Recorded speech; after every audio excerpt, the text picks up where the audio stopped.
Hey, everybody.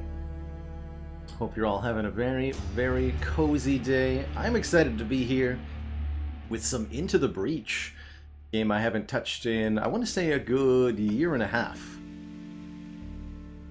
This is a roguelite made by the developers of FTL Faster Than Light, Subset Games.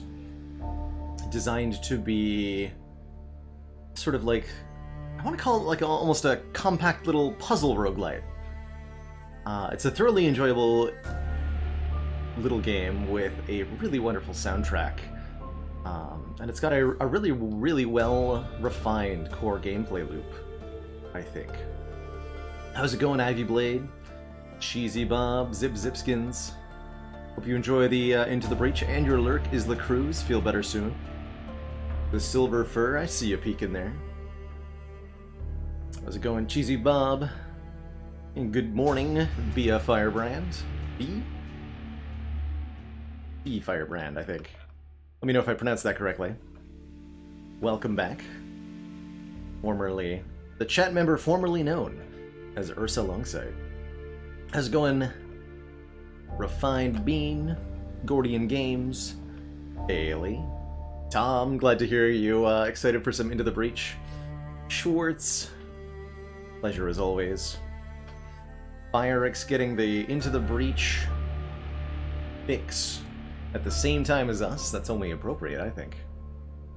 Hey, Zagasu. Austin Fuego. Cheesy Bob. The double hello. I'm excited for some of the other more challenging, I think, boss swap ladder attempts. Ectoplasm, Sozu, Cursed Key is going to be interesting too. Pretty much all of the energy relics that you can start with. Fusion Hammer? How do you deal with Fusion Hammer starts, especially once you get above Ascension 12 when the upgraded cards start appearing less often? I don't know. Hey, the in-house.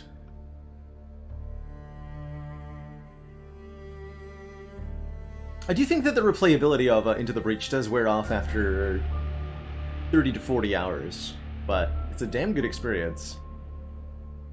I'm gonna be trying to get some of the achievements this time around that I didn't do last time.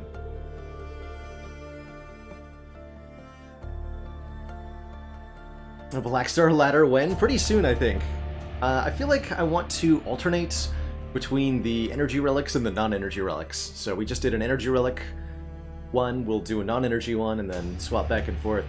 Considering at the start of the Spire content today to do just like a straw poll, be like, here's the 3 ones I'm tossing it up between: Calling Bell, Empty Cage, and Astrolabe, something like that.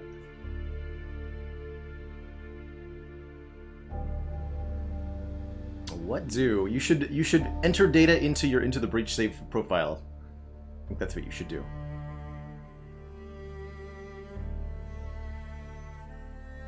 Hey, Orlock, and it would have been nice to see some additional content. I think more squads, more islands, more enemies, more equipment could have been a pretty cool addition. Good evening, Siebly.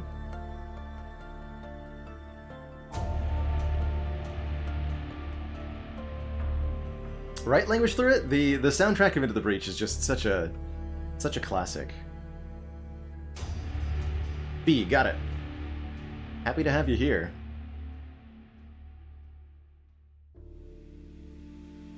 Weapon mods only cost 1 reputation. There was actually a balance change?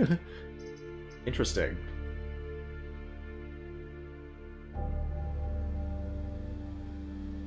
Version of the game do I have? I have the Steam... Oh yeah, you can't see it. Steam 1.2.24, excuse me. From May of this year, so that's probably the most recent edition.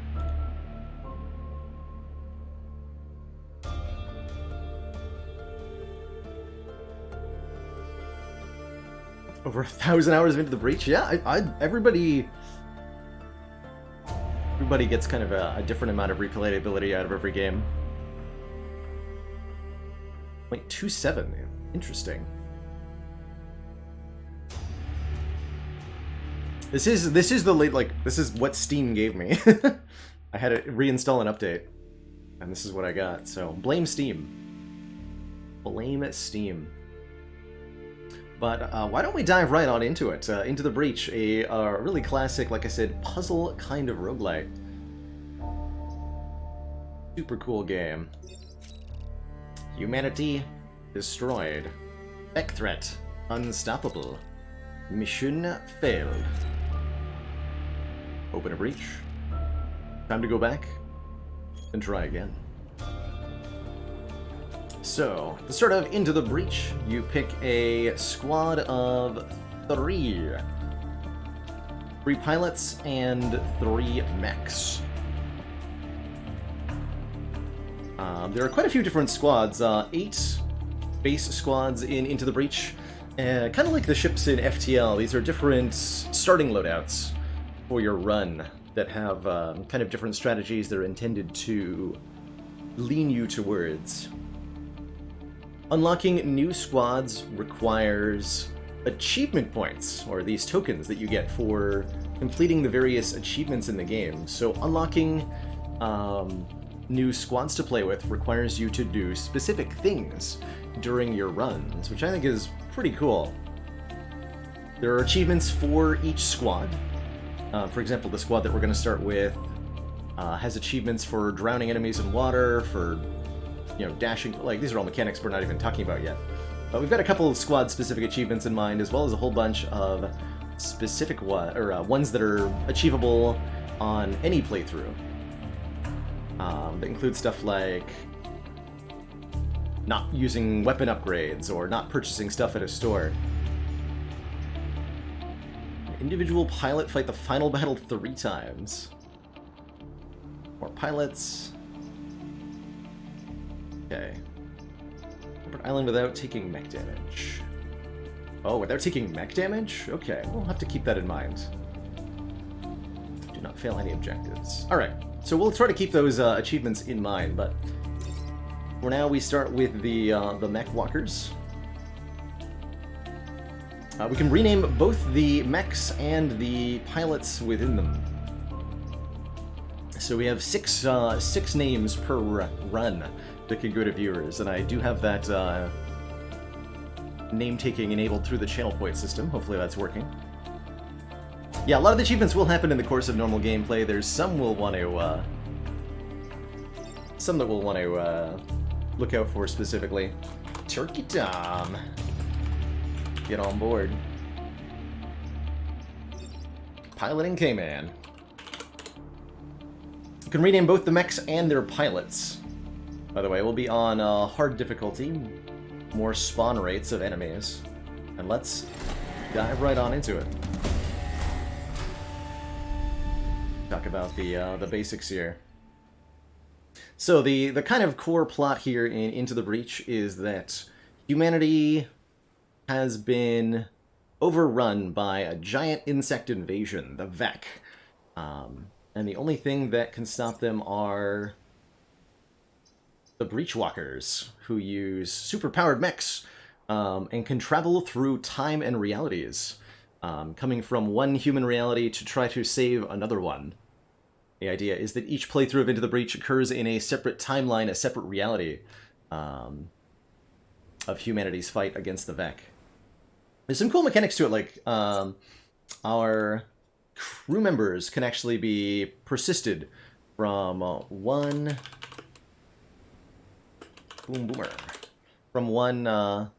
playthrough to the next, taking place in multiple battles across multiple timelines. Let's see. And lastly, but certainly not leastly, Zizivivicat.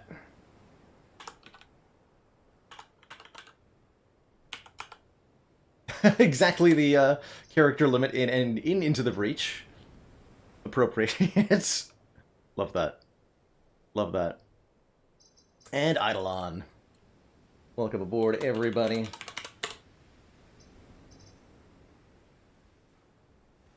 Ghost Corps, what do you call it when 3 mechs all go on vacation together? Into the beach.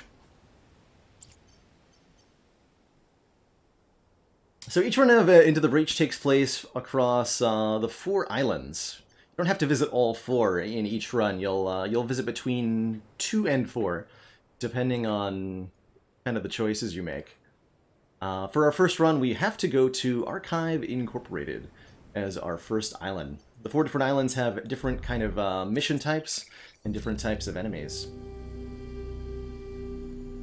Civilizations of the past had a military strength vastly exceeding ours. Good thing we preserved some of those old war machines. So, this is the kind of the island screen that we'll be encountering in each of our Into the Breach runs here. On each island there are, I think, 7 regions. And we get to do missions in 3 of these regions, and then they have to do the final mission at Corporate HQ. So 4 missions per island.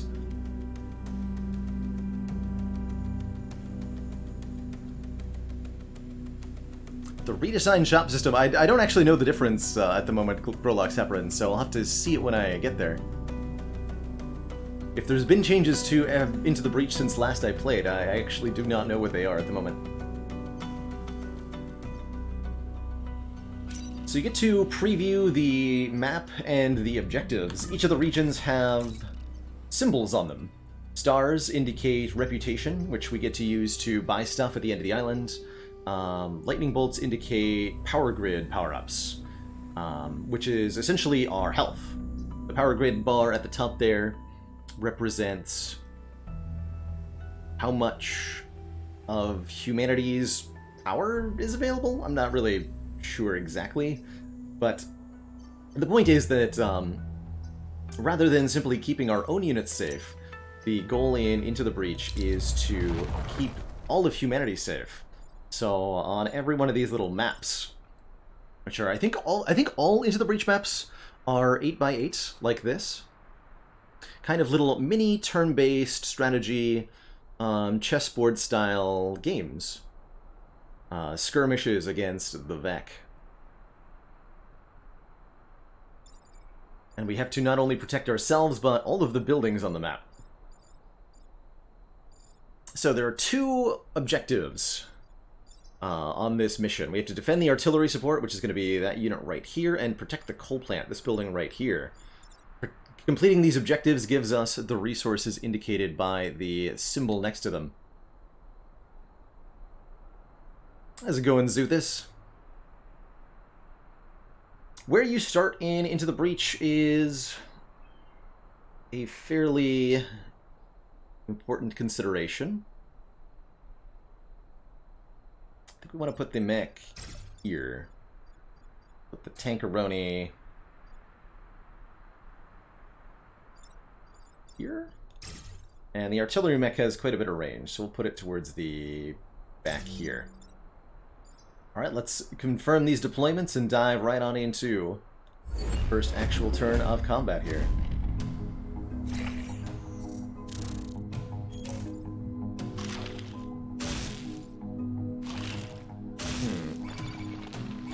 It's not quite how I wanted that to go, but that's alright.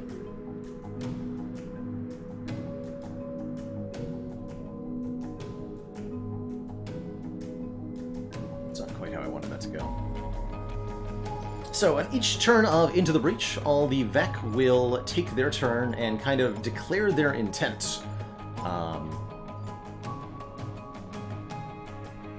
Every enemy highlights the tiles that it's attacking and tells you how much damage that's going to do.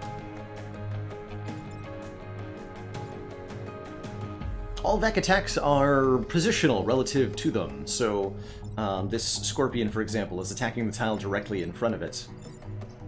If the Scorpion is moved by anything, then it'll continue to attack that one tile directly in front of it. And our Breachwalkers here have weapons that are capable of relocating enemies. That's one of the core mechanics of Into the Breach, is that attacks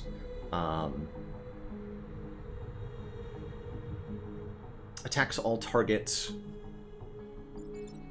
Out of words. Attacks have both a damage amount that they deal and may cause positional changes to your enemies. This allows you to do things like have the Vec attack each other, for example, which is pretty spicy. So, looks like I actually cannot avoid grid damage on this turn, at least not with the... Wait, we have the artillery thing, right? 2 damage. Powered compared to modern artillery, but still useful.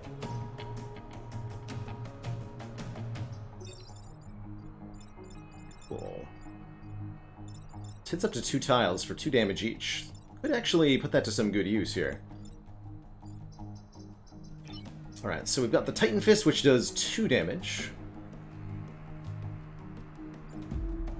On our Walker mech here, we've got the Taurus Cannon on the Tank mech, which fires in a straight line and pushes the enemy back 1 tile. And our Artillery mech hits a tile doing damage and then pushes anything in the 4 adjacent tiles backwards. So there's some pretty cool stuff we can do with that.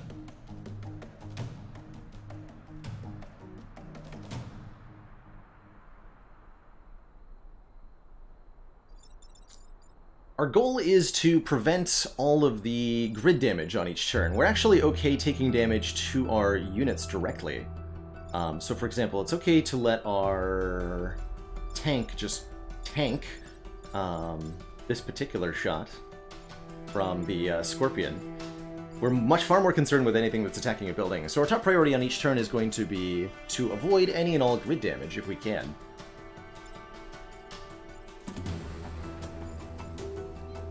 So, we've got this. The biggest problem right now is this Alpha Hornet. It's got a 2-tile range attack that does 2 damage, and it's currently targeting both one of our units and a building. Question is how to stop it from doing that.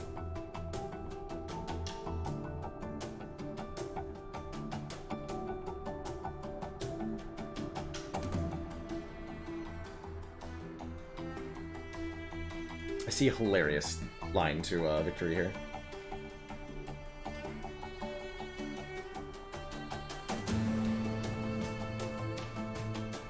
So, some important mechanics. If you knock 2 units into each other, so attempting to push a unit into another unit will cause both units to take 1 point of damage. So there is a possible way to prevent all of the grid damage here, if we're willing to knock our own units around a little bit.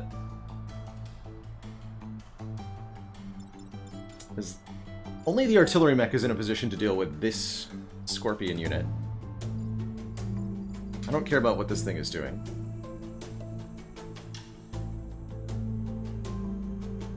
I just need to deal with that Hornet. I can deal with the Hornet by either pushing it twice or by killing it. Killing it would work pretty well. This guy can barely move. I can't knock the Hornet into the building. That would be bad. Oh, I can actually run all the way over here and punch you.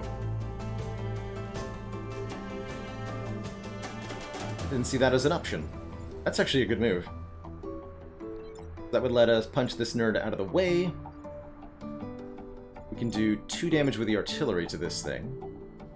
And shoot it. Okay. So I had a really fancy move that caused me to take a lot of damage, but what I think I'm going to do is run our mech over here and punch. You can undo moves. There's also a reset turn button that you have access to. If you make some moves, decide that you don't like what you did, and that you've bungled everything, once per battle you get to reset your turn by kind of messing with the fabric of reality a little bit. I think is pretty cool. That's how they... Is there a no damage line? That's my... No mech damage line? There might be a no mech damage line. I like the one mech damage line that I see here. We'll punch this Scorpion out of the way. Any forest tile that takes damage ends up on fire.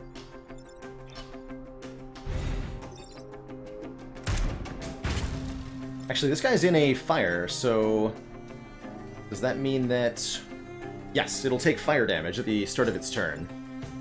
Anything that's in a flaming forest takes 1 damage before it gets to act, so this Alpha Hornet's already dead, which means we can actually avoid the damage to ourselves. No, I can't. We have the artillery mech, but the artillery mech cannot, Actually, wait. Yes, it can. If we move here, we can fire... No, that'll do damage, but if we shoot here, we don't do any damage to our tank, but we do push our own unit out of the way.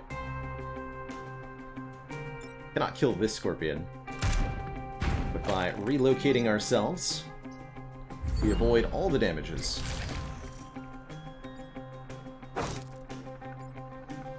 So one of the cool things about Into the Breach is that you don't need to kill all the enemies to win. That's only one of the ways for your run to be successful. Every little combat encounter ends in a predetermined number of turns that you're told about right at the start. And at the end of that many turns, then the battle resolves, no matter what else is happening.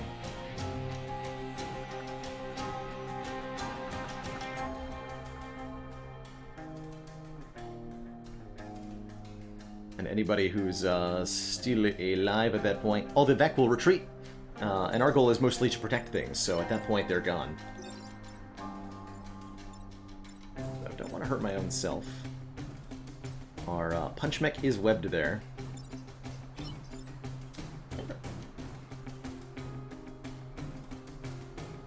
can't remember if fires damage our mechs or not. Actually, I have no idea. I don't remember. We have 2 health. We do want to kill the Vec if possible, because kills get us pilot XP. And leveling up the pilots is a pretty good thing. So we can knock this Vec into the fire, or just kill it. We can kill this lad. If the artillery mech fires on this tile, this should light on fire. And I can actually hit both of these. But the artillery mech can't move.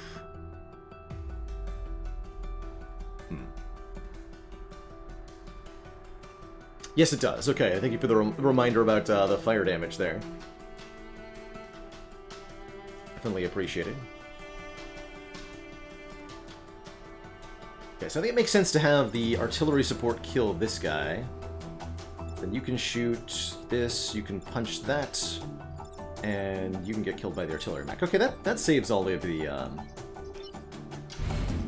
that saves everybody just fine. Identified, sir.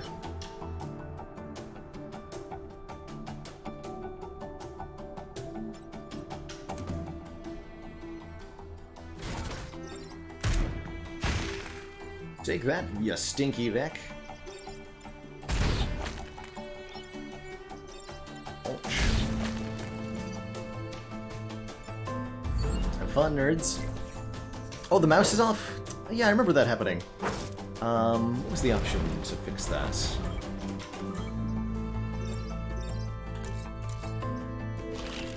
But that definitely was not correct still.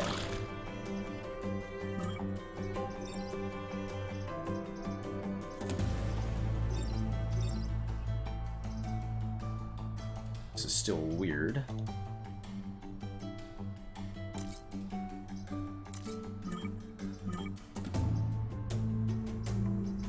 Why do I fix that?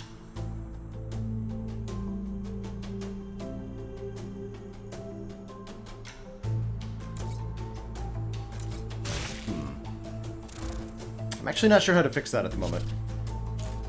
Let me get through this mission and I'll tweak some stuff.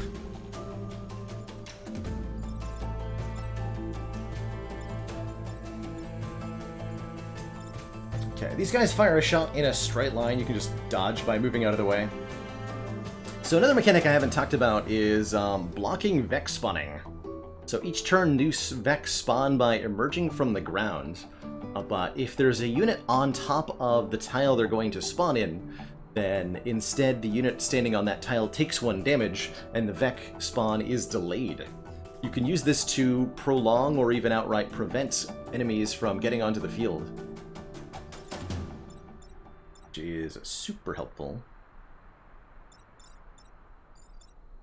Alright, this looks like a pretty straightforward situation. Kill that lad. Can actually just punch this lad into the water. Vec that aren't flying will be killed if they go into water. Shoot that guy out of the way. Murder this lad. Just knock our tank into the water, but our units don't die in water. Splorsh.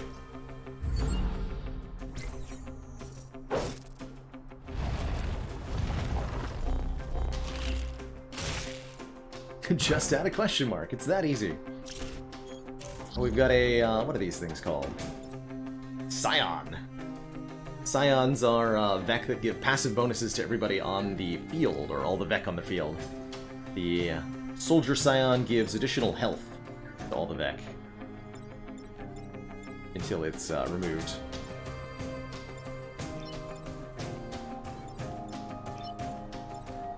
This artillery mech is so awkward.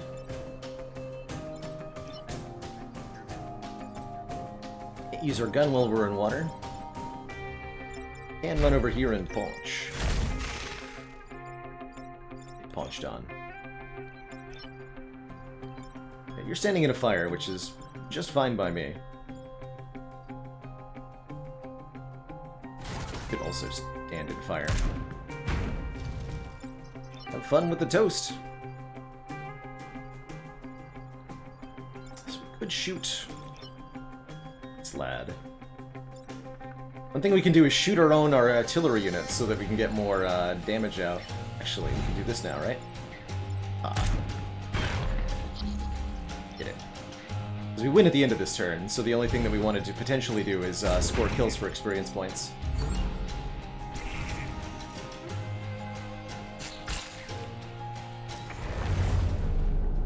Oh, that's right. Once you're on fire, you stay on fire. Even if you leave the burning forest. Alright, the region was secured, we took no damage to any of our mechs, and we completed both objectives. Perfect. Good stuff. Hey, Mika Heineken, yes, this is a brand new, fresh save. Alright, let me tweak real quick, try to fix the mouse issue we're having.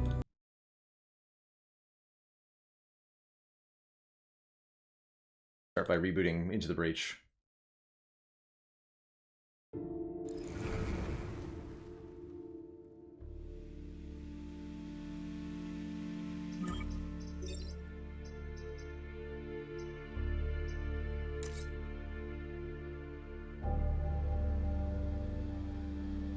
That is still not doing. Right, I think I know what I need to change.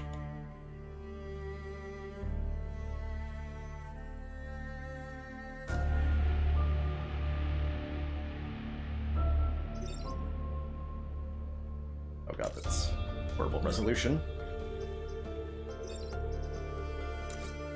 It's still horrible resolution.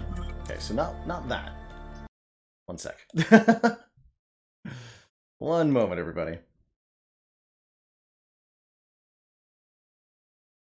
4K monitor does not like Into the Breach,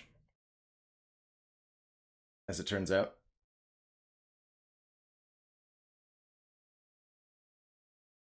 Hopefully this will boot up being windowed? No, it won't.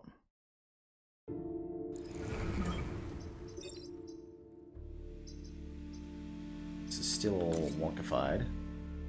Let's reboot with windowed and enabled. Please.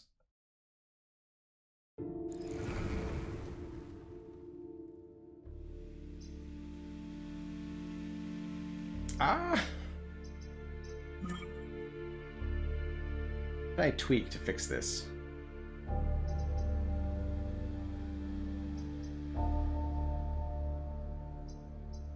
There's a UI scaling that we can work with for larger resolutions. It's a problem.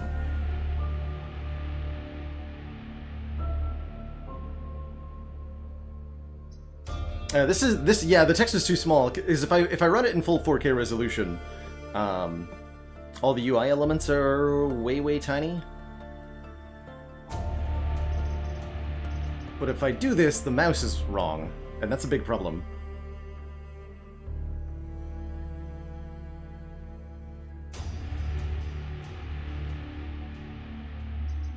I can just not capture the cursor? I don't think that helps.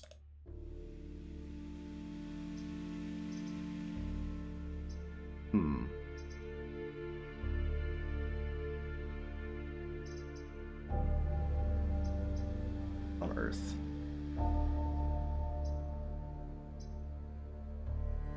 We'll click on this.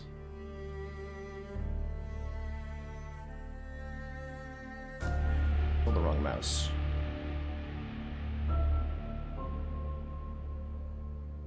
I remember having to deal with this and fixing it, but I thought it was just going to full screen in the nut. I reset the transform.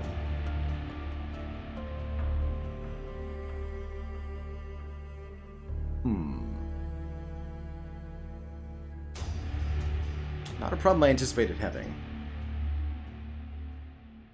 If I click stretch scaling, does that help? No. Chart UI when adjusting to larger resolutions. Okay, let's try one more thing then.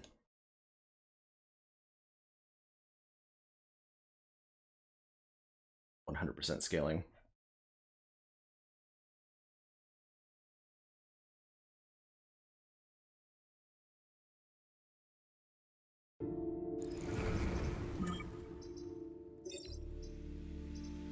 Okay, this looks immediately better.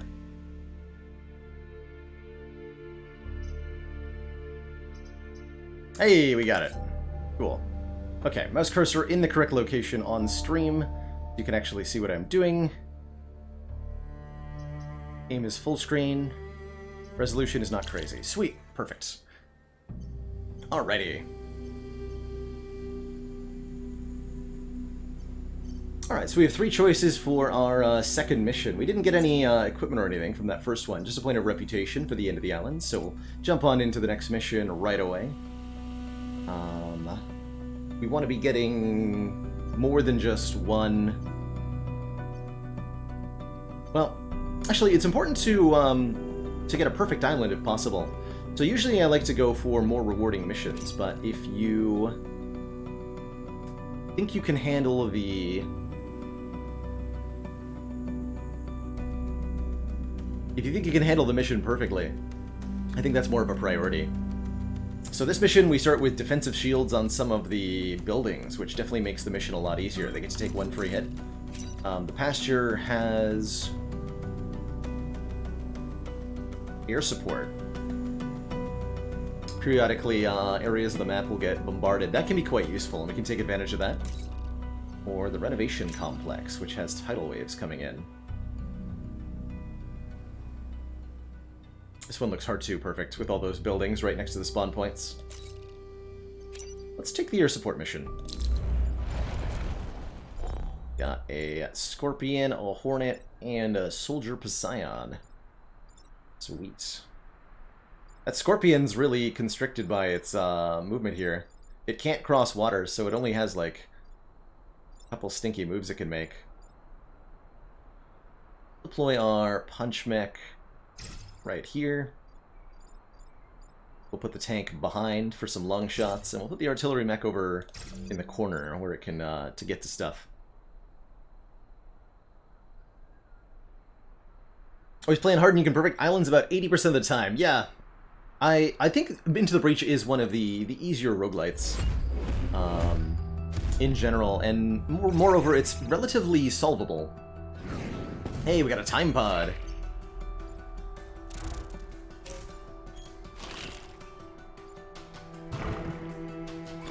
Sweet. So a time pod is essentially loot that spawns on the battlefield. If we collect it before the end of the mission, we'll get some sweet stuff.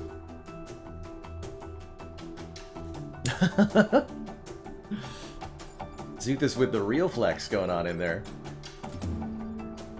Dang.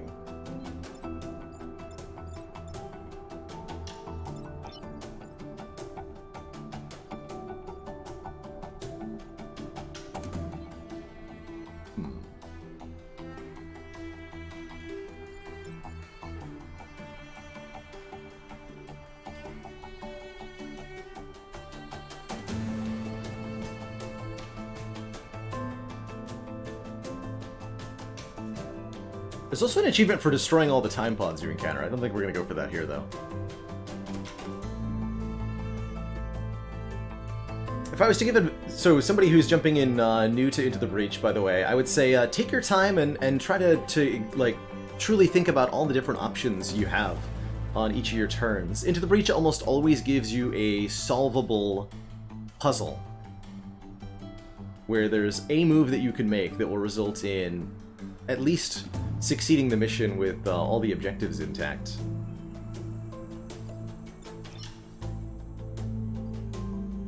So do I get the time pod if I run across it like that? No, I have to actually stand on it. We'll also automatically collect it at the end of the mission.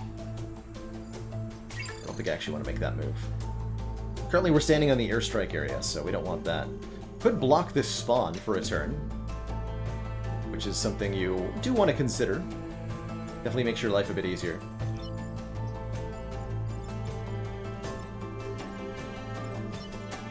And I'll punch you. Punch the Hornet. And let's get working on this Psion. We can kill the Psion. Let's do that. It'll also cause the Hornet to die.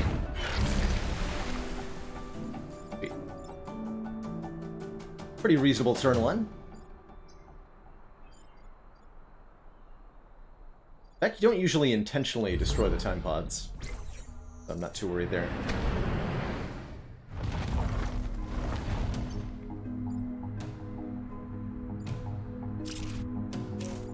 Oh, that's not a move I want them to make, though.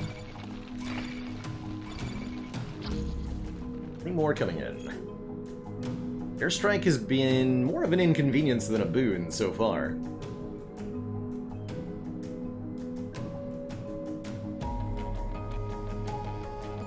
We can simply knock this Alpha Firefly out of the way.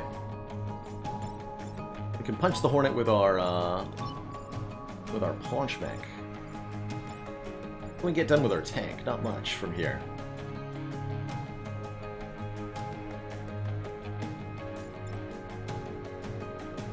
Oh, we can also have the Alpha Firefly shoot the Hornet, yeah? I like that idea. We can have our mech actually block a spawn here, which I think would make our life a bit easier. Yeah, that Scorpion in the bottom left he's got no clue where he's going.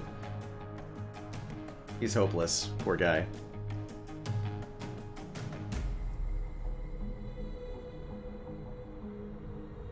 Poor guy.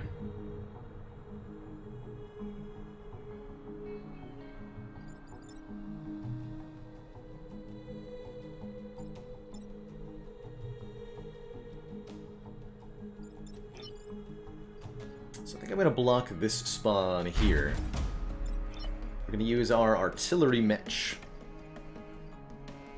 Want to position... There's a couple places we could make that shot from. Even here, actually, which is a good place to do it. Let's get our artillery mech kind of centrally located. We want to shoot the Firefly... We want to shoot in such a way that the Firefly is relocated. Its attack goes down this line. And we can use our tank to shoot this guy into the path of the fire. Like so.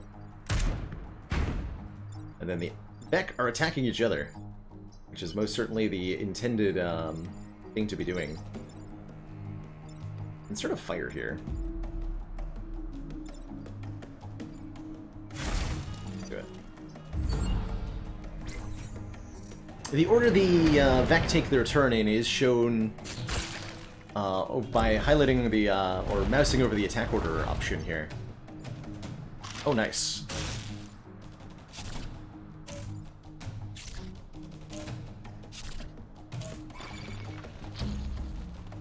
Okay, okay. Spicy times are happening.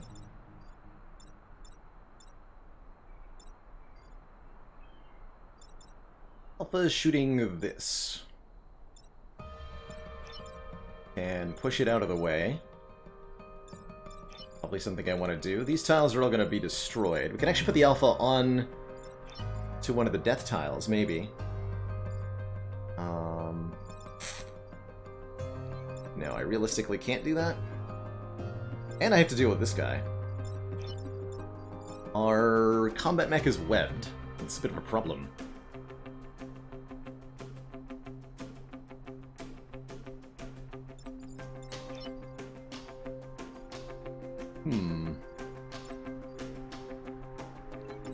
This looks a little bit tricky.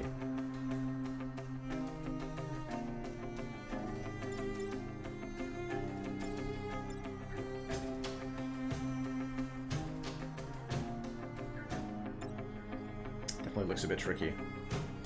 Can't lose more health than a building has, that's right. That's right. So, is there a way to prevent all of the grid damage here? Can actually get in the way of this shot? Cool.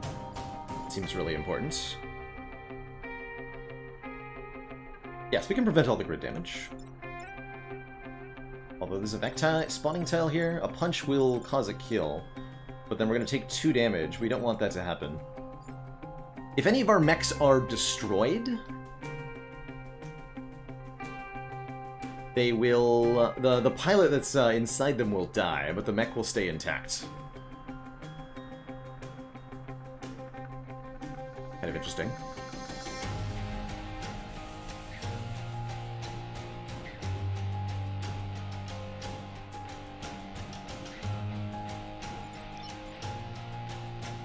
Can't artillery there from here. This is tough.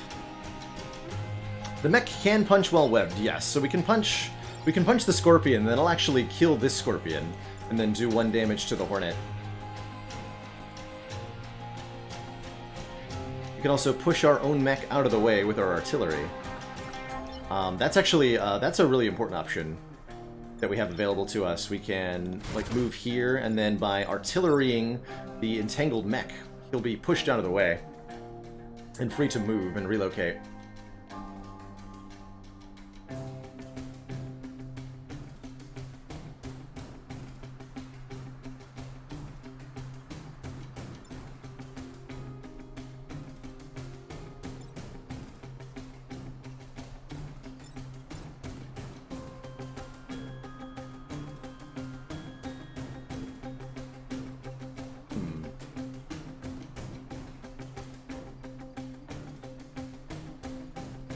So we need to stop this, we need to stop this, and we need to not lose our mech. Those are the 3 constraints that we have here. What is the attack order here? So that airstrike happens first. This is where we started, by the way. Fortunately, the tiles I would really like to be able to move to, I'd really want to be able to move here and make this move. But that results in the artillery mech getting killed. So I really don't want to do that. How's it going, Chronometrics?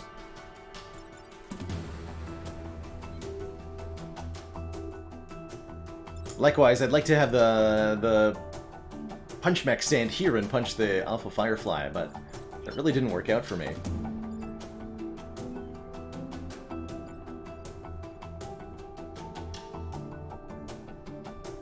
Really did not work out for me.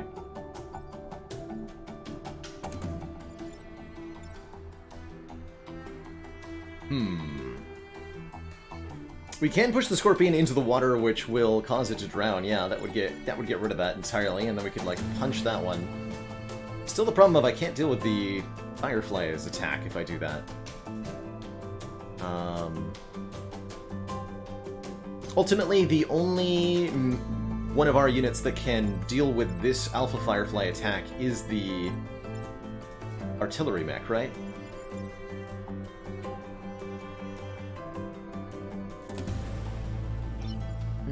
There might be something else I could do.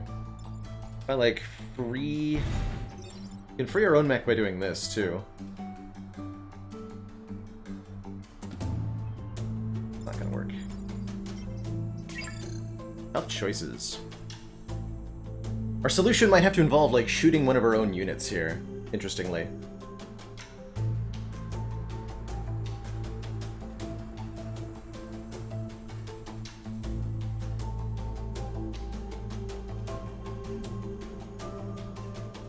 Actually, wait.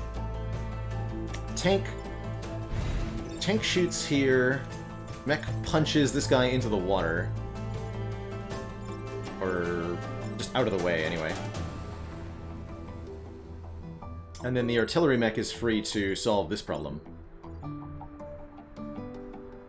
Hey, that's not bad. That avoids all the damage. Although the artillery mech will probably take 1 damage from knocking the Firefly into itself. Yeah, we can't get to... That's right, we can't get to B1. We'd have to punch from C2, which does result in getting hit for 1 damage by the Firefly, and then our mech is at 1 health, which is fine. But that's what I'm thinking. Shoot here, mech moves to C2 and then punches this guy into the corner. Artillery mech moves to this tile, and then fires on F3 here, pushing this guy out of the way, pushing this Firefly onto the artillery mech, causing both of them 1 point of damage.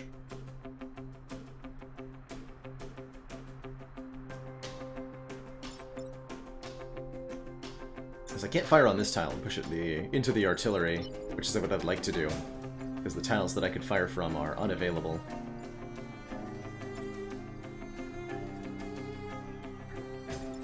We could, like, boost ourselves with the tank, we could get 1 tile further and then knock it into the artillery. That'd be nice. We only have to survive 1 more turn, though. That's right, our mechs, if we're in a water tile, we can't fire our guns. Might be an important missing detail there. I do like how this ends up going.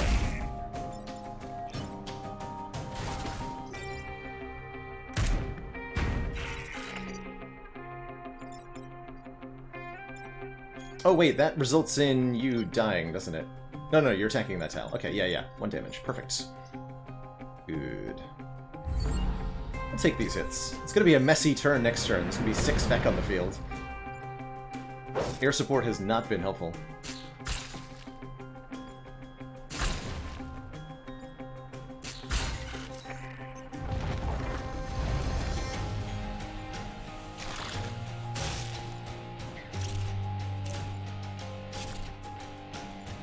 Sometimes they won't even attack if there's too many of them, though.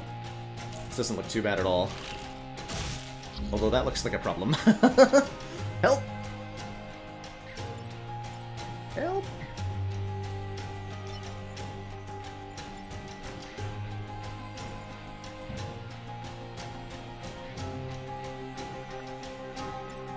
So, artillery mech can move here and knock this guy onto this line. Tank can just move out of the way. Just need to save the punch mech, and that's pretty easy to do. Okay, this is not bad at all. We get through here without any damage.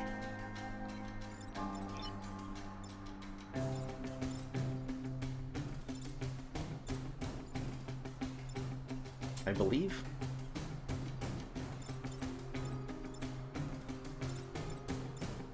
We can get 2 kills for the price of 1 here as well.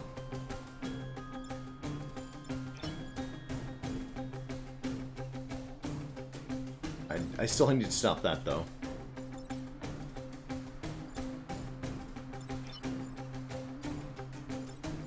But that would be a free kill. That's a free double kill if we move the tank here and shoot. Mech can just punch. Artillery pushes stuff out of the way. Okay. That's the best way to do this.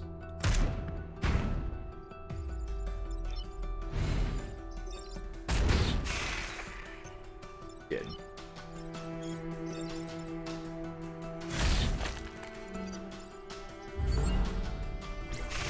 Also dies to fire damage. So we get lots of XP, no grid damage taken. The time pod is intact. All resources acquired. GG. That's how a mission should go.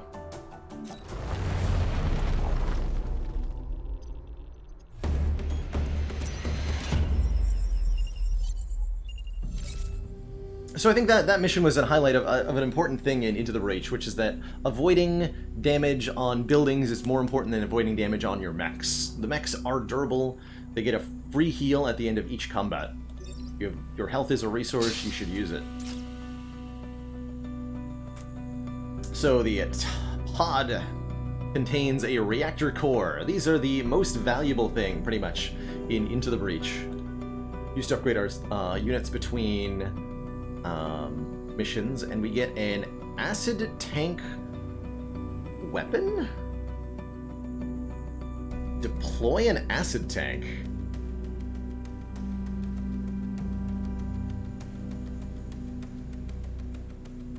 I don't think I've ever seen this item before.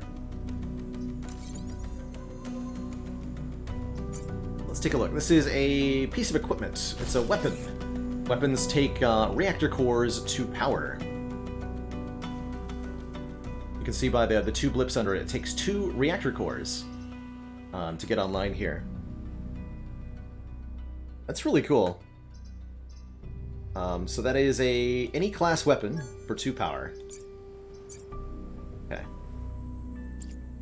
Reactor cores can also be used to upgrade various things on our other mech. 1 reactor core gets our prime mech 2 more health or 1 more move. Same for the brutes. We can upgrade our artillery to not to damage buildings or to do bonus damage. We can upgrade our brute shot to do more damage. We can upgrade our Titan Fist to dash, letting us dash across the map before punching, as well as having more damage. I think we'll want that dash upgrade just because there's an achievement for it with this squad. So let's install for now the reactor into our prime mech, and we'll put that into our movement. The reactor cores that we have are available to be reallocated at any time, so we can swap between health and movement or whatever whenever we want. Does it make us block for 10? It should. Hey Firebird Liver, yes, we're starting with a brand new save file here. This is the very first run on it. Ooh, defend the train. Not my favorite objective at all. Defend the train missions have this train building that moves 2 tiles per turn straight across the track, and it's a huge pain in the ass. What it is. Whereas this is destroy the dam. Yo, Elder Fats, thank you so much for the very generous 5 gifted subs, showing off that brand new sub alert animation that we've got going on. I do want to swap where the alert box is, though. On this one. That's more to the middle of the screen.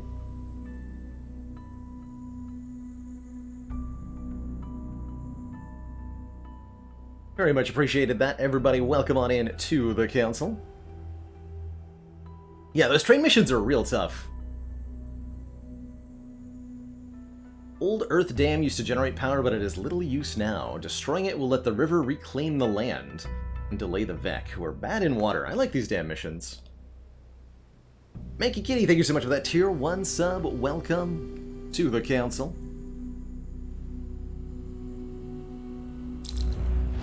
Thanks for showing off that brand new, again, we got new sub alerts courtesy of Sir Theodos. Switching to more of a kind of sneaky teak style with the alerts here, where there's no audio to go with them, but a cute little on-screen animation, and of course, me personally thanking everybody who subs, which I continue to do. Long-time VOD stalker, well, happy to have you here live, Manky Kitty. Welcome. So when we destroy the Old Earth Dam, it's going to cause a lot of water to... I think it'll turn all of these tiles in front of it into water. So we can potentially use that to kill the heck out of the scorpions here. Let's stay out of range of that Old Earth one. Sit back a little bit here. Bebron, thank you so much for that Prime sub. Welcome to the council. Punch the dam. Punch the dam. So let's put the tank there. And I'll hide in the back a little bit. Tyler G8, thank you so much for gifting 5 subs. Welcome on in, everybody, to the council. And Bebron, thank you so much for that Prime sub. Holy heck, the love is real today.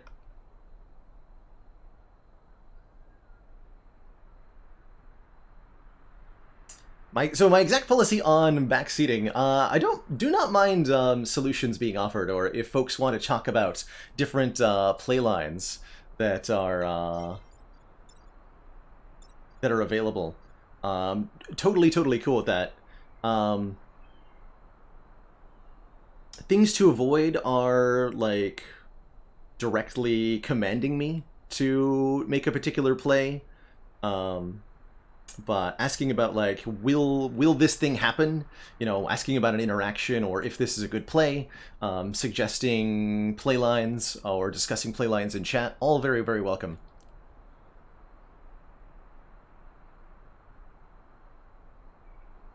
I do want to get, these are only the first of a couple new sub alerts coming, by the way. I do want to get a special one for gifted sub bombs that we're going to do.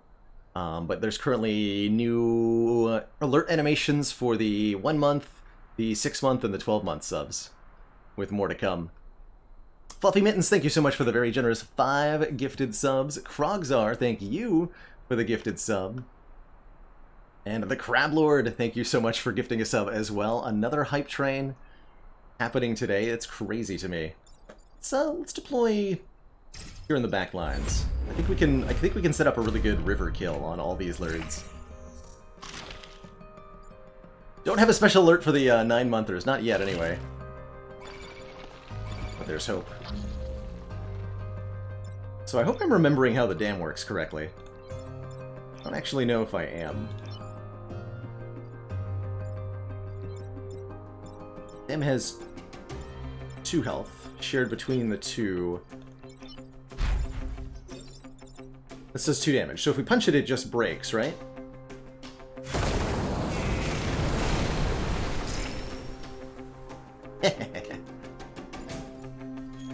Rip. And that destroyed the tile that was spawning the Nuvek, too. So, oops.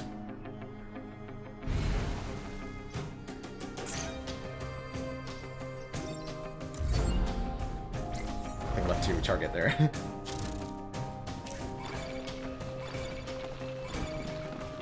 So I forget, if you max out a pilot... Oh yeah, okay, the kill XP is indeed wasted. Wondering about that.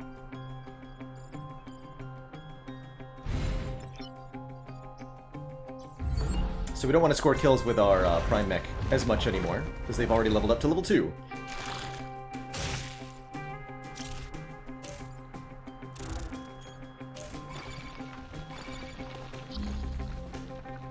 One of my favorites, the opportunity to... Okay, so we shoot that one into the water.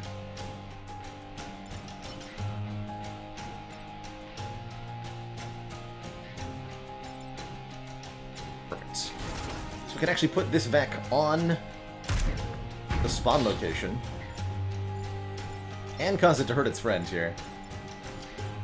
You know, that's actually perfect. Dunkified, sir. Could punch, but I'm gonna not. Because there's nothing more delicious than having the Vec block each other from spawning.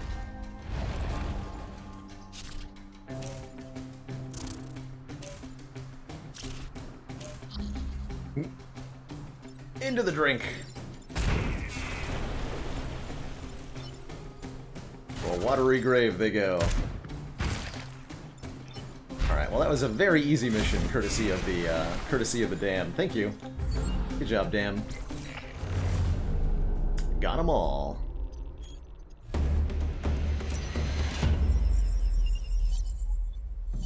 Sweet. Oh, we got the worst pilot skill. So when you level up, your pilots gain a random skill, which gives them a passive bonus of some kind. We get grid defense, which is, quite frankly, terrible. Plus 3% chance whenever a building on the map would take damage for it to not take damage. It's kind of a neat little mechanic. Basically, whenever the enemy would deal real serious damage to you, there's a chance that they don't. Cheesy Bob, thanks for those 100 bits. Keeping that hype train going. GG.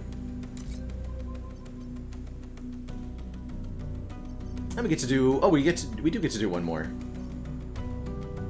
Choo-choo. Do not kill the volatile Vec. Let's do the tidal wave map. Although actually 2 points of reputation would be better. So we could go for the defend the train, but if we fail to perfect the mission, I'll be very sad. Let's go for a perfect mission instead. Do this one. So we've got a Hornet, a Scorpion, and a Soldier Psion.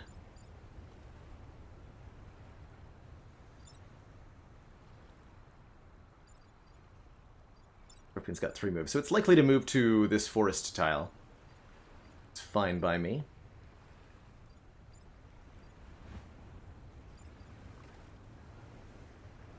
Let's put the artillery mech in the back here.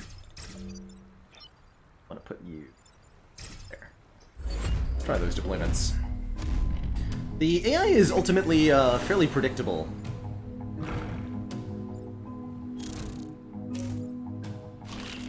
Yeah, I figured they wouldn't move there. So we can actually punch them into targeting on the Scion here. And of course use the artillery mech to knock this Hornet out of the way. Hornet can't be killed by the...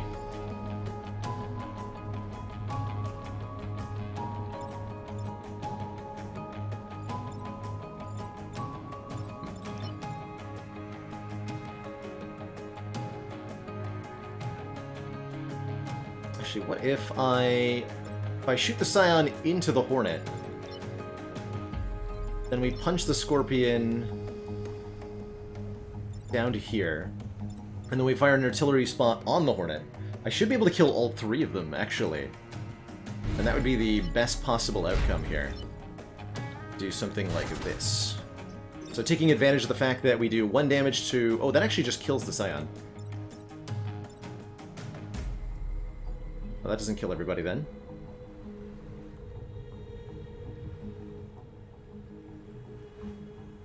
I was expecting the Scion to live. Forgot that we're going to take the bonus damage here. So that'll kill... That'll kill the Scion. What's the attack order here? Hornet first. Okay. So we can't have the Scorpion kill the Hornet.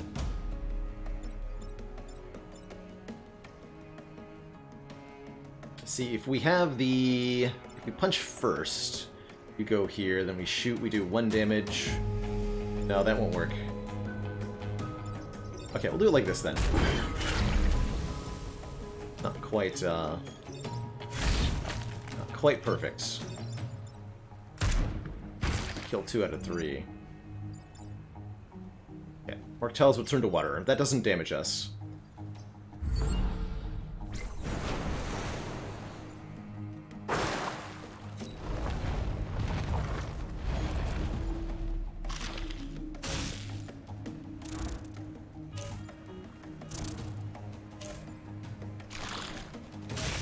Oh dear. Well, if that's not the perfect opportunity for artillery to... Uh-oh. I can't get an artillery shot here. I'd love to shoot directly at this tile, pushing 1, 2, 3 units out of the way. Doesn't look like I can, though. And this Alpha Hornet is certainly a problem. Oh dear. Looks really bad, actually.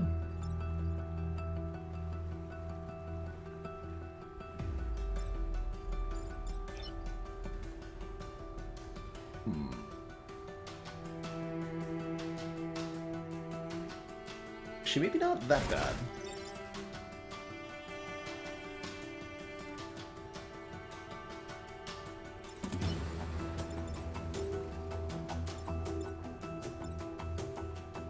Block that tile and punch.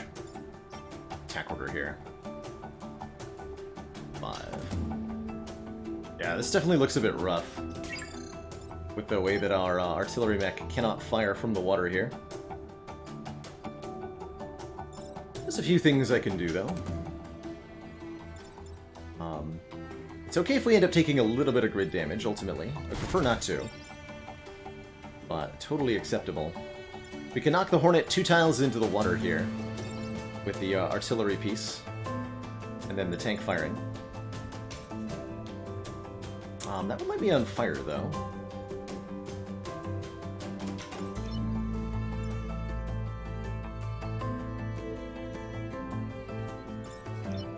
Also, have this mech punch you, and artillery it out even further. That caused me to knock myself into my tank, though. I don't want that.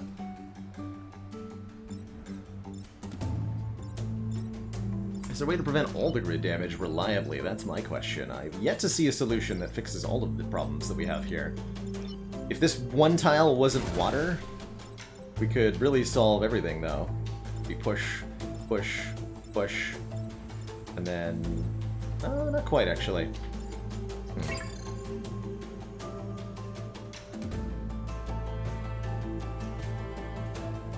The puncher in front of the Alpha. Here? No, we only have 3 move on the artillery. So we get 1, 2, and then 3 to one of these 3 tiles. Unfortunately. If we had given the artillery the extra move instead of the Alpha, this would be a possible maneuver we could do. But as it stands, not so much. Don't want to do that. Don't think I want to do that. This is an interesting idea. Push the mech back out of the way. Scorpion then attacks this guy. Afterwards, though.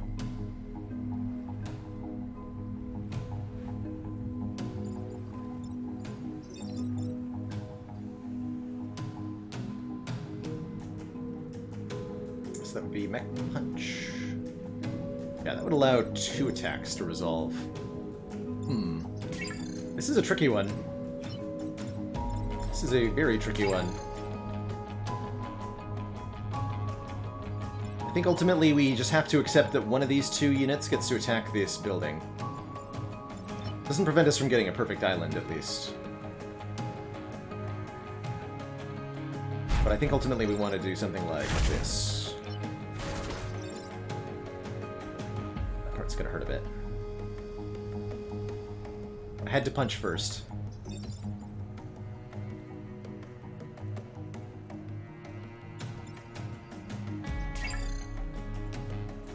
We're not able to free the tank in an appropriate way here. No, we have to do this. Okay. Okay, so that stops the Alpha at least. This will light the forest on fire, so we might have to repair the tank next turn.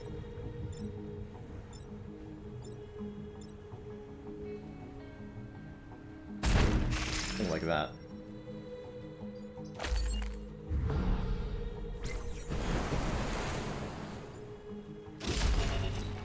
So we take 1 point of damage to the power grid. Block the enemy. Whoa, what, over there? Actually, that's not too bad. I can deal with that. Ooh, and my mech gets entangled, unfortunately. So, Boomer is currently on fire. I cannot stop all of this. Can I? Oh, hell. Actually, this is already being solved. Because the tide will kill this scorpion. We just have 3 attacks we have to deal with. I cannot stop all of them. Oof. This mission has gone sideways really bad.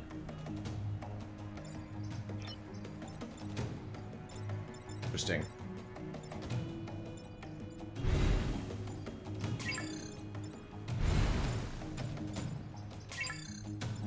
Okay, we can put out the fire by, yeah, and Boomer can't even take his turn. So realistically, we're going to have to allow 2 more points of grid damage to occur? That's ugly.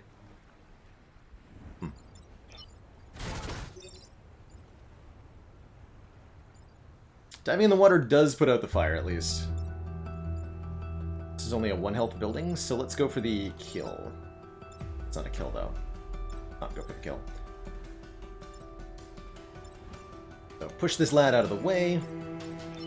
Punch this lad, I guess, or even just repair. Can't intervene directly. Unfortunate. Yeah, grid damage is... Ooh, less than 3 grid damage is our objective, though. Ah, crud. So I'll fail Perfect Island if I do not stop some of this stuff from occurring. So I think I would rather lose a pilot than allow 3 grid damage to occur, right?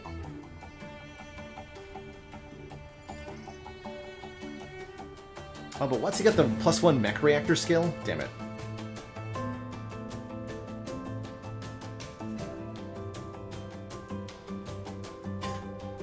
That's so unfortunate. I am not willing... We can also roll double 18% grid defense chance to maintain the perfects. Yeah, we'll probably get a new pilot if we perfect the island, indeed. That's the thing. But knowing that this particular pilot gives +1 reactor, which is, like, very valuable. I don't know.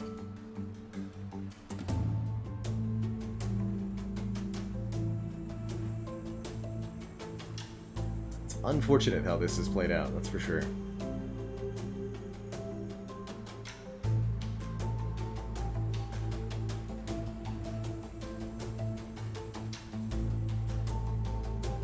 I'm not willing to sacrifice Perfect Island. Okay.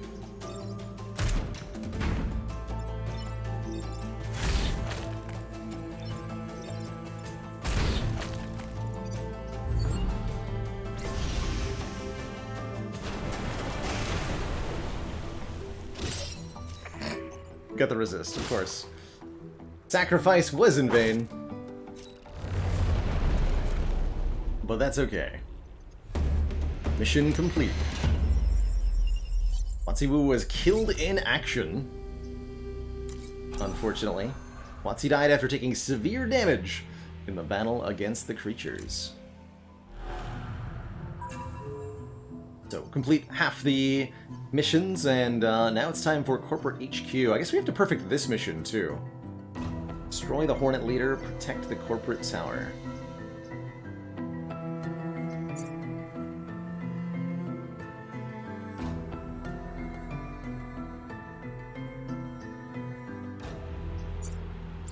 Okay, let's go.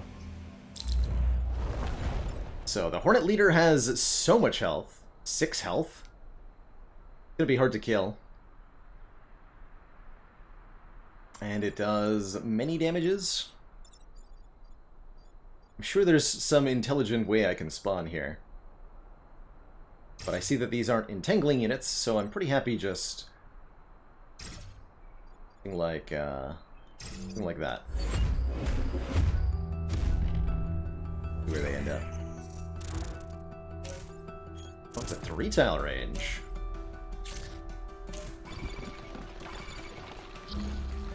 Well, well, well, Nito Burrito and all that. So it does 2 damage to 3 tiles.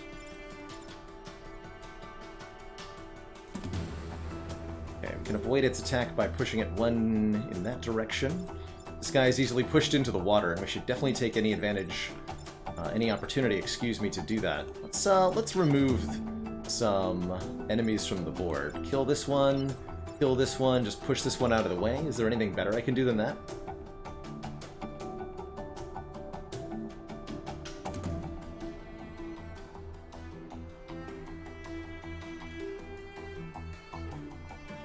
I've explained how to see the attack order for folks. I've not. If you mouse over this button here, then up in the top Up at the top right, you get a breakdown of what's happening in what order. So we see that fire occurs first, and then the Alpha Hornet goes, the regular Hornet goes, and the Firefly goes last. And then enemy spawning is the last thing that happens on the turn. Oh yeah, we could punch the leader into killing this Hornet. That would make our life even easier, right? That would make our life quite a bit easier.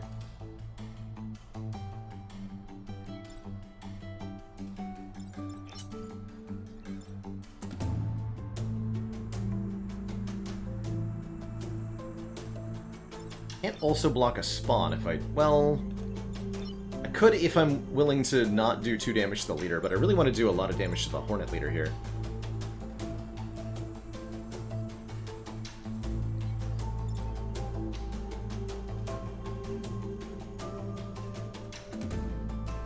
It does make Boomer's tank a bit useless.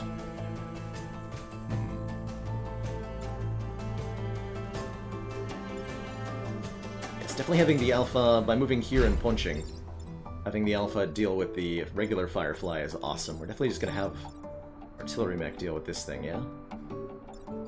One tile closer. Sploosh.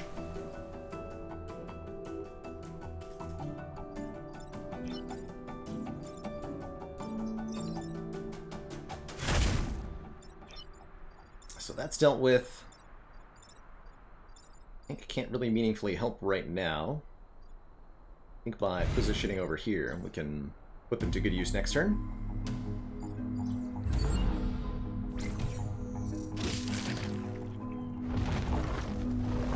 That's right, bosses can't be drowned even if they're non-flying bosses. Oh, this looks very abusable. We can again have the Alpha Hornet kill its own ally here. It is going to attack first, so position here, punch it back over. Life is good. Life is good. And I can kill the Soldier Poseidon. As well as potentially blocking a spawn here.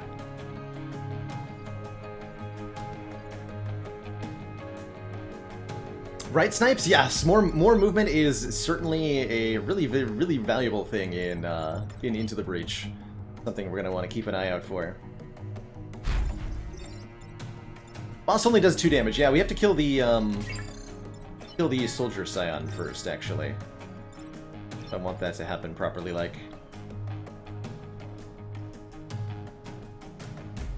So if I want that to die.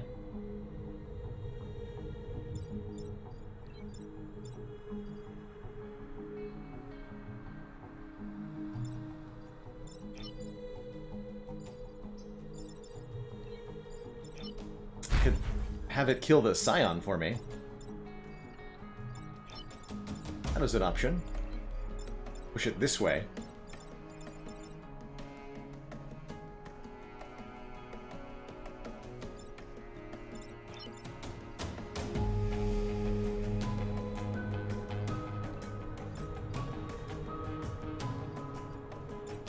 And I can even have the tank shoot it again for a little bit more damage.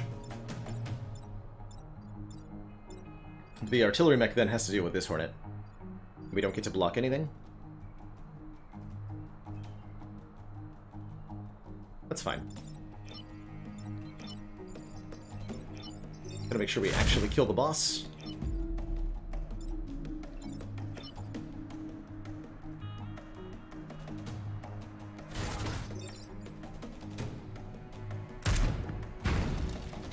They're no longer threatened.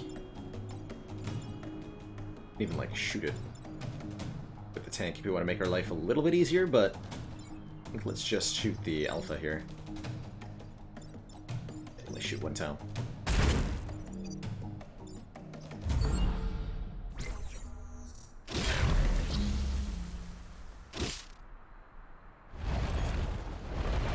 Oh, we got a new Alpha. It's gonna be a bit of a problem. Oh, we're gonna do that. Okay. Interesting. Well, that's a mite awkward. What's the attack order here? If we knock this guy down, he'll kill this. Tank is free to destroy the leader. Mech can punch and kill that one too. Okay. Or wait. Can't. No, hold on. That's 2 mech punches. That's not how this works. Mech only gets 1 punch. You're attacking up, so if we push, then you'll do that.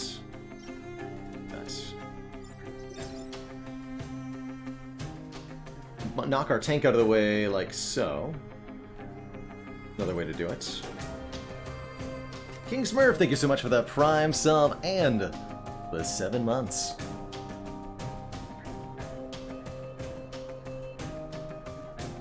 Hope you're having a good one today. Could also knock this guy into ourself here. Looks like we're gonna be good overall, though.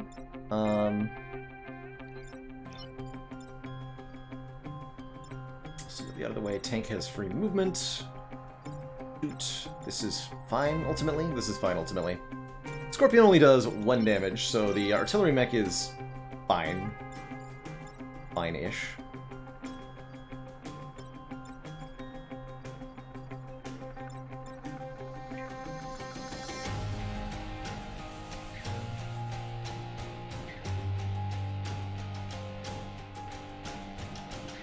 Yeah, Artie's fine. Just do it this way. Don't want to overthink this too hard.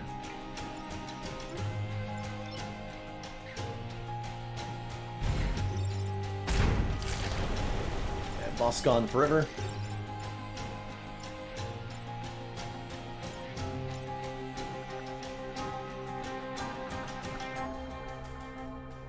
I want to do that because that would kill me. Knocking these 2 together, though, does 1 more damage to the alpha. Let's do this shot.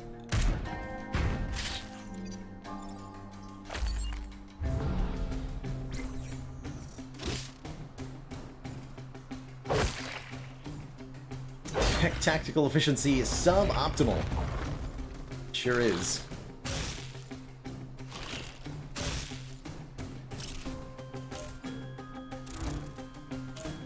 Okay. Bit of a spicy last turn here. So this shot will connect with a building if we move out of the way. Artillery shot here kills the alpha and does damage to both of these. That actually helped me. Exactly.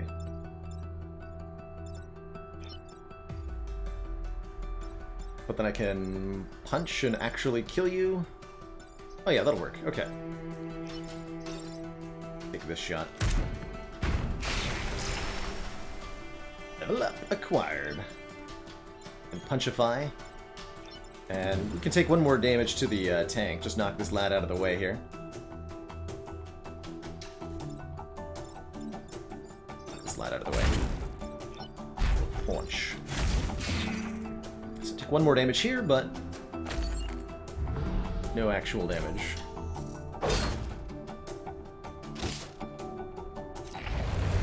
Hostiles retreating.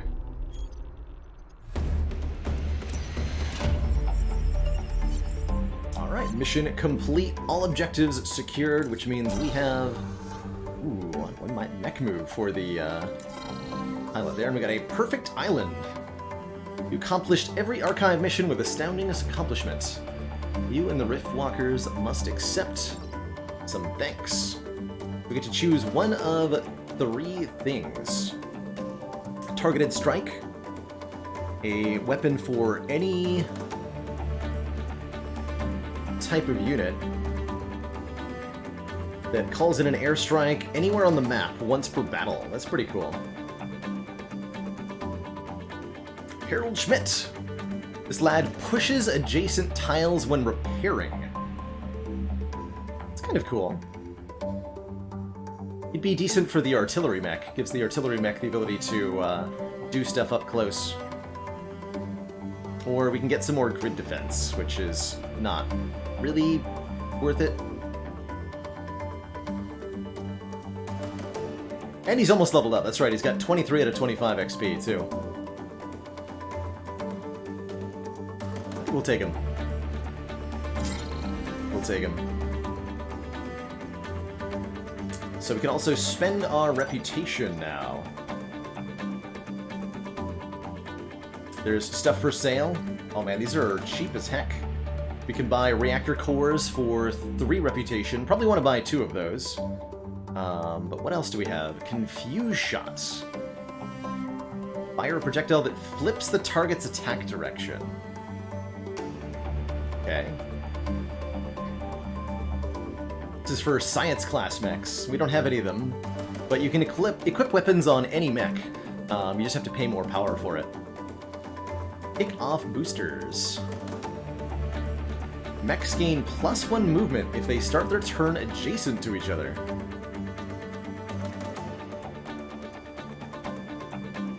Defensive shrapnel. For the brute, fire a non-damaging projectile that pushes target tiles around the target. Or the shock cannon. Fire a projectile that hits 2 tiles, pushing them in opposite directions?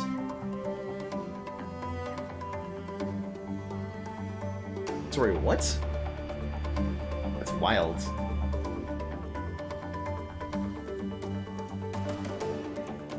We can also sell our stuff. We can sell this acid tank, the Titan Fist, the Taurus Cannon, or the Artemis Artillery. Or even sell the pilots that we have. I don't think we'll be doing. Yeah, this passive does 2 to boost. Right. This is just... this is free, I think. By default. So I'm actually really down to buy 2 reactor cores and the kickoff boosters.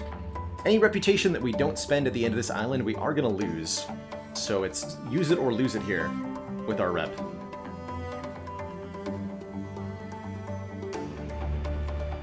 I think there was a content update, Firebird Lover, indeed.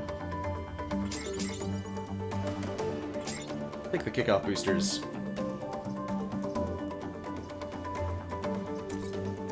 So let's move some pilots around.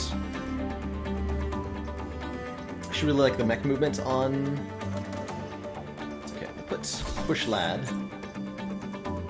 Give plus mech to.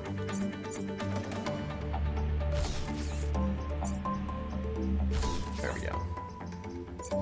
We also have a new name available, so let me just update that real quick.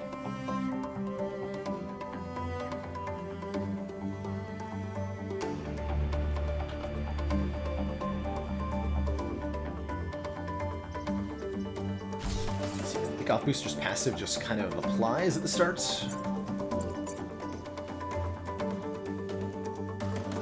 It just says mechs gain +1 move.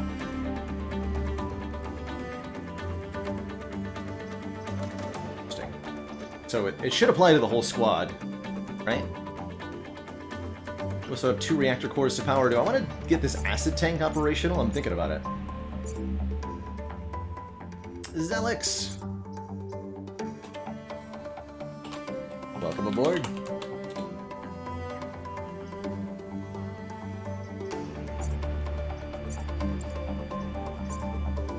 What else can we do with the 2 reactor cores? We can upgrade the damage. We can get the Titan Fist dash, which is pretty wild.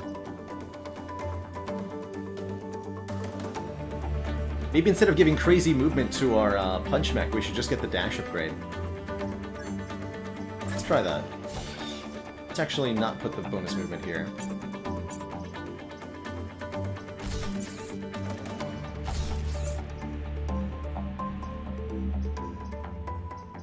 So we got the dash punch.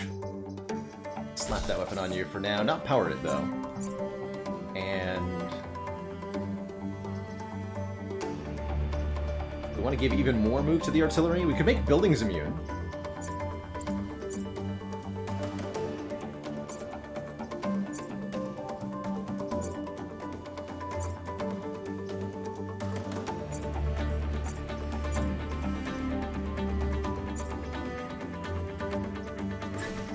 One more move on the artillery piece here. Alright, spent all our reputation, time to go. By completing 1 island, we've unlocked the RST Corporation. The Desert Land. Terraforming specialists. RST turned the environment against the Vec, and it nearly destroyed their island in the process. My advisors insist we're losing the fight. They also insist I trust you. And since those cowards rarely insist I do anything, I'm giving you a chance to prove yourselves. Prototype Renfield bombs. Defend the train. No thank you. As before, the goal is to perfect the island. We also want to get this reactor core. So what about the Blast Guardian here? 2 bombs that we have to defend. No other fancy stuff going on. I've watched the first Pacific Rim and I quite enjoyed it. I don't think I saw the second one though. But Pacific Rim was a really, really good time. Great comic book kind of style movie. Alright, we'll try this. So these only have 1 health, huh? Got a Beetle, an Alpha Hornet, and a Blast Scion. Blast Scions cause other Vec to explode when they die, which is definitely a problem. The Beetles charge in a straight line, and we know what Alpha Hornets do. They're a problem. Goal number 1, avoid all train missions. That's right.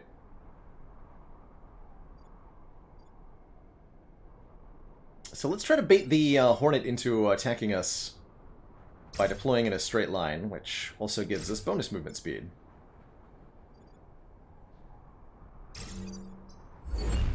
On that first turn.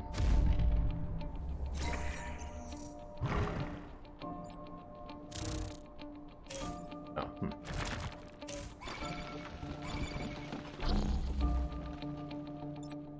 Okay, so the Beetle is super easy to get to dunk itself, basically. If we push the Beetle 1 tile, you know, in the E-word direction here, it'll just charge into the water and kill itself. Perfect here. And I think just punching the Alpha Hornet. This is a really easy turn. We can even block a spawn here. Although I do need to remember that the enemies are going to explode when they die. Currently. Because the Beetle will self-destruct when it dies, even if it dies from going into water, right? Just need to confirm that.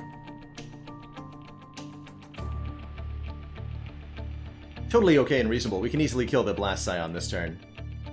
Yes. It will blow up. Okay, thank you for the confirmation, everybody. One of those things I'm not 100% sure on. So that means we just have to do this a little bit differently. I mean, I can't get around to... But I want to get the Beetle charging into me.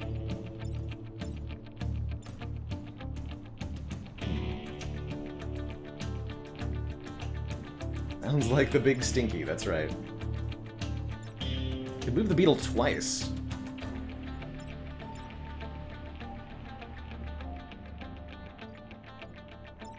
That would still be bad.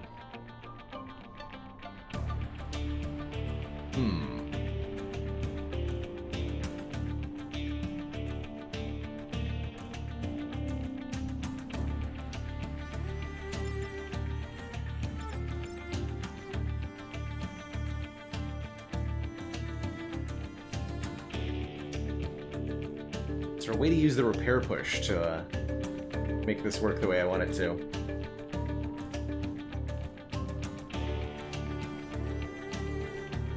Oh, we could pull the Scion closer. And then block. That causes pushback though, so even if we block the Beetle's charge, we'll collide with the bomb and destroy it. Ah, this is actually a little bit trickier than it looked at first.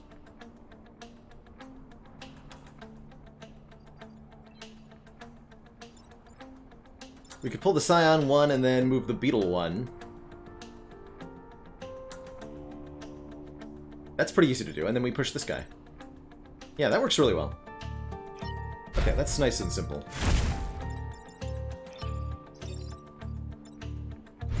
Make sure we end up next to each other.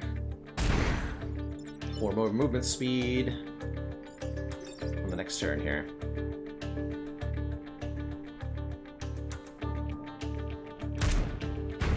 like this.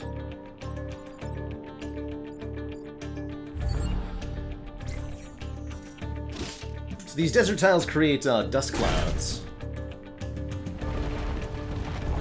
when they're destroyed, causing units inside them to fail to attack.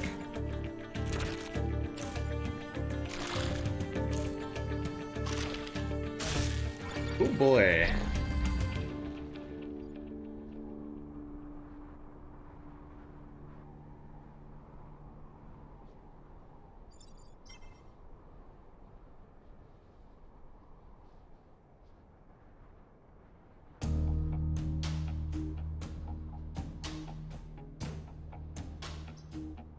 Okay, we just have to defend the bombs. Blech. Alpha Scarab, too. This is all sorts of nasty.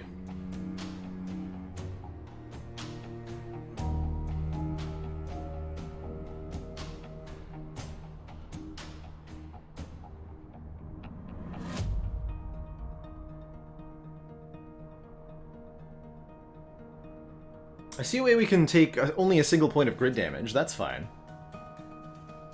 That would be using the artillery piece to... something like this. Once we move this guy out of the way. We punch this guy here. He'll bombard the Blast Scion. We don't want to kill anybody else yet. I'll move him here. We have the tank shoot this guy onto the spawn point. Prevent the spawn next turn. The Blast Scion dies. We move the Alpha Hornet out of the way.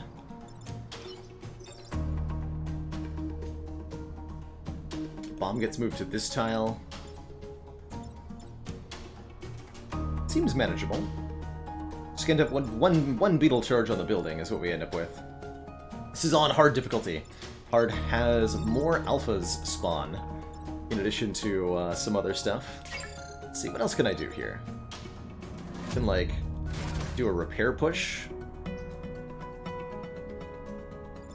Which pushes the beetle here. What's the attack order? Alpha Hornet goes first. Unfortunately. Because otherwise the beetle could charge the Alpha Hornet out of the way, and that'd be cool.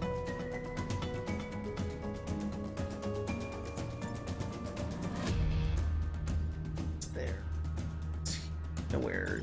You whiff.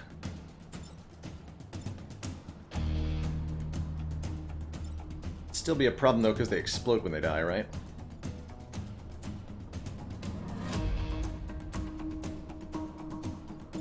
Definitely have to push this guy onto this tile. That's just easy peasy. That would leave this guy open to...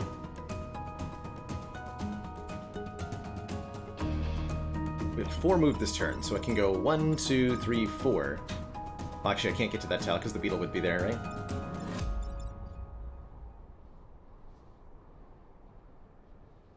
The other option was artillery like this.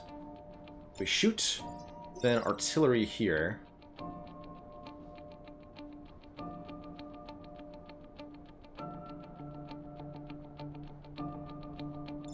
Right.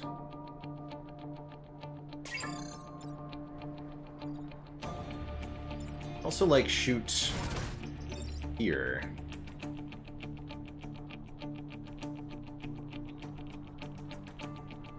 Doesn't deal with the Blast Scion, though. Push you, then shoot. You go here, you go here. That would leave you 1, 2, 3 again. Still can't deal with the Alpha Hornet. Okay. I'm just going to take the 1 point of grid damage, then. I don't see a better solution. So that is fire this. Punch this guy. Forget that.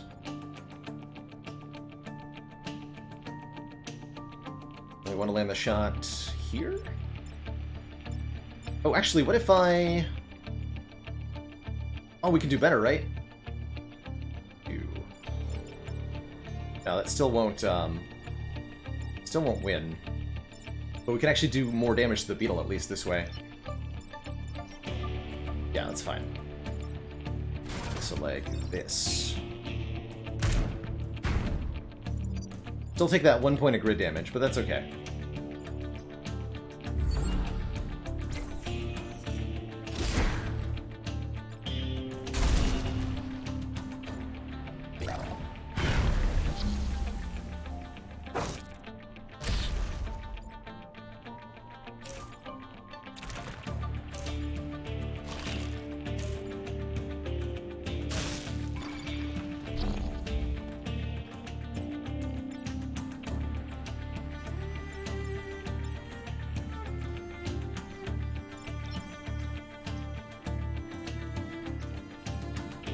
Pushing an enemy into the wall, I don't think does anything.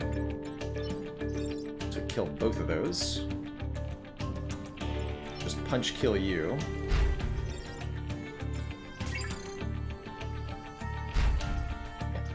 Can't attack from smoke. Okay, so this is some pretty easy-ish kills.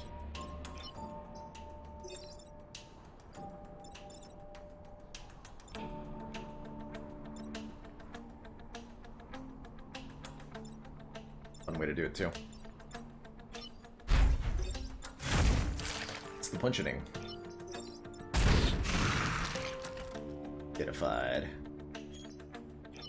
Alright, Zalix, what do you got? Repair? It'll actually push the bomb. Nice.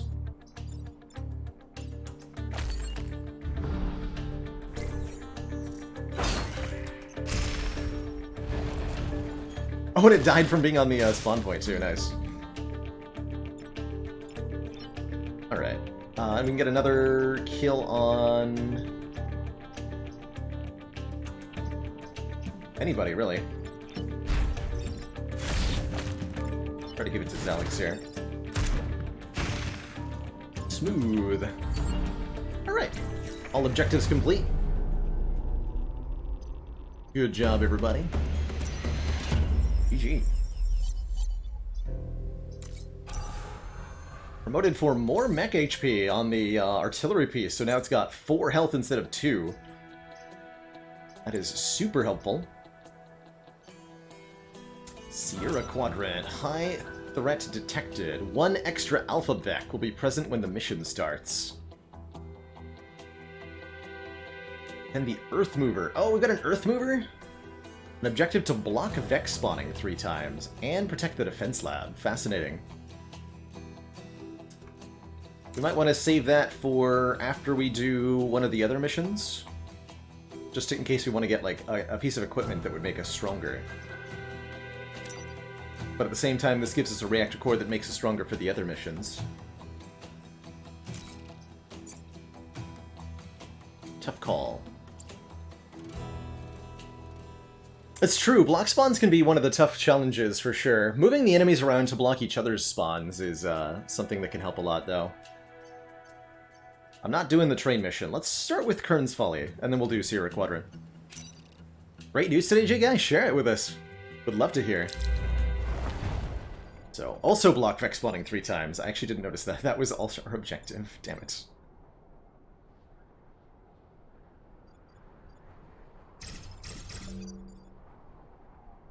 Dang it. So they're probably going to go for these 2 lined up buildings, huh? That's fine.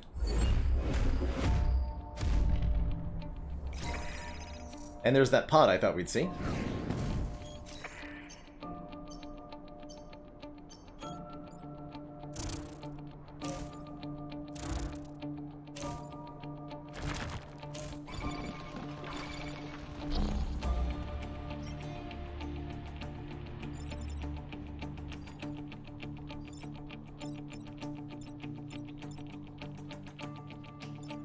So our extra big movement wants us to get over to those Vex spawns right away here.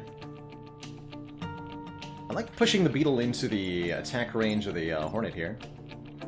Could also just get rid of this Alpha Hornet by putting it on a lightning tile with 2 pushes. Alpha Beetle is a serious deal as well.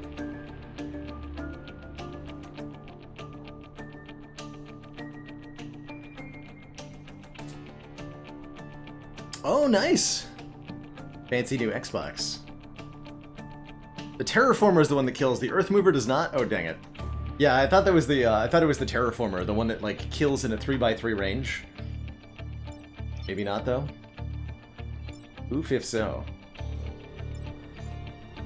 So, lightning occurs first.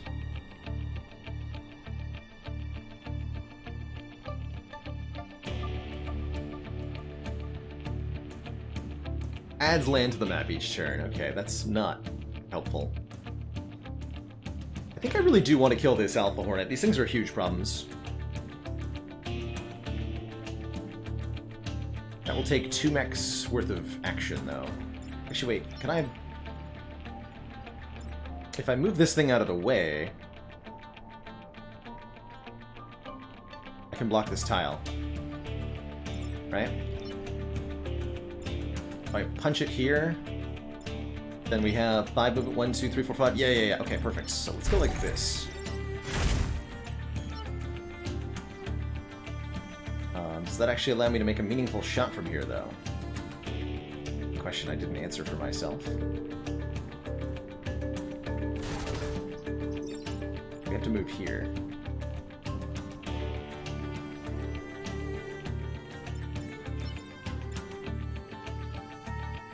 Oh, we can block two Vec. Okay, even better here.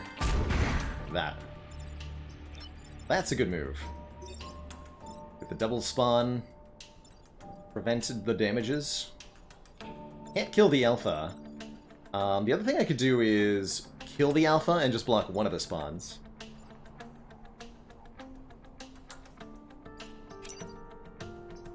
Let's do that.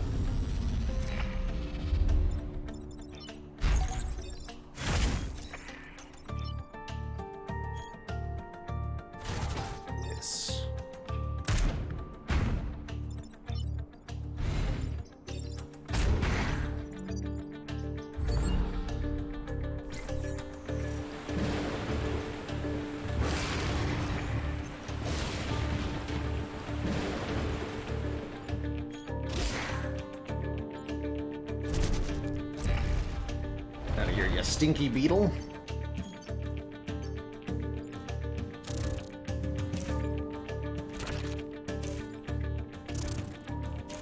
Okay, that's a trivial turn to deal with. Only have to block Vex spawning a little bit more here.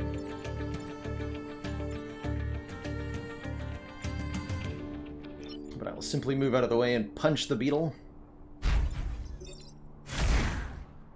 Him charge that way. Maybe he didn't need to commit to that necessarily, but all's well that ends well. We can finish up our Vex spawn killing objective pretty easily here. Probably want to repair the Eidolon.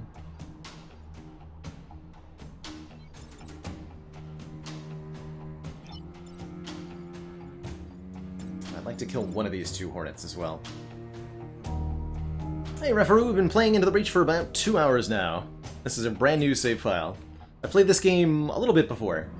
But it's been a year plus since the last time was here.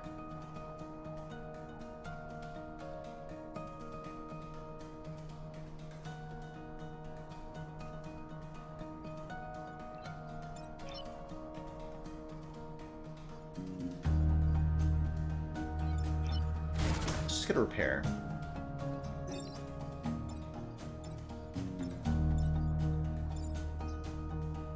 I should be able to... No, let's keep the numbers small.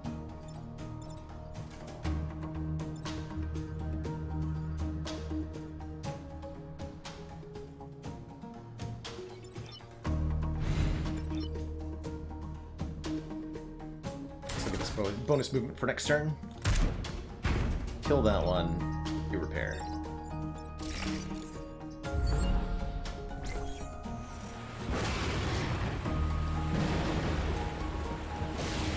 Lightning bolt just destroyed an entire mountain.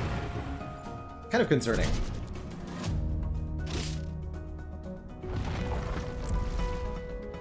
Into the Breach differs from Spire in that there is always a solution in this game if you play perfectly. Yes, I agree with that statement. There is almost always a solution offered to you on any given turn of Into the Breach. What is this turn, by the way? Almost always a solution offered to you. 2 Alpha Beetles, yikes.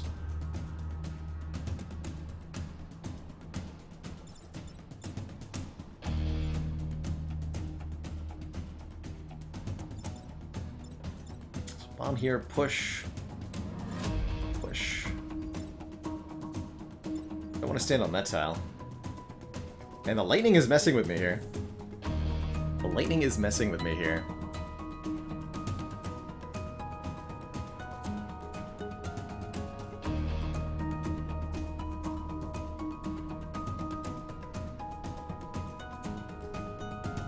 Had an XCOM type strategic layer that they stripped out. I'd believe that. A lot of games end up with mechanics that don't really contribute to the overall picture. Solution can go as far as your mech setup before you even enter the battle. True, yes. Yes, indeed. Sometimes the solution is to cry and open a bottle of wine. Also true. Also true.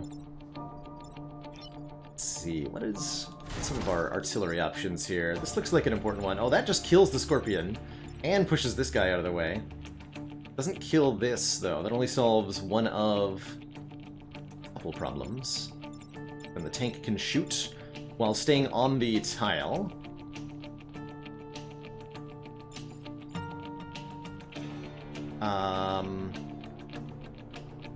That still leaves the Hornet as a problem. Though.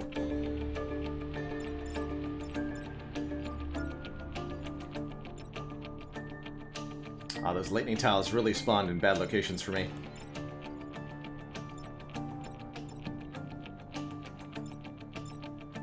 Blech.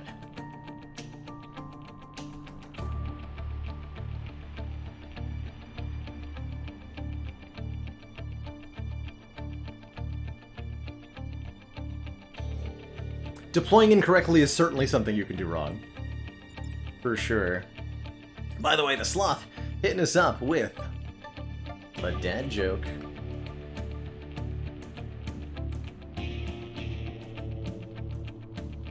Why did the Breach Walker paint the number 7 on his mech?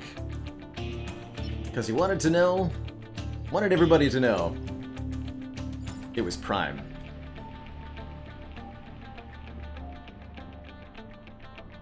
Prime being the class for this mech walker, by the way. It's funnier if I explain the joke, right? Artillery the Hornet, then punch it. Ooh, punching the Hornet's the hard part. I can't actually get to the tile that would let me punch it.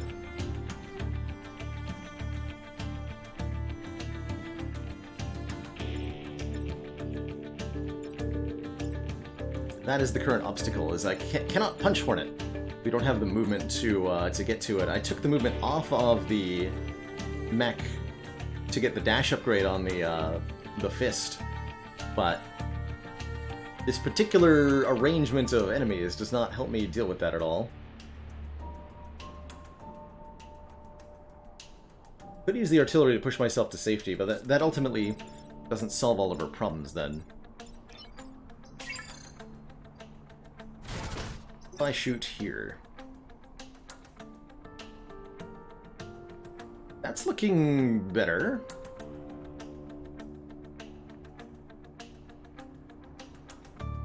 Still the problem with the punch mech being unable to punch anything, though.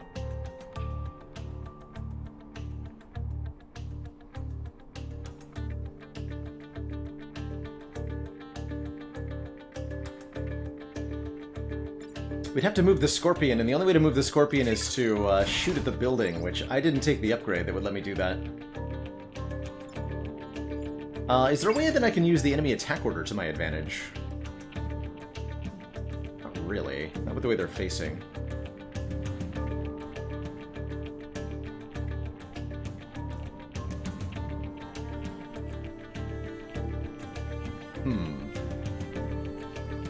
Punching the Scorpion and then shooting it with artillery to move the walker to safety. So we move Walker here, punch Scorpion, fire Artillery then on this tile. That causes 1 damage to the Hornet. We cause a 2nd damage to the Hornet with this shot and push ourselves out of the way. Then I can't deal with this thing. Oh, yes I can, because we can get all the way around behind it. That does fail to block Vex spawning 3 times, though.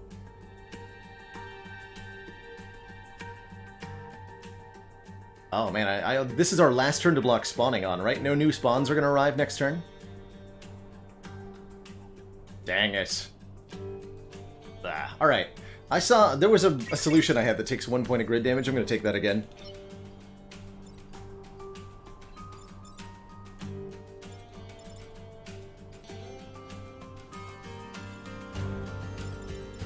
Enchant from F2.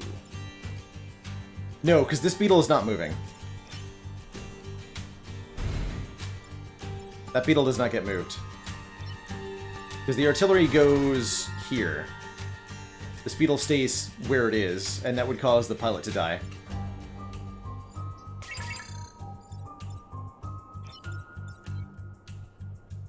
So we cannot do that.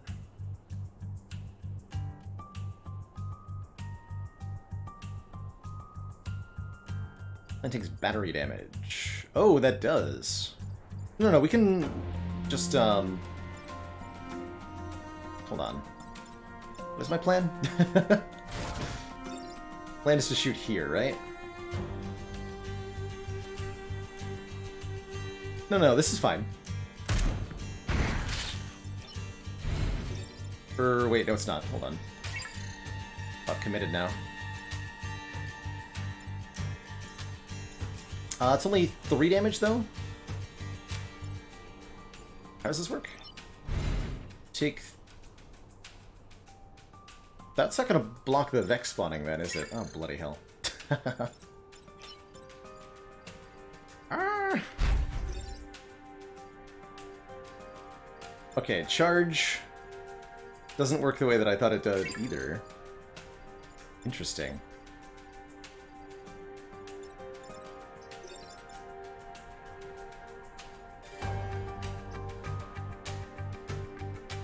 Turkey Tom's not even useful.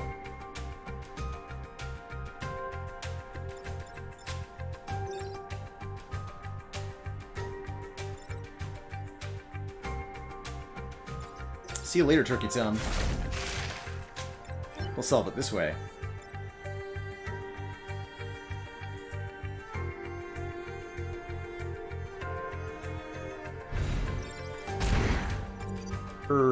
Crap.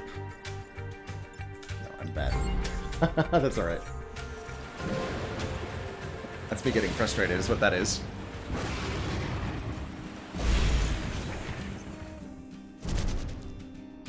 Failed to account for that happening. So certainly not the best move we could have made. Also, we lose out our mech for the last turn. Definitely don't think I did that right.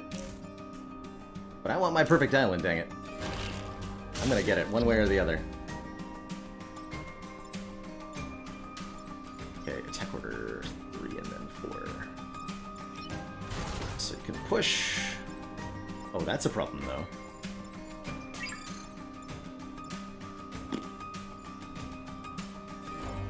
What have I done? No, I've borked it all. I have borked it all. Damn it. 2. I can't even kill that. Blah. Blah. It's all gone wrong, folks.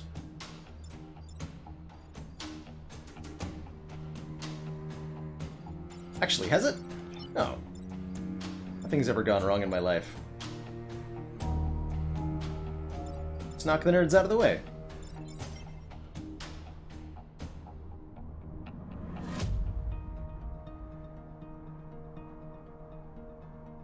We'll take 1 more point of grid damage, but we're still gonna succeed at both objectives.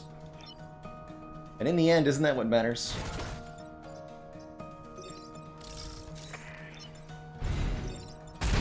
There.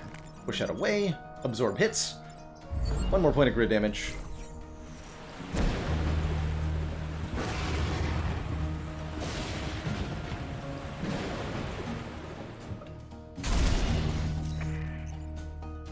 Might be able to get the beetle to charge on the other lad. This works too, though. When will you stream FTL again? Probably after a few runs of Into the Reach will we revisit FTL. Alright. So despite how badly that went, we have not lost our perfect mission yet, or our perfect island. Ooh, we get the Vice Fist, the Prime class weapon. Grab a unit and toss it behind you. It's always a fun one. And another reactor core. Turkey Tom unfortunately died, leaving K-Man without a pilot. This is a free weapon, by the way. Neat. Very unimpressed with Dash during that mission.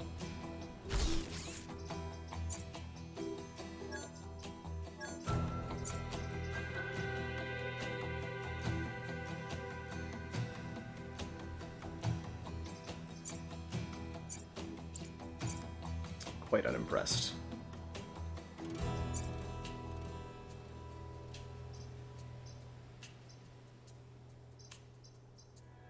Damage to allies, letting you throw your allies? That's kind of cool. Right, keep the Titan Fist powered. Alright, we'll keep the dash for now. We have a reactor core I should install on someone, though. And I think it's going to be here to give the kickoff boosters +2 movement instead. That sounds fun. Now that we have that, let's head to the Sierra Quadrant and try to tackle this mission. So we want to defend the Earth Mover and block Vex spawning 3 times again. Easier said than done. Hornets, Alpha Beetle, Blast Scion, and some Canyon nonsense.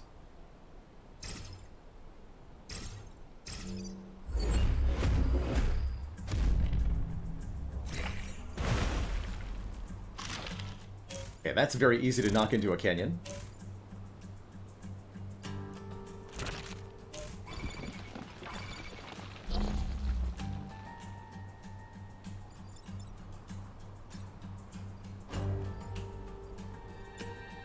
Look at that movement range. Holy crap.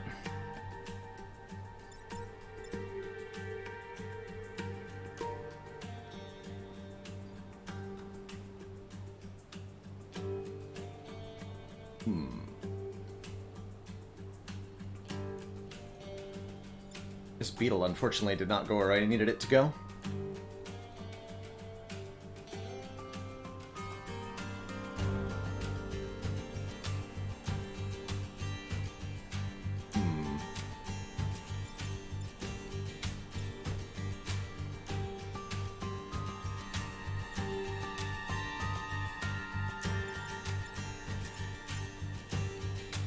Probably gonna need the artillery piece to tank the beetle's attack.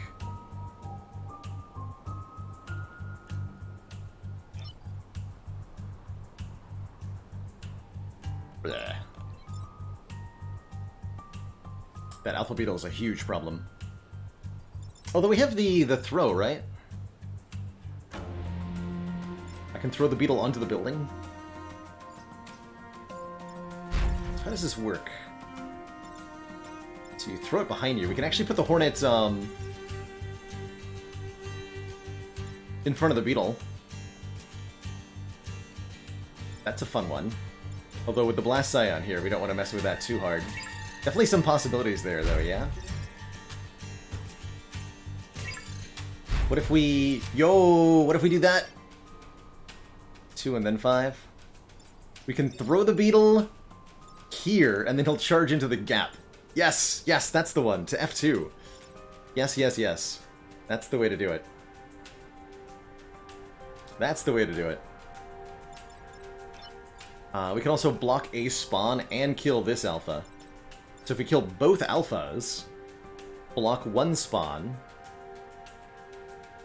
Do gotta be mindful of the Blast Scion. So here, if it falls into the gap, does it still explode and hurt this building? That's the next question, I guess, that we have to answer. Because if the answer is yes, then we are in trouble here.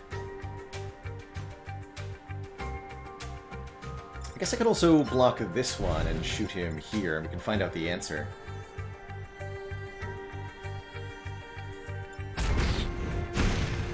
Yes. They still explode. That's a problem.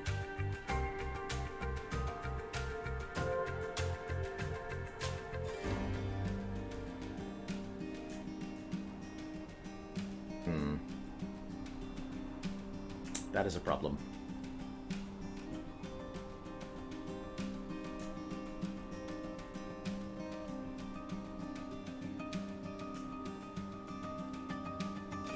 We could have the beetle hit the Scion, right?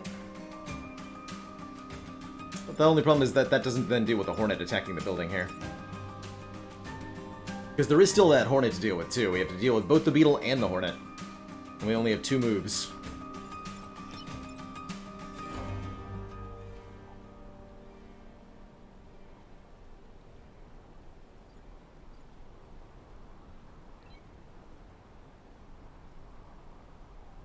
Oh, that's right, the beetle's on a sand tile, indeed. So if we punch the beetle, it'll cancel its attack. That's right.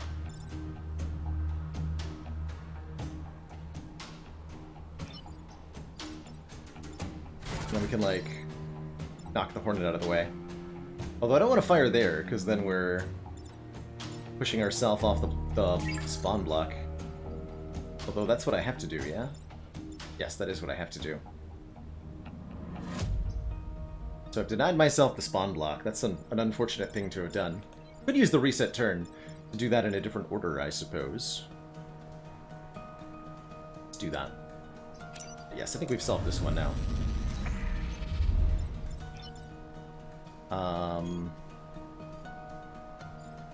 Wait, no I haven't. Because I can't... Actually, yeah, we can repair push the Hornet here. Shoot from A7, they say. Oh yeah, there. Yeah, or we can... The other option is just to, like, be here and repair, which also pushes. And that'll let us be adjacent. Which gives us the movement bonus. So I think this is what we do. Shoot into the thing, punch, and repair. We'd also have the artillery, we'd be way back here. A7 kills the Scion? Wait, what? A7.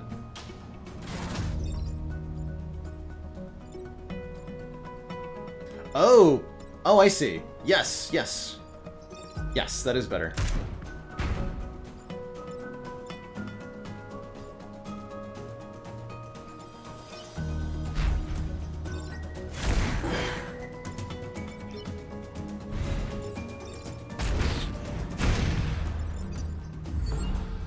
That is much better. Very good turn.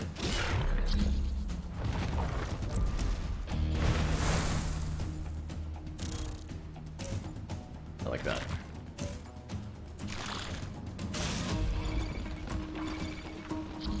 Okay, more spawning. Good. Good. Of course, the artillery's a little bit out of position now. That's alright.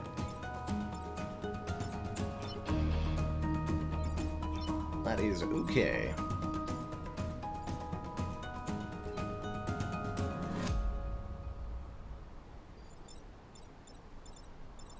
So this punch would be pretty devastating. We could also judo throw this guy onto the spunny. That seems like a good use. That would let us get the block Vic spawning 3 times. We can move the tank onto... Well, the tank is fine where they are. And deal with that. Artillery, this guy. Out of the way or some such. Fling here. Tank moves here and shoots, Beetle dies. Hornet. Slight problem. So yeah, tank to C3 indeed. Looks good.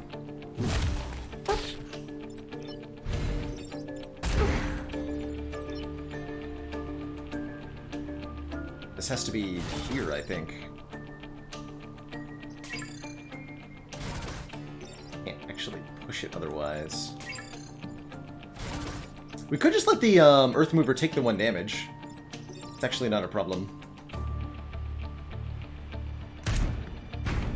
Do that, though.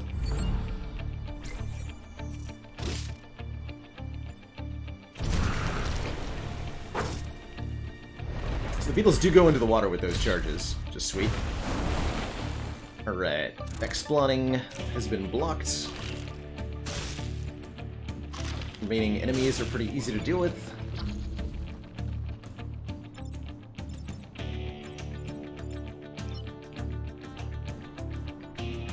Just have to be mindful, because our tank has 1 health.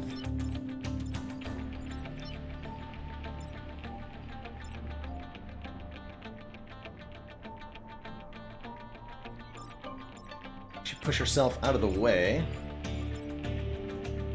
Want to.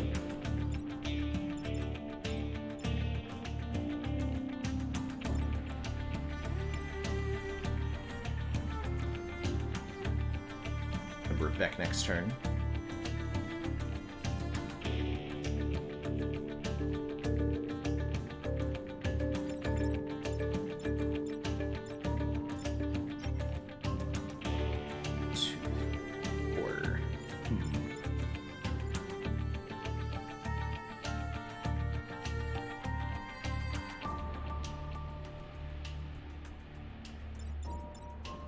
Let's see, we can do... Yeah, we can actually get this this Scorpion to block the spawn tile if we push it out of the way there. I think that is what we want to do with it. Allows the tank to, like, push the alpha here, and then we can actually push the alpha onto the spawn tile. Yeah, I really like that. Okay, so we go, like... here.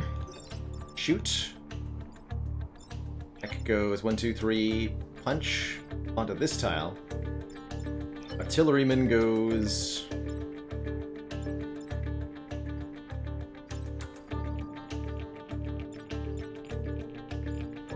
actually can't fire on this tile very easily. We can fire on it from here, though. Take a point of self-damage from the Hornets. Kill this Scorpion. Yes, that'll be good.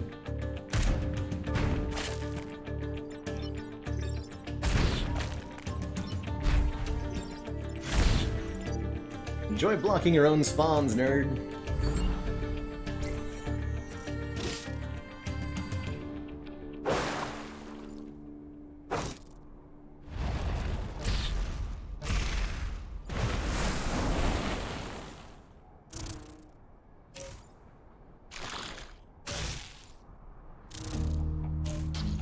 That poor tank. They're really trying.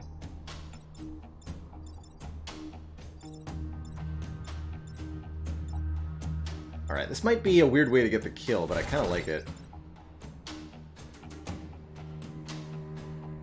So if we have the tank repair itself, and then fire the artillery here, get a double kill.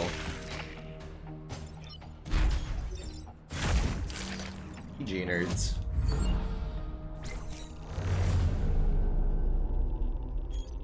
Okay, we're still on track for a perfect island, despite, again, weirdness happening. Power grid's a little bit low. We do get our another reactor core there. Oof. Okay, where do we want to put that? I think it's time to deploy the acid tank here, if possible.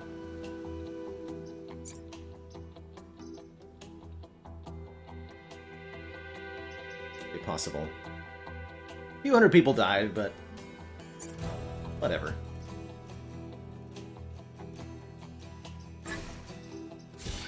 Take more move on the tank for the moment. Not defending the train. At least 7 enemies. power generator. I think we're reasonably good at that. Seismic activity is what? Ground tiles will periodically sink into chasms. Oh yeah, that'll help us for sure. Or don't kill the volatile Vec. Keep something alive. Let's deal with seismic activity.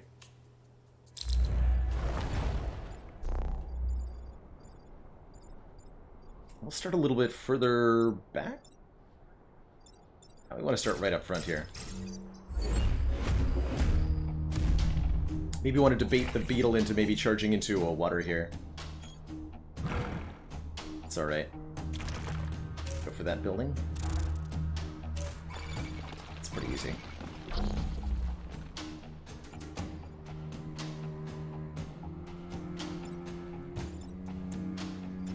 We can actually have the beetle kill the Blast Scion for us. Really like that.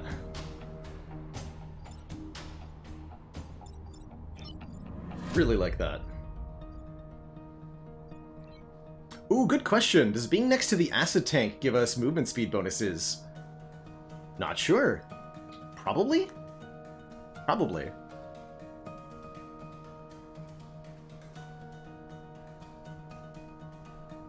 That's true, we do need the enemies to spawn so that we can kill them. We just want them to all die. You can definitely get a head start on that. Punch this lad, so that it charges at the Blast Scion, and very careful about damaging this boy. I don't want to kill this lad this turn, do I?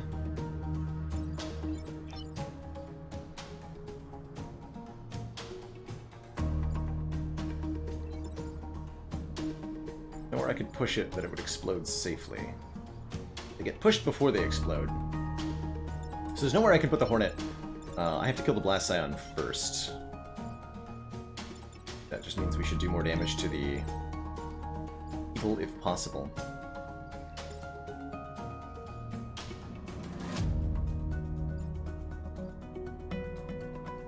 Guess we can do 1 damage to Hornet.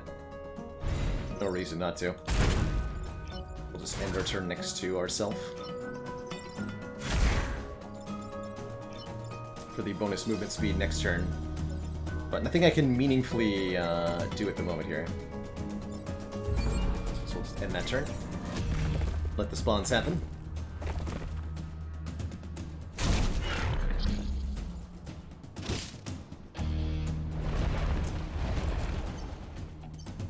Okay, Alpha Hornets, yikes.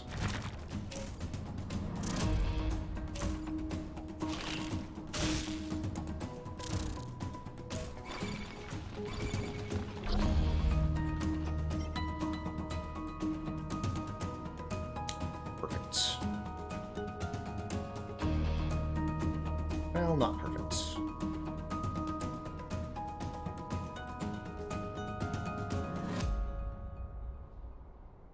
Not perfect at all. We cannot fire from a smoke tile, so we can't knock this guy out of the way. Not with that unit, anyway. You can't repair in smoke? What? That's interesting.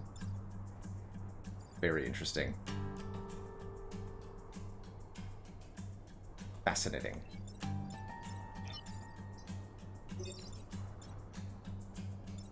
I really need to artillery this thing. Means this Hornet can't be dealt with? Oh dear. Why does it have to be so complicated?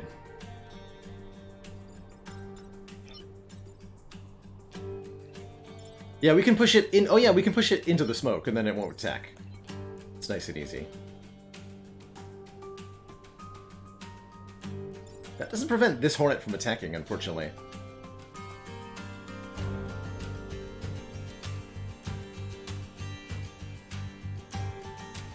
What can our mech do for us? If we free him. Got 3 movement and a charge. Push this guy out of the way, we can... No, that'll result in our death. Nice hard to get to.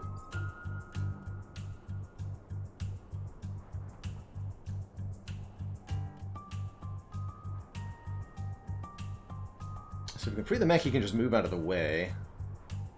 But he cannot assist. assist. Can't attack and then move, I don't believe.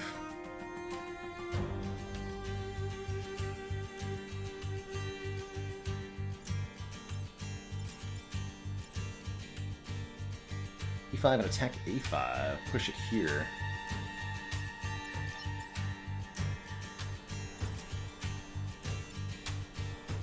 That then requires the other of the two. Like, one of the artillery and the tank have to deal with the Alpha Hornet. The other one has to free K-Man. Oh, we can dash punch? Oh my god, we totally can. Excuse me. So I'm allowed to just, like, get out of the way. I did not know that was an option.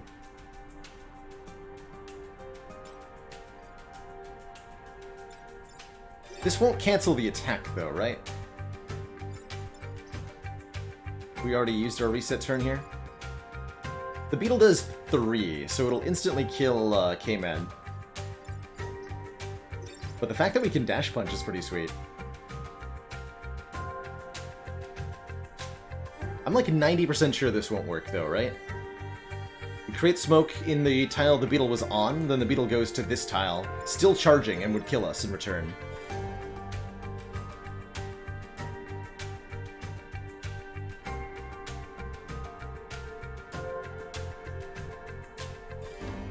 But by charging out of the way, we can focus on dealing with these two enemies. The problem is we're not getting the kills we want.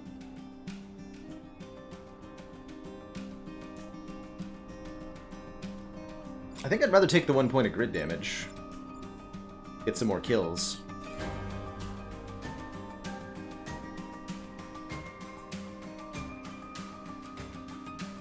But what does the mech do if he's not doing...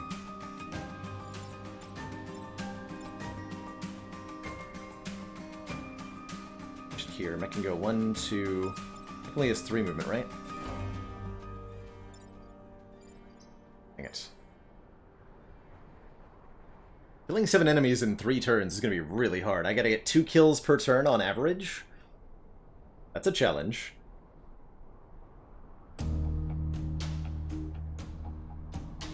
Primeck is expendable, but there's no way I'm going to allow myself to sacrifice it here. I think that would be gravely foolish.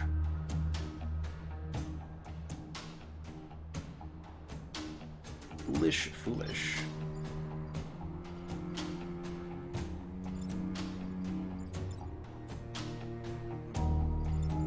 I should go all the way over here. Interesting one.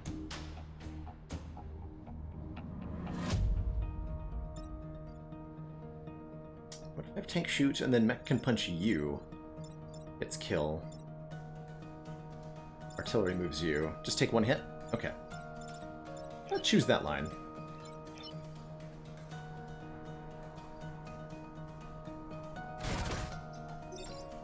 Like that.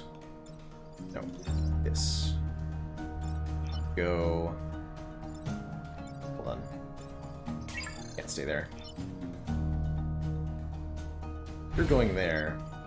If I want to hit this tile, I have to do it from here.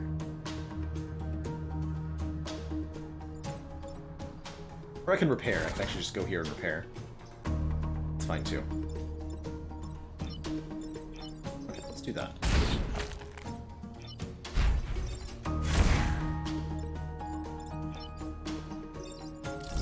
The 1 point of grid damage, but we get much more progress on the killing enemies objective this way.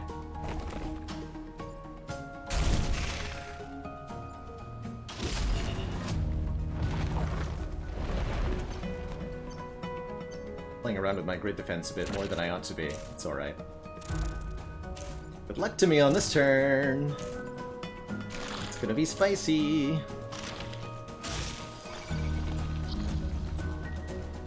2 turns remain. Can't allow that to connect. Can't allow that to connect. Can't allow that to connect. Oh dear. I think it's all going south, chat. I think is what's happening. Although, this is a good move. Kills that, pushes you out of the way. There's so many threats here. We can't deal with all of this. Charge and kill you. The fact that this guy is flying is a disastrous problem here, though. There's no way we can get all the kills, so I think our perfect island is gone here. I can at least get the achievement, I think, for a really long charge punch. And in the end, isn't that what matters? Artillery here. And then tank can't actually deal with this, so we would actually lose the run immediately if I did that. God, these spawns on the hazards have been such a pain to me. They're supposed to help you. They really are. Oh dear.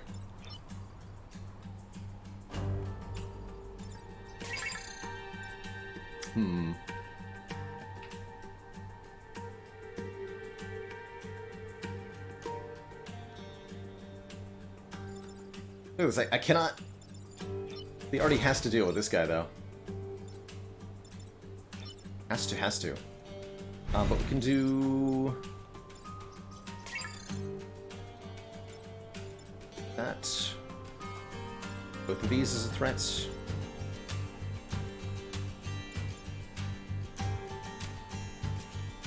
Ha! This is a really ugly situation.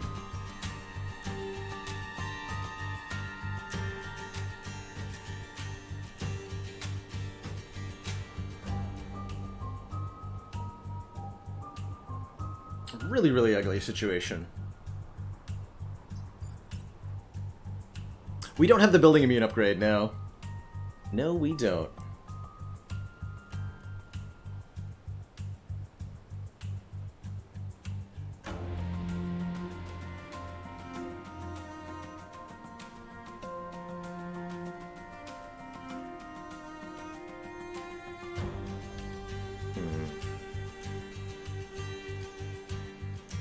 We're pretty boned. I just keep saying that.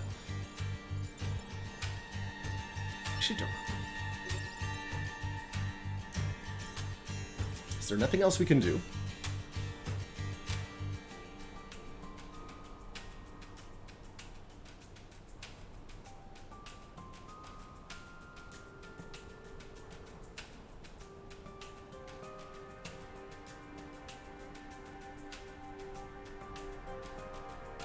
Feels like there's nothing else we can do.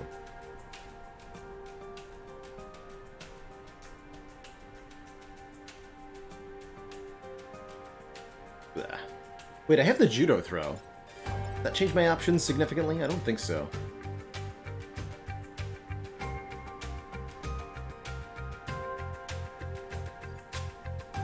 Don't think so.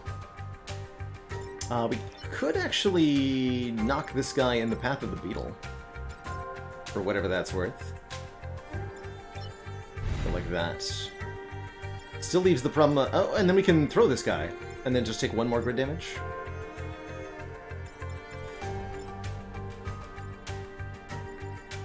Okay, I like that play.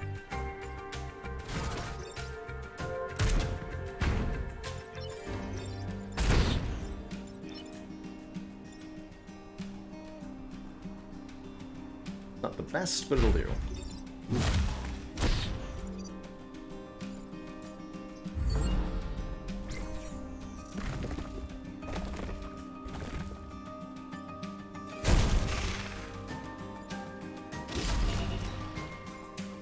It is bleeding power. We can always buy more of that.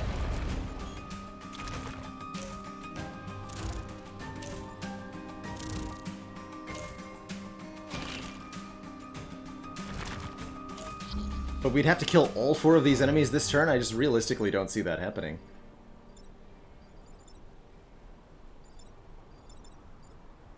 Actually, there's 5 of them. I can get most of them.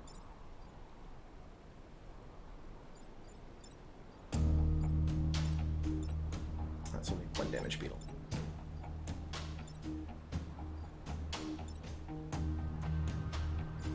But we can avoid future, further grid damage at least. I just don't think we can get all the kills we need. Okay, that's not too bad. Not too bad. Wait, you can charge across gaps? For the punch? Excuse me? That's awesome. It's really awesome.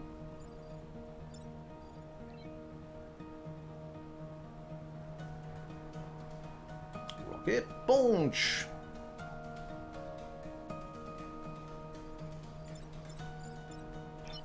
Actually, just shoot that guy out of the way. Prefer to get a direct hit if I can.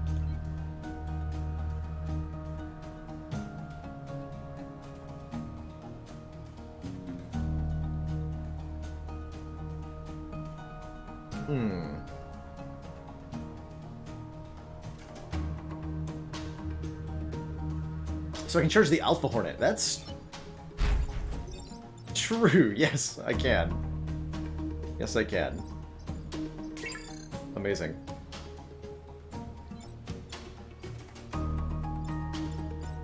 Amazing here. Is there a way to kill 4 of them? Hold on. If I can kill 4 of them, I really would like to. We can... Yes, yes, maybe... No, no. Okay, no, we can't. Cannot get them all.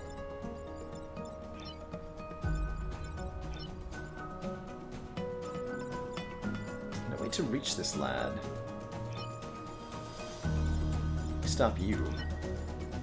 Say a push would work, yeah? Yeah. Okay, so something like shoot. Rocket punch.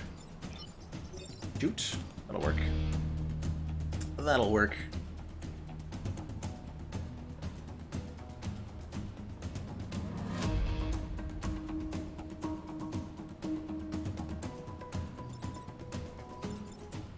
The second beetle only does 1 damage, so we're not going to be able to get a scorpion kill with it.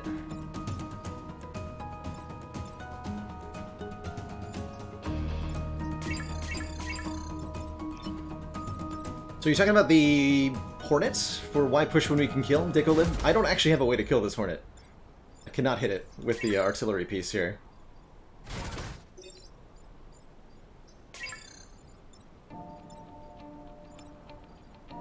Actually impossible to reach. So we'll go for the push instead. Alright, I'm committing to my plan. We do fail our perfect islands. Tragically. But we don't at least take any more grid damage this fight, so I'm out of here.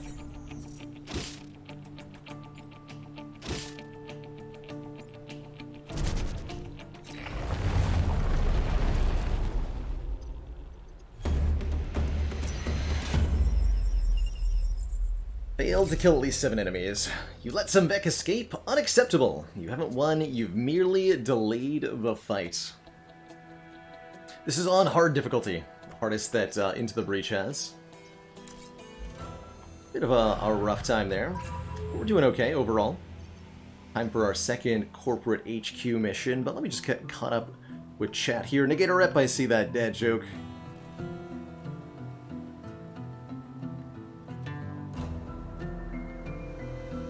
Why do the companies on Earth have so many reactor cores to give away? Why? Because they're corporations. And they deserve to give us more stuff. I think we are costing ourselves a bit with some of our equipment loadout.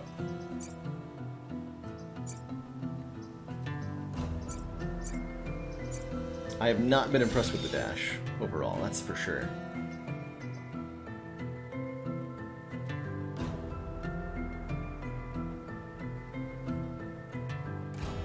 Ginger Llama, thank you so much for the 10 months, almost to that full year.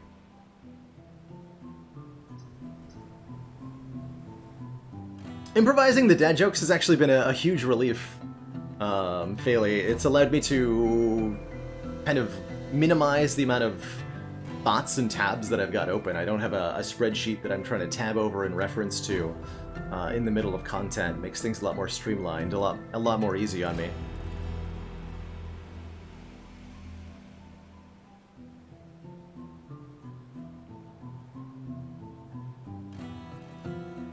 let's see here.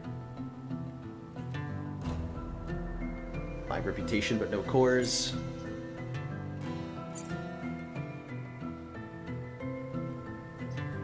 The building immune thing seems like it might have been quite nice. Let's go building immune and one move on the artillery piece instead of what we've got for the corporate HQ. So there's a Firefly leader with 6 health, and an Alpha Hornet and a Scorpion. Let's try to bait the Hornet into attacking us all in a line. The Firefly leader will shoot in 2 directions, trying to hit 2 targets if they can. See if we can lure them into shooting at me as well. Having a better idea of the enemy patterns, really, yeah, that's exactly what I wanted them to do.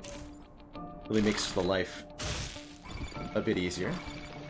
Oh hey, and we have the perfect opportunity to take advantage of our new building immunity on the stuff, actually. On the artillery. This attack does 4 damage. If we boop the Scorpion in the way, we can benefit big time. Win bigly. And we can also push the Alpha onto the spawn location here as we do that. Then we attack like so, do 0 damage to the building. This gets knocked there, you die. You take 2 damage, and you get punched, sir. Could also judo throw the Alpha Hornet here. Hell, we could even try to get the Alpha Hornet into the path of this attack as well. Although I can't get both. And only one of them can get hit, of course.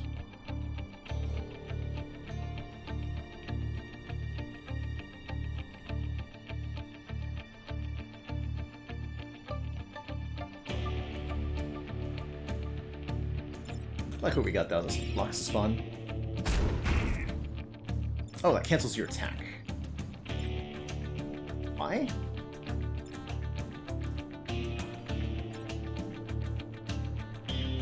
There's no smoke there. Interesting. Not what I expected.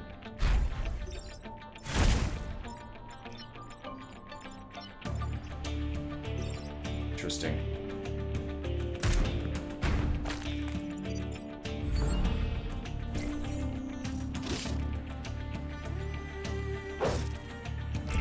Oh, maybe because it can't attack backwards? That would be interesting. Big if true.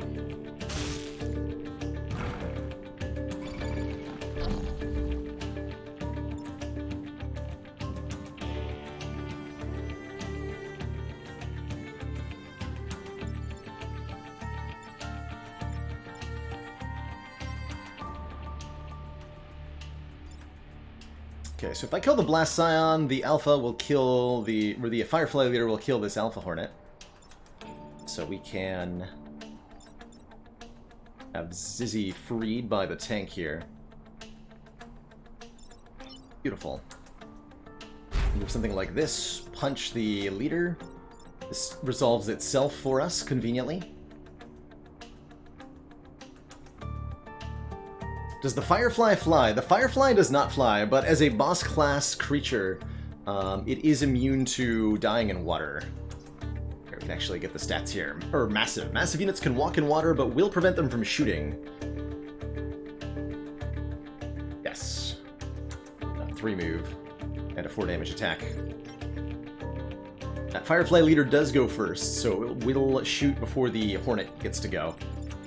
Very important to know that.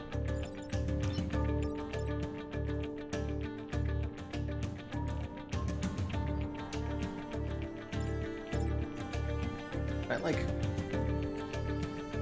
shoot this tile. 5 movements. 2, 3, 4, 5. Oh, but I can go. Ooh, I can. Yeah. Okay. Yes.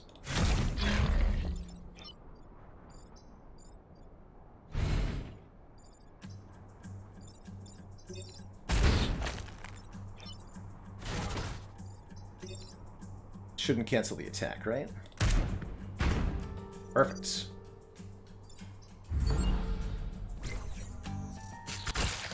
Thread, thank you so much for gifting a sub to Too Wet.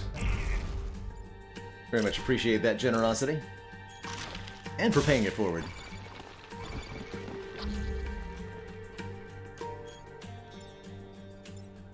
Okay, 3 health on this bad boy. We could finish off the leader this turn, and I think I would like to. I see that there's a lot of spawning nonsense happening.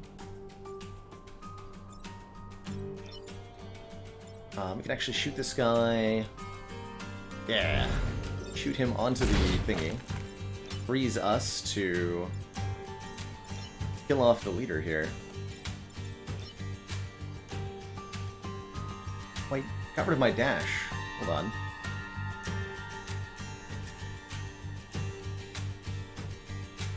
Oh no.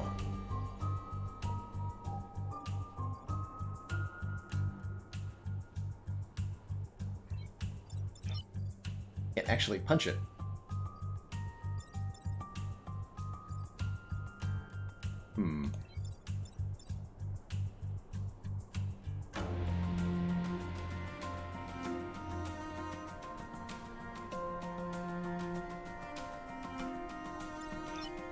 Yeah, we can put the artillery here, push it this way, and then punch it into the smoke, right?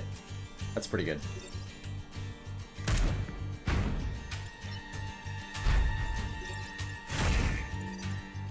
But we have to kill it next turn.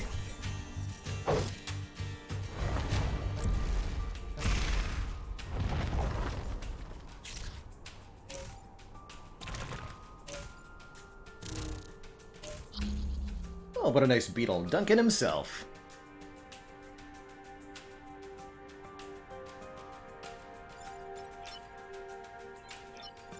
How convenient. AI, so we don't want that to get the kill. There we go.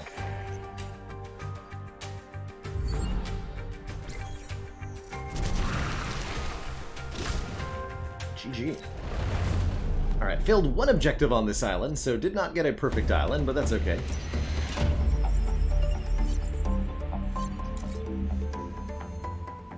Region secured. What can we buy here? Oh, boosters! These are one of my favorite items. Jump forward and push adjacent tiles away for no power. Cluster artillery.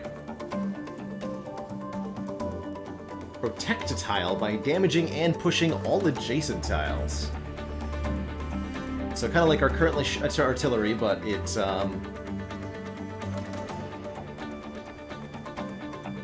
deals damage to the adjacent tiles instead of dealing damage to the center tile.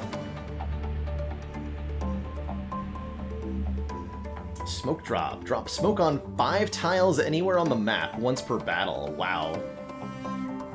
Pretty powerful. Or the teleporter. Swap places with a nearby tile. Science weapon. Definitely want to buy 2 more reactor cores. I almost want to sell this acid tank thing.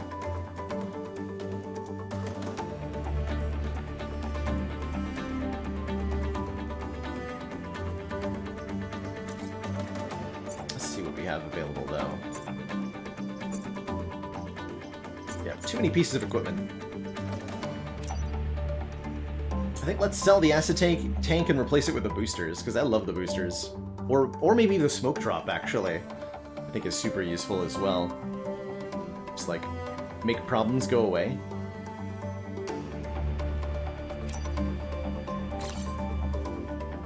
Pick that up. Hell, I could pick them both up, but I can't afford both of them. Probably want to buy 1 more grid power. And I think we're going to make this a 3-island run.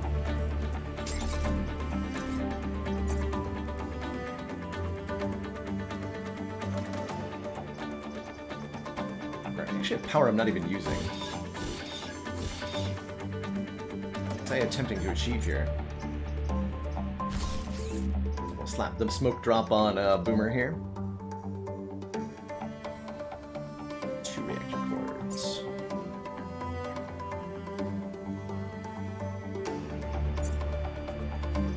Re-enable dash. I still want that achievement, right? There's an achievement for... kill an enemy 5 or more tiles away with a dash punch. That's what we need to get. I guess you get different victory medals for...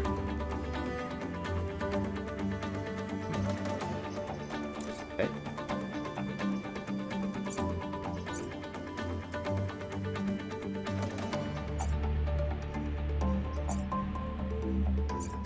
Enemies are going to have a lot more health. Might want to start thinking about doing additional damage with the Titan Fist.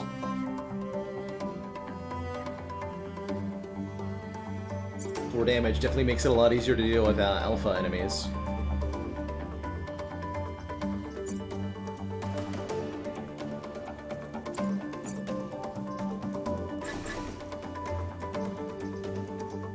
Need the best punches of all time, please.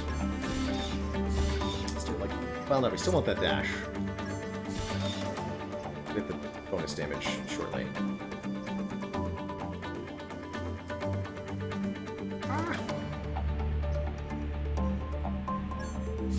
Need one more reactor. One more reactor.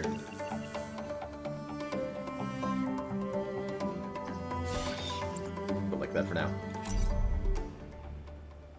Completing 2 islands, we've unlocked Pinnacle Robotics. We also unlock the Volcanic Hive, allowing us to go to the final mission. Don't need to have the charge for the bonus damage. No, those can be powered up independently. If we want to, like so. I like the Iceland. I tend to think that this place is one of the easier islands to deal with here. Kill all enemies before they retreat. That's a challenge. We have to tackle this mission to get to the good stuff. Okay, let's try it. Protect the coal plant and kill all enemies before they retreat. There are a few enemies that start frozen. Does that count as enemies that I have to kill? That sounds hard. Genuinely.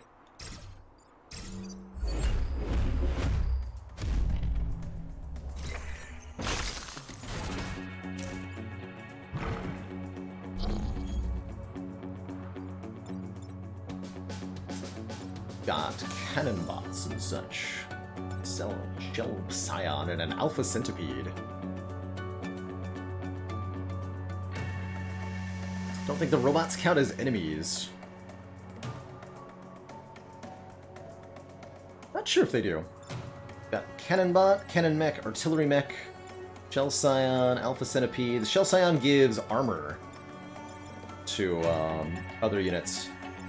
Anything that's frozen can't move or take any actions, but if it takes any amount of damage, it'll be freed from being frozen.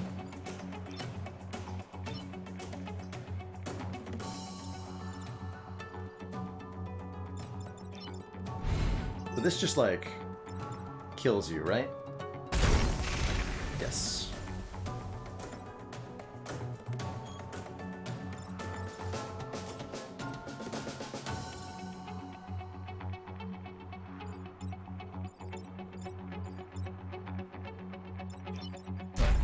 Let's free that centipede. I suppose start doing damage to it?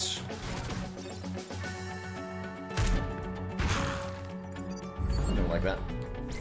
Probably could have been next to each other for a bit of a movement boost. Oh, we just like thawed out there? I was actually not expecting that. Oh dear.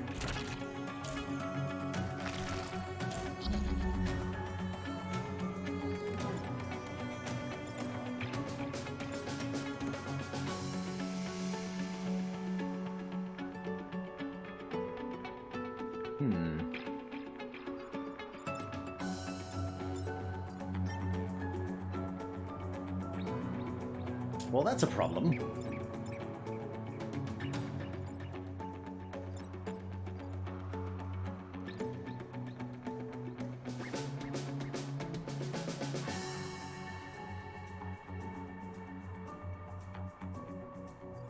Mostly just need to deal with these 2 robots.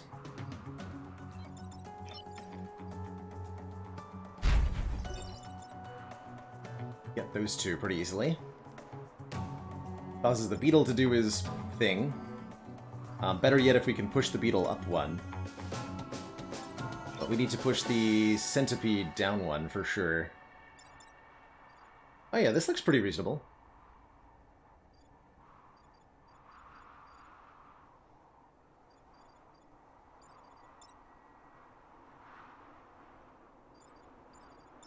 Might be a way to do that with artillery, too. We also push this guy up in this direction.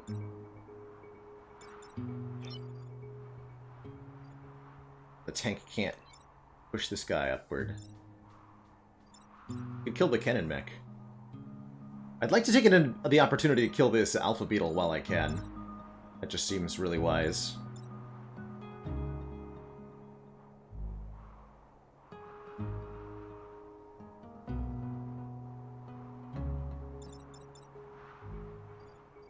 So the artillery seems like the best way to do that. Okay. Dunk those two.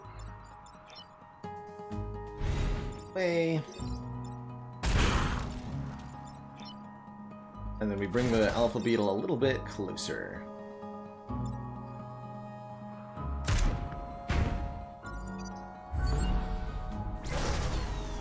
Wait, I've done a horrible mistake. I didn't think that through. Well, at least that didn't kill me. But I made a horrible mistake there. Oops.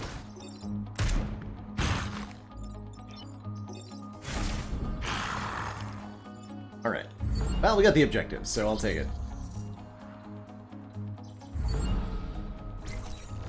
Actually did that a turn early, too.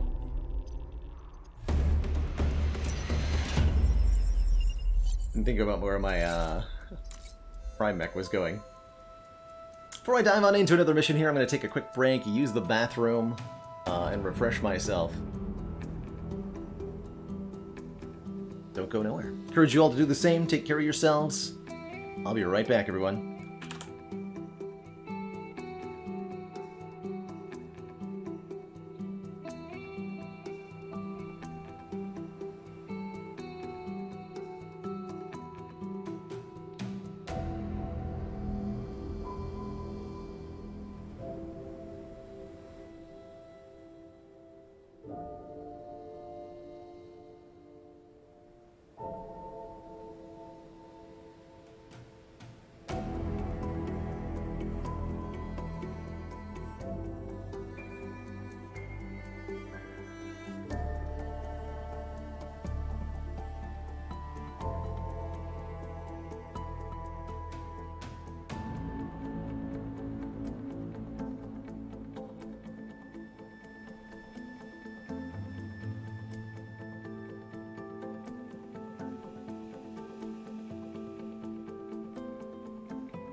Alrighty, folks.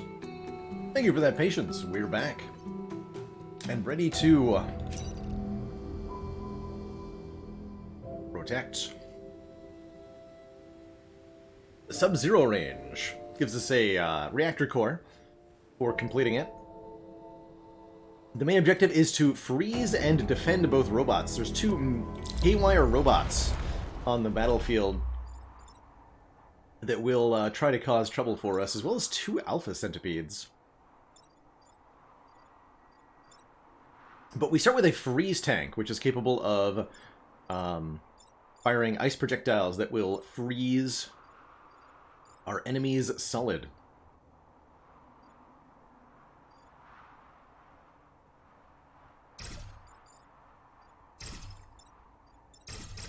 I want to deploy something like this. We should get adjacency bonuses, right? Which we'll find that out. This allied tank counts or not.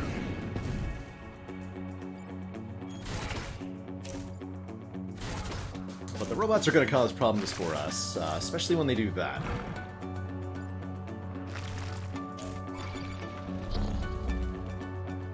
The good news is the alpha centipedes didn't do anything harmful.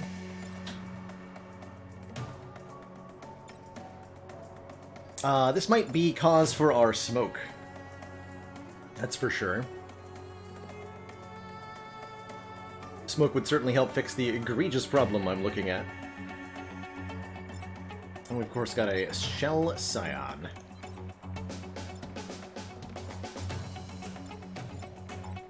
Should she give me extra movement? I can't tell. The Scion gives armor, so enemies will take 1 less damage while that Scion is on the field.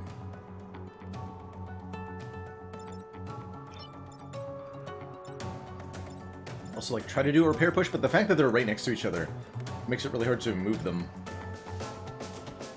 in a way that's actually helpful to me. So I think I'm going to deploy my smoke on the laser bots. Probably block this spawn.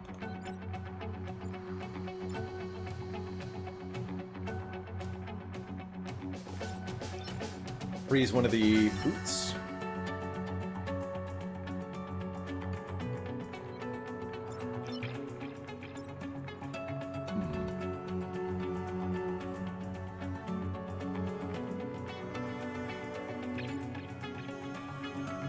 Feels like there's a usefulness we can get by having the centipedes attack one another.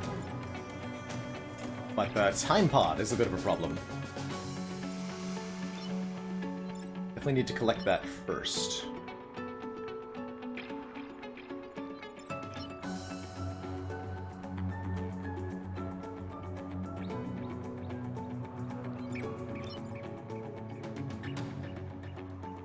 Shoot and freeze this one. Maybe from here, actually, is the best way to do that. Then we deploy the smoke.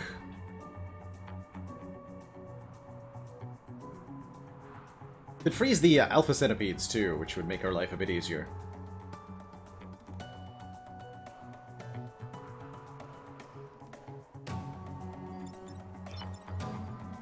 What else can we do with the artillery back here? Push things around.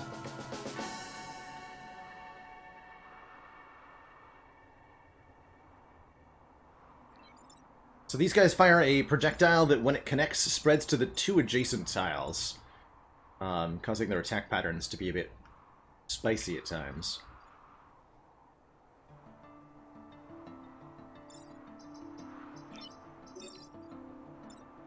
So smoke would be something like this. Actually throw one of the centipedes onto the smoke tile, too.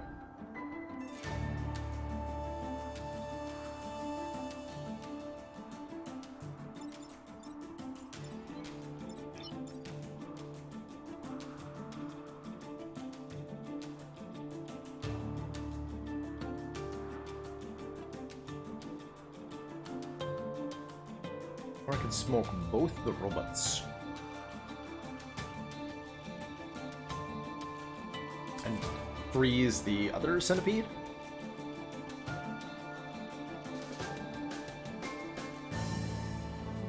That's a fun option. Smoke both robots and this centipede.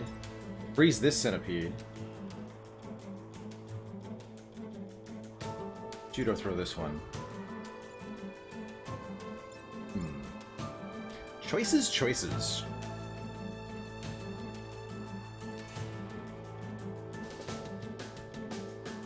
Definitely need these robots to be dealt with. I like the idea of blocking the spawn for a turn. Makes our life a lot easier next turn.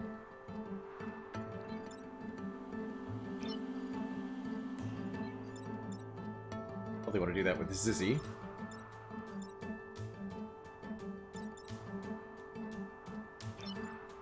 Could just move out of the way of these Alpha Centipedes and not do anything to them, but need to at least hurt them a bit. I'd love to punch this one into the way of the other one, but that would break the time pod.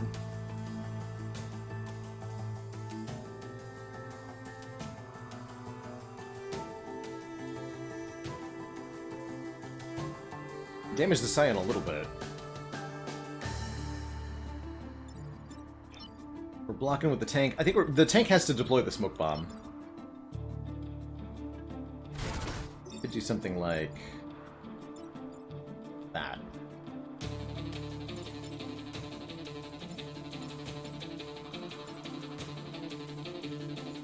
Could even cause a fire here.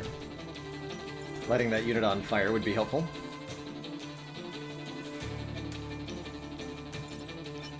Collecting the pod is probably a good idea.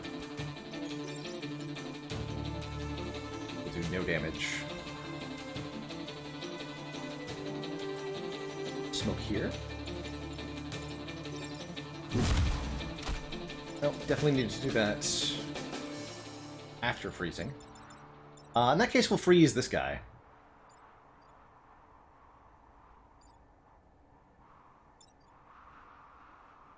Yeah. Yep. So what's the artillery shot gonna do? This will just damage the Scion. So... not optimal. I probably blocked my own massage a bit more than I wanted to.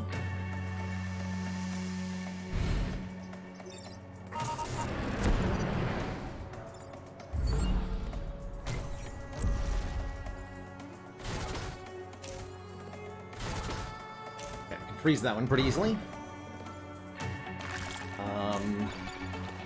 That other bot is definitely a problem, though.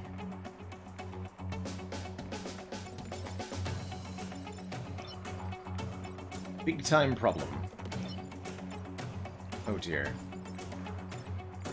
Oh, it's super bad.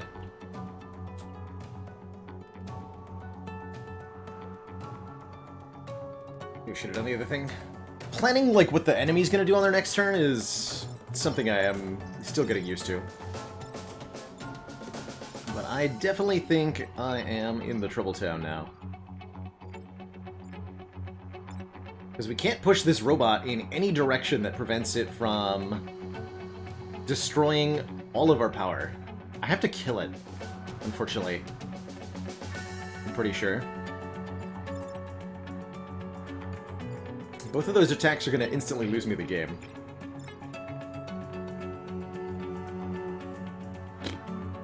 Alright, in that case, we freeze the Alpha Centipede, we destroy the robots, sacrifice both the reputation points. Could push it to B7. Yeah, but its attack will still hit these two. I do not enjoy this, or accept this. What I do is enjoy getting achievements. Ramming speed.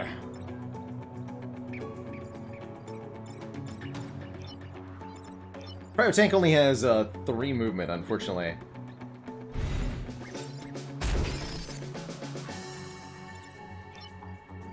Sad but true.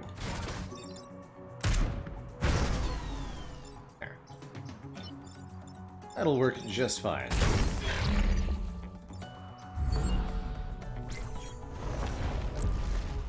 Pretty much all of our pushes do damage, yeah. Pretty much.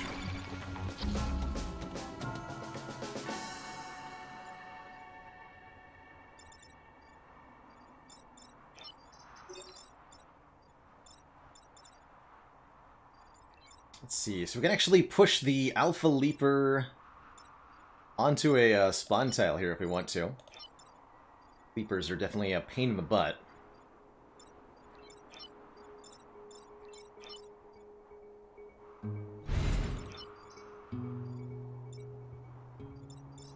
That from here, though.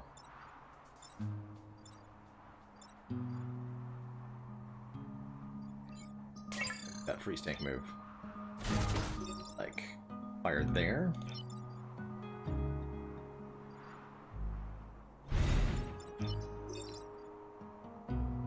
Push the Leaper onto the tile. We can freeze our own units on tiles that are spawning if we want to. Prevent them from taking damage. That. Like so.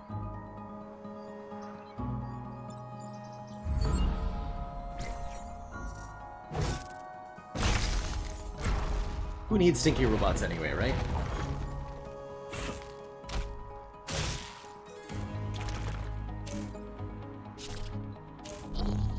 This is the last turn of combat. Yeah, just avoid that. Punch you. Shoot you. And turn. Might have gotten some more XP by getting kills, but I'm pretty happy with this. Yes, push and damage are indeed separate things, and there's a lot of manipulation you can do by having one or the other. Alright, we got our reactor core, and we got the time pod, which was another reactor core and Ghana. Deploy anywhere on the map, damaging adjacent enemies for 1 power, and a skill of 1 mech reactor to activate that special ability for free. Wow. That's pretty cool. That's pretty cool.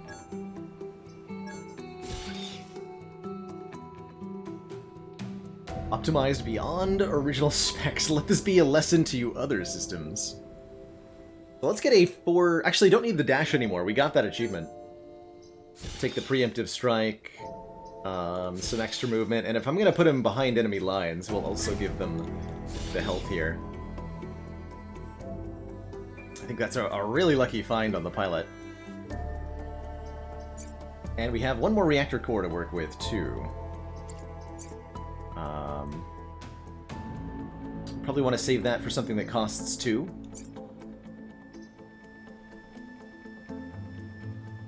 Let's also open up our naming there.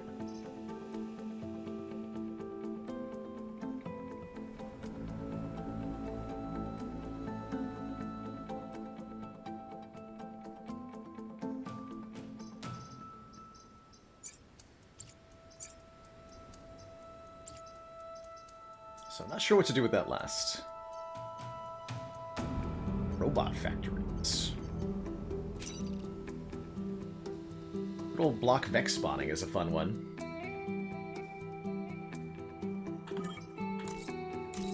Mr. Destructoid. Got it.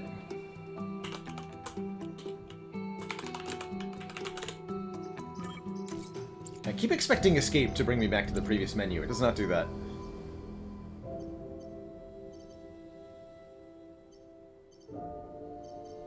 See what the map looks like. So this looks relatively easy. 1 building to protect and then 3 spawn block. AI training. Defend the robot factories. These factories are manufacturing hostile machines, but there are hundreds of innocent lives within. So the machines will create robots that we have to deal with. That sounds like a pain in the butt. Oh, are these missions with freeze mines? These are some of my favorites. And we need the additional power anyway. So there's freeze mines all over the map, and the enemies are, believe you me, going to be very eager to step on them. Also, when I spawn, I damage adjacent enemies, right? Yeah. Is that a good idea? Maybe. Am I going to do it? Yes. Yes, I am. Even if it's a bad idea.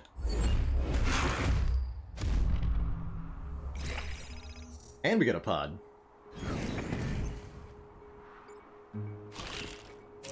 Okay, good. Excellent. Bad. Good. Bad. Alright, what's the attack order here? So... we can just move out of the way of most of these attacks. We have to deal with that Leaper, and we have to deal with the Alpha Centipede here. We can deal with the Alpha Centipede just by moving it to the side. Leaper needs to die, though. I can't punch it because it'll hit the building. First.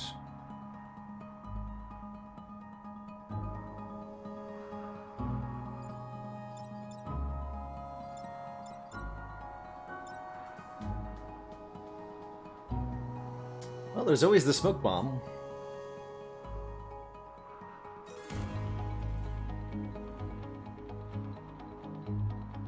I mean, we can push the Leaper back one.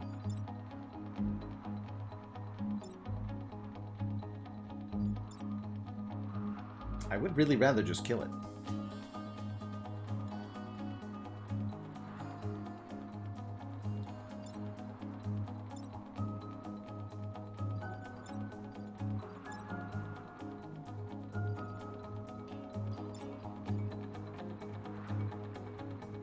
So we can only hit this thing from the left or the right. 2 shots to deal with it.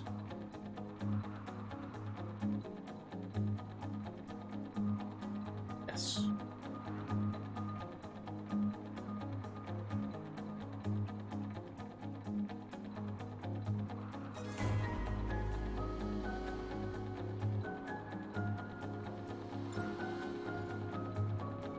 Yeah, I think this calls for the smoke bomb.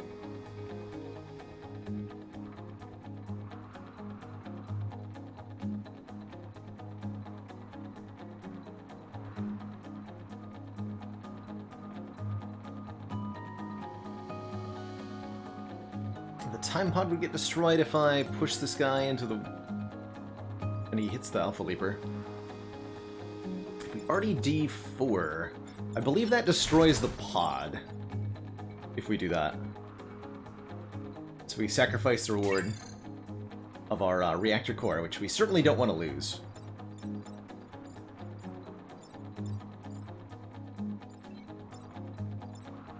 That is unfortunately the tile the pod chose to spawn on. Can't judo. Yeah, no trigger available. We can judo this guy onto the ice trap if we want to.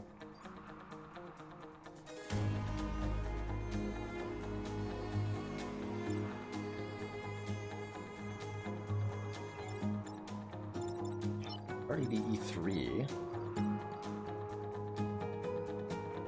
No, we don't want to do that, because that'll push the Leaper into the building, destroying the emergency battery.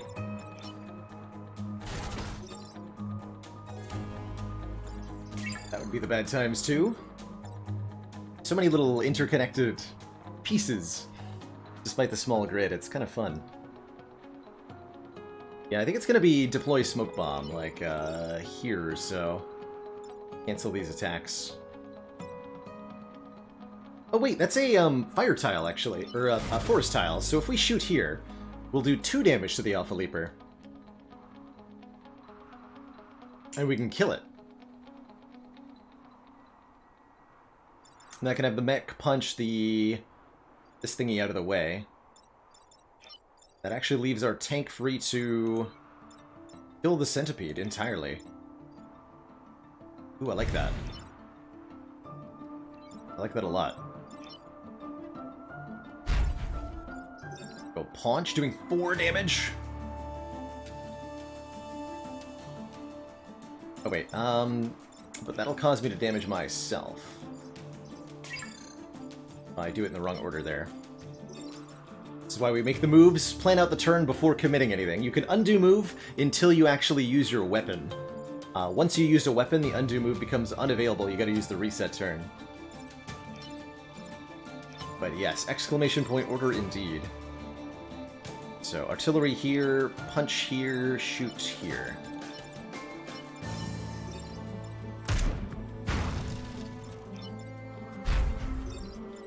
Could also yeet him onto the freeze mine if we wanted to. That might be an even better way to deal with it. Let's do that. Alley-oop.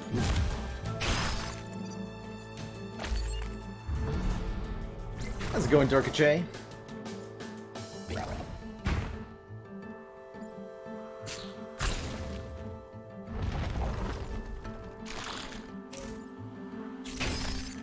Right, they do that.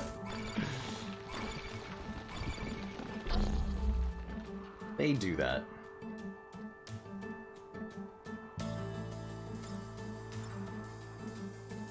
We are on hard difficulty. Hardest Into the Breach has to offer.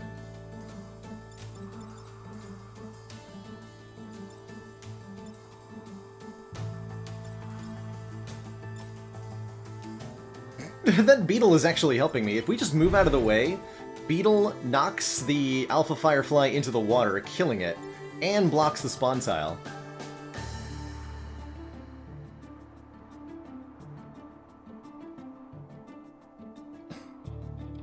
Yeah, there's secrets hidden inside special mountains, right? I actually don't know what I'm supposed to look for the special mountain tiles. Or is it random? I'm down for breaking random mountains.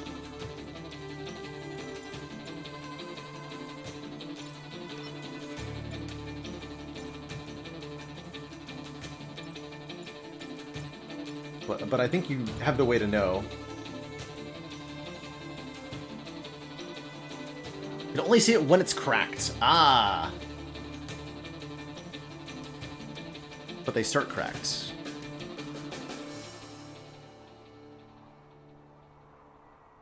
Or maybe they don't. So maybe I do bust some random mountains? I think I'd rather block spawn tiles than do that.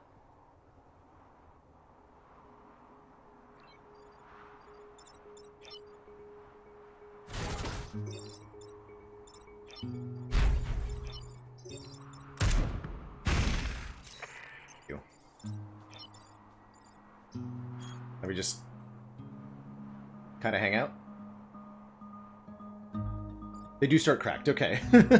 Glad that there was no need to bust any random mountains here. But I will anyway.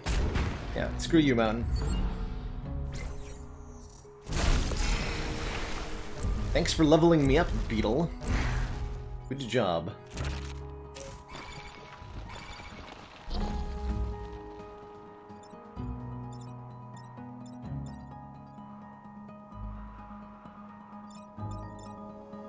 Poor beetle.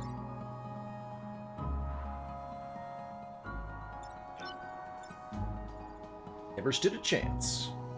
There's gonna be a lot of spawns happening. Anything we don't allow to spawn this turn simply isn't going to spawn. Which is certainly nice. Do the repair push. Simply kill.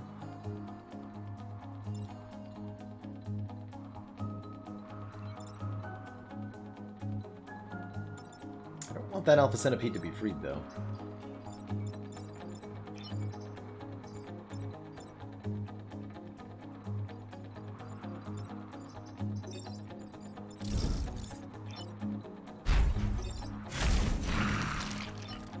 The boppins.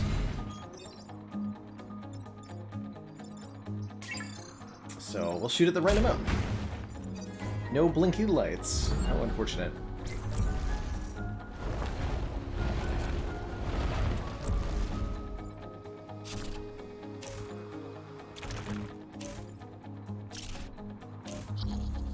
Nice. Not at all a problem. Give Mr. Destructoid some more XP here. Definitely kill at the very minimum the Alpha Firefly.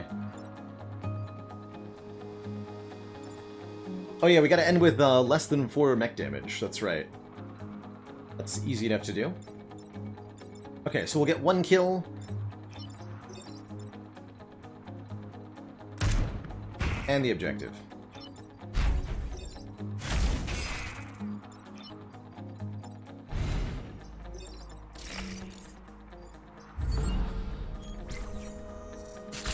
Thanks for the reminder on that repair thing. Oh, forgot that was our objective there. GG. Okay, nice and easy there.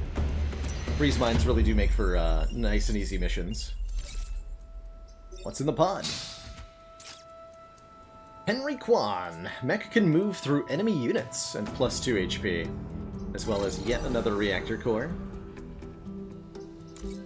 And someone got promoted for Mech HP too. It was Eidolon. Got 1 mech move and 2 mech health.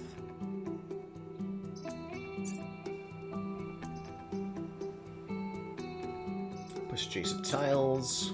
Definitely like the preemptive strike. We'll have Quan sit in the back line for now. Let's do this venting field mission. Got 2 reactor cores though, so let's spend those at the very minimum on something impactful. Plus 1 damage on something, maybe? Think you'd swap out Eidolon? Give up the movement to gain... Being able to move through enemy units versus 1 movement, that is probably better, right? And they level up again. I agree with that. I agree with that.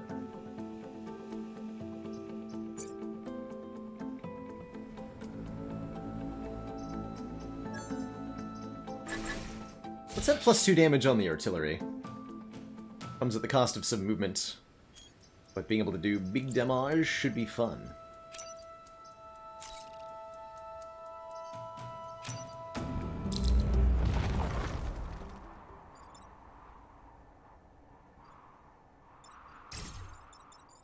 So that'll actually free the... We just outright... Oh, we can kill the, this thing, too. Nice that I could just destroy a 1 health unit right off the get-go here.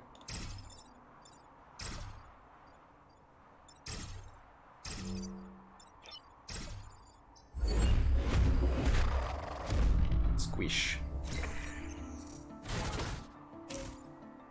Gotta block spawning 3 times and protect the bar.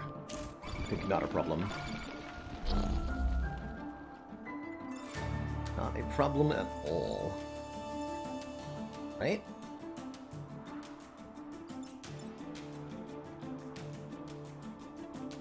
Hmm.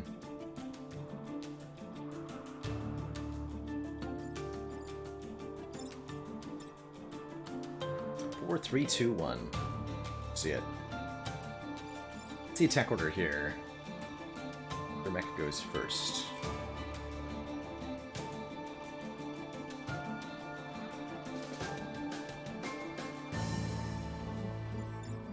We can judo throw the beetle behind us.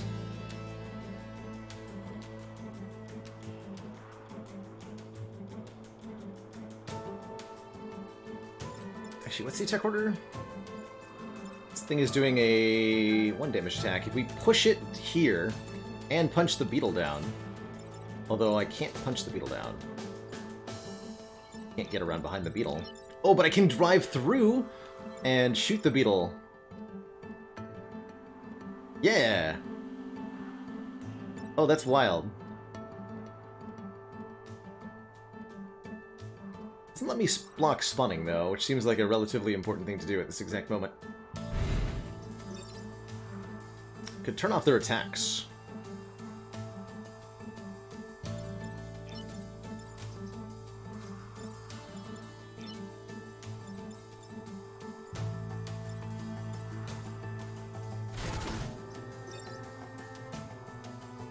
You can also have the beetle and the thing you shoot each other.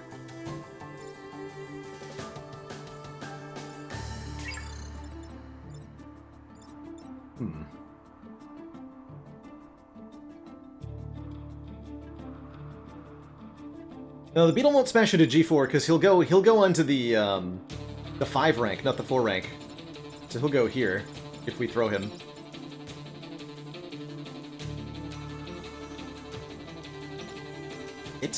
Not sure.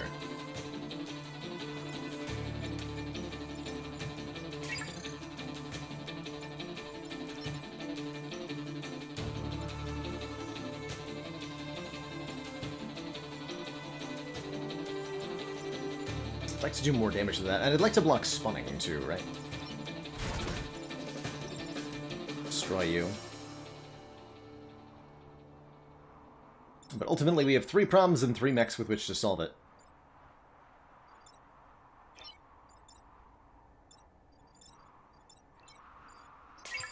Options, put the tank here, but then I can't shoot. I'll push into the buildings. But we can use the smoke drop. I think the answer is to use the smoke drop.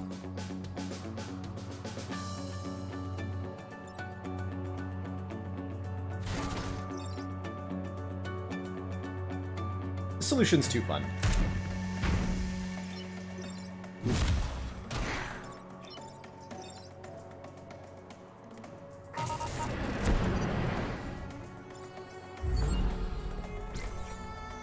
Wait a minute, what? That's a 5-tile attack? Hold on.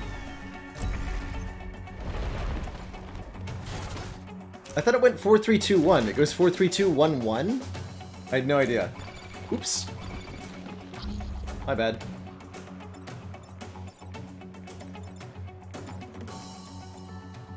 My dang. Alright, probably just gonna kill off a couple here. If we just shoot this guy, he'll block his own spawn. Just goes all the way across the map. Understood. Makes sense.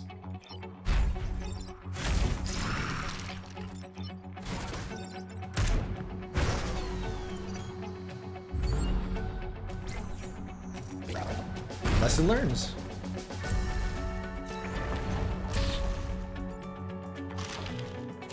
Okay, objective achieved. Oh, you don't want to do that. It's a bad time for you.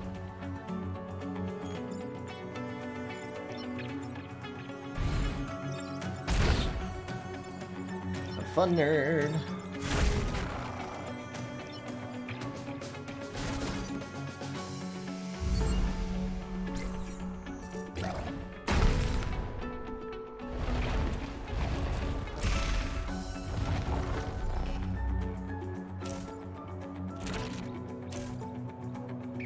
It's not even a problem.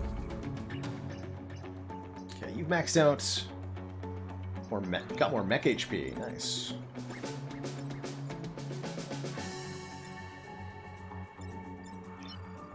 We killed 2, but not all 3.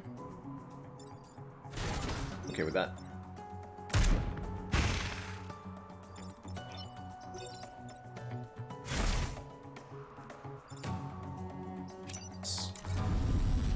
Clicked. Have to punch. There we go.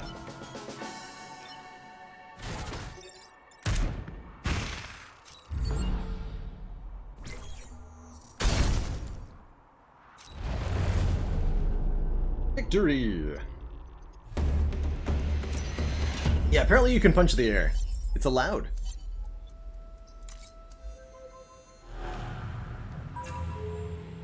Time for Corporate HQ. Ah, the Goo. It's a cool little boss.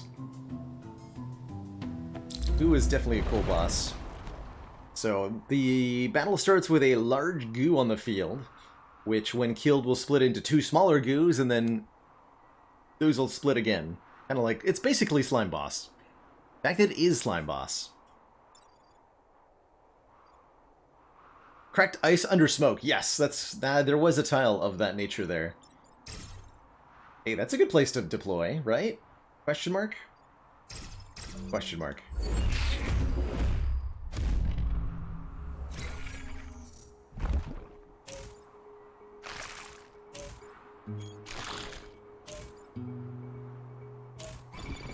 Oh, perfect.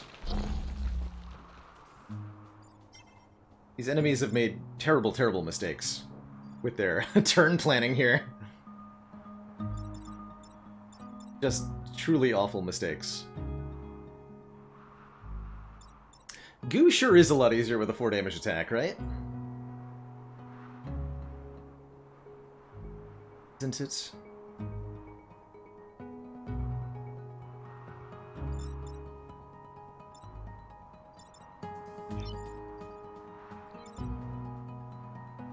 Okay, but actually just straight up outright kill the Alpha Centipede here.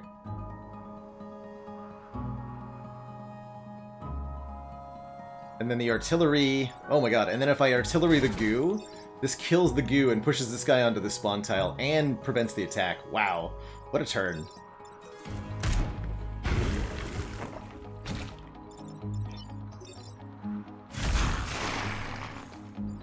Rest in pieces. And I can cause the goo to block spawn.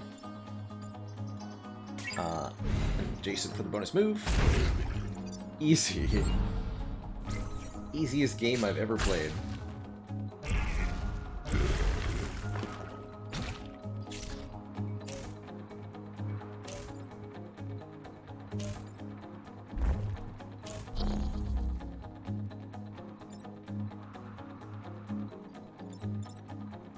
Wait, how does this work? The goo are both attacking from opposite sides. I think they move onto the tile when they do their attack, right?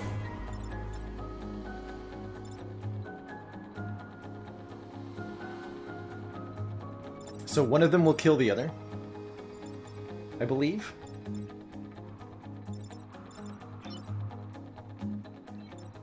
We can just push the medium goo into the Firefly. That'll get a kill. There's so much nonsense we can do. Not the flanking bonuses. Yeah, this fight is super easy for us. So just like, that's a double kill. We can block spawn there. I think we can block both spawns, right? Yeah, we do like that. Oh, this doesn't have a valid shot. Bearing wood. Okay. I'm okay with that.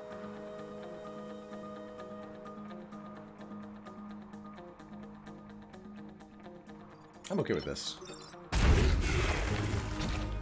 Oh, right. Now I have a target. Let's kill the new ones. Easy peasy. And we can punch the mountain. Take that, mountain.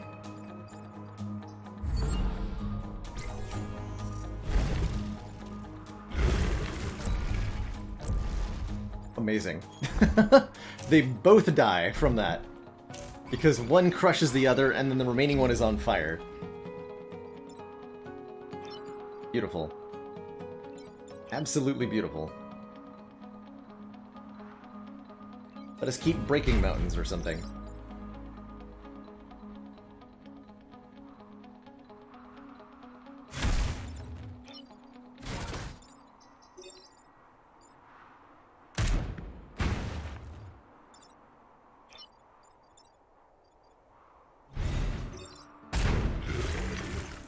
All the goos are gone.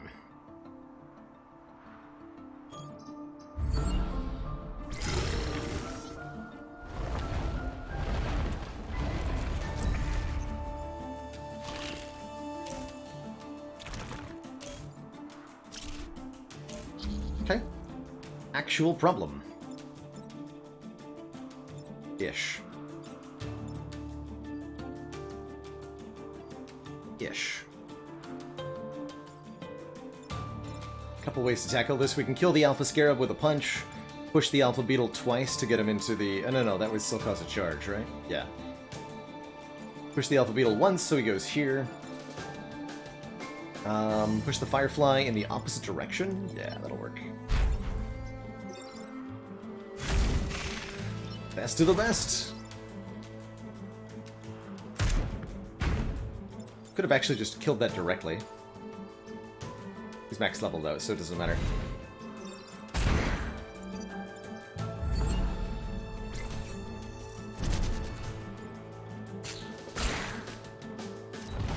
Friendly fire.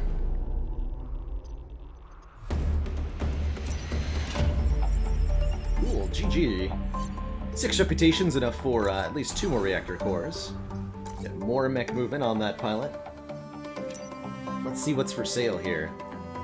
Pull tank. Deploy a pull tank that can pull targets. We can make it flying. That's pretty hype. Hydraulic legs. Leap to a tile, damaging self and adjacent tiles. And you can upgrade the damage to self, too. It's pretty cool. Shrapnel cannon. Shoot a projectile that damages and pushes the targeted tile and the tiles to the left and right. Only one use per battle, but you can upgrade it to be 2 uses. Interesting. Now the Icy Generator. Freeze yourself and nearby tiles. With +1 size as an upgrade? That seems ridiculous. Ice Generator seems insanely good, actually.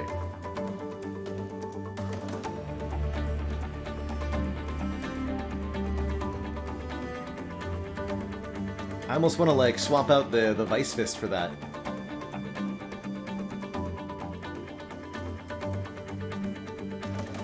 I'm not 100% sure what the additional size means, but I know that a big freeze is ridiculous.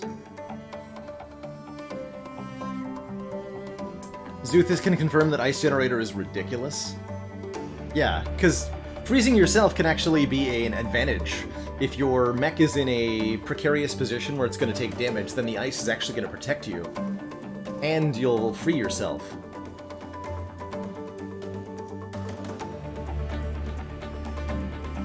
Oh, I think it's plus shaped, so it would go out in a wider cross.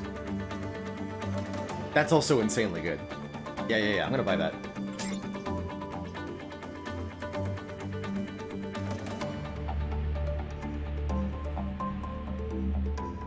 Sorry, Eidolon, but I'm selling you for money.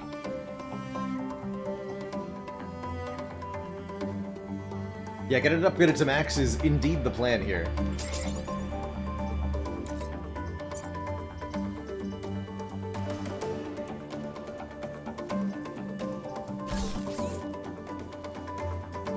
Oh, it takes 2 power to turn on in the first place. Okay, so let's... Yikes, that's incredibly, that's a spicy item. But I'll take that over the upgrade damage on the Titan Fist.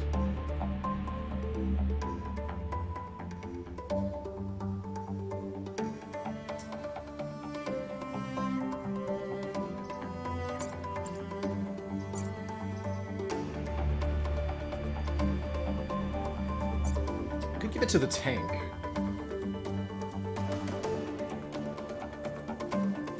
Works really nice with the being able to move through enemy units kind of thing, right?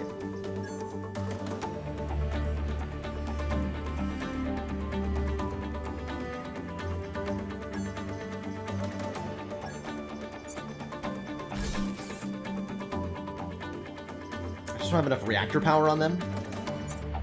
Whereas we have the spare reactor power on K-Man to actually use this thing. It is very power hungry.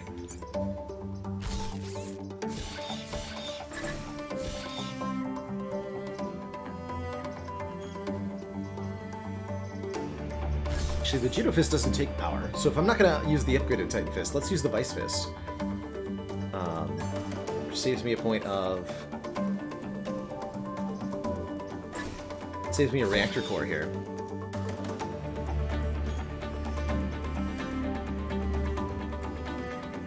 Oh my god.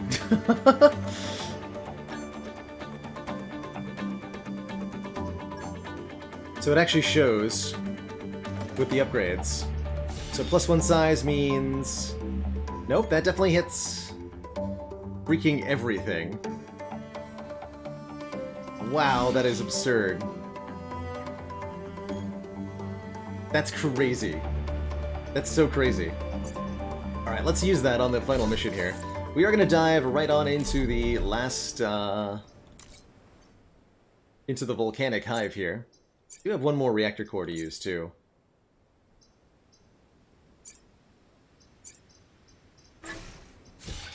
Like that. It's no longer as important that buildings are immune.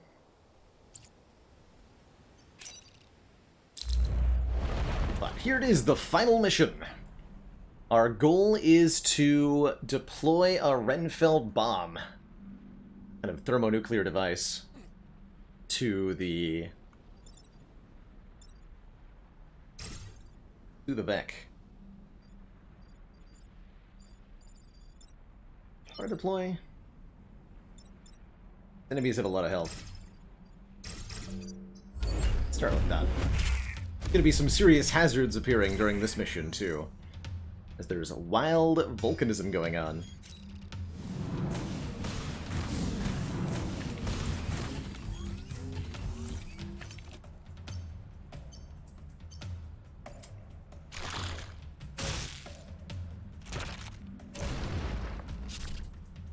Stupid rock jerks.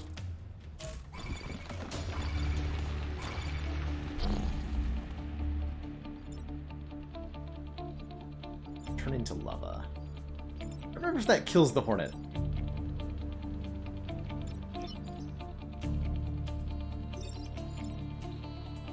Bruh. That's so good. What do you mean it freezes everything?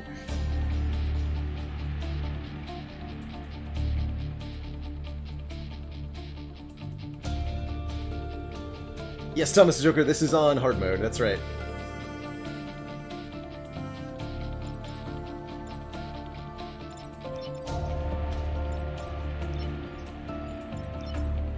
Actually just kill you outright. So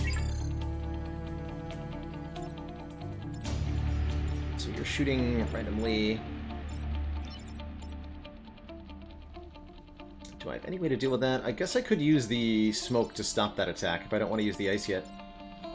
I think we're just gonna freeze them all. Why wouldn't I, really?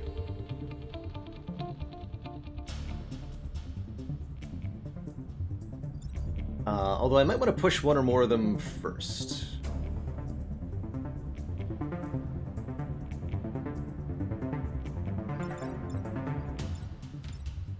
E3? It'll also ice my units. Does it freeze the buildings? It does. Frozen buildings are good too, right?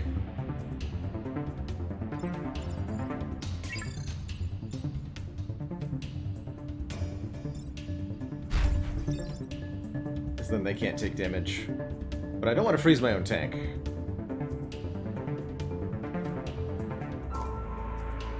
You do get unfrozen if you block a spawn, yes, because blocking a spawn deals damage to you, and any amount of damage will break freeze.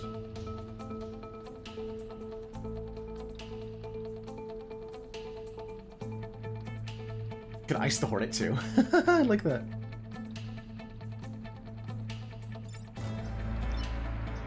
Oh, and we can also push the artillery.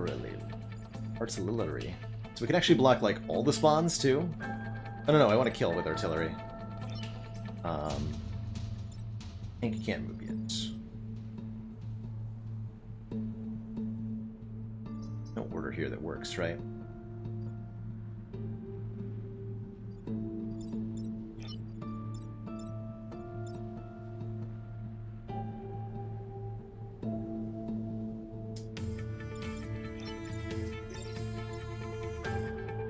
Could have Zizzy block the spawn.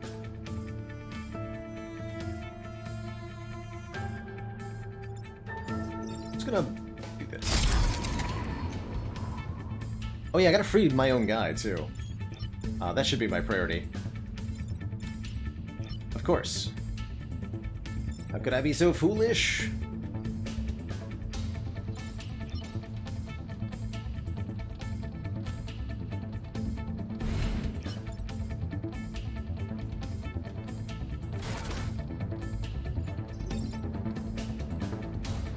Oh, that's right. He's spawning. You're right. No, I don't need to hurt him. Excuse me. That's right. I'm gonna go here though.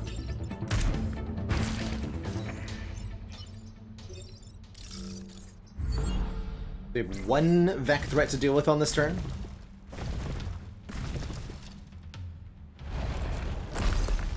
It was pretty minor.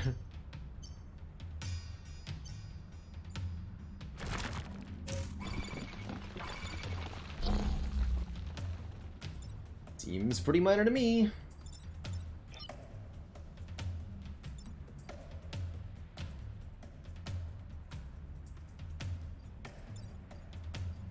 Can't quite get to the tile I would like to be on.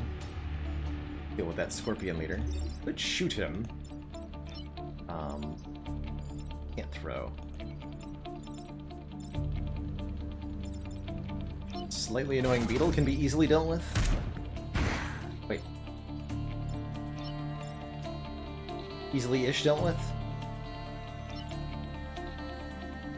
Easily-ish dealt with.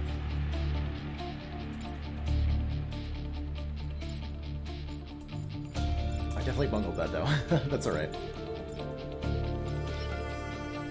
that's turning into Lover. Could kill the Scorpion leader. But I need to now, I guess we could reset the turn here. Let's do that. For some reason I thought this beetle only had 3 health. This makes more sense, though. Move that. Let me get to spawn block, too.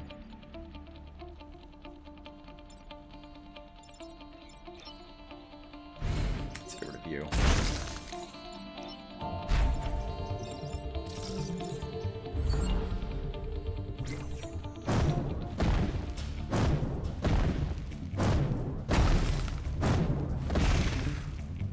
Bye.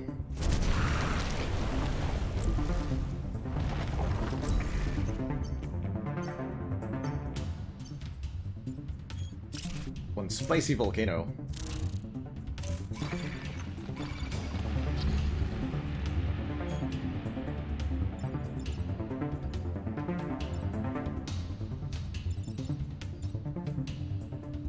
Okay, I'll run it here. Victory in 2 turns. So we can allow for a few things to spawn if we want to.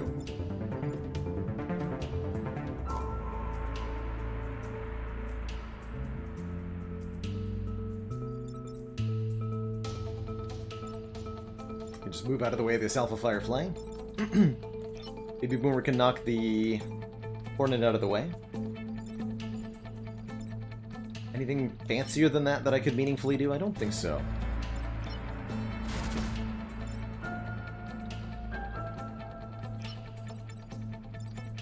Does not feel like it. Let's make some quick moves here. Repair and continue to block spawns. And we'll deploy the smoke next turn to deal with whatever threat might happen.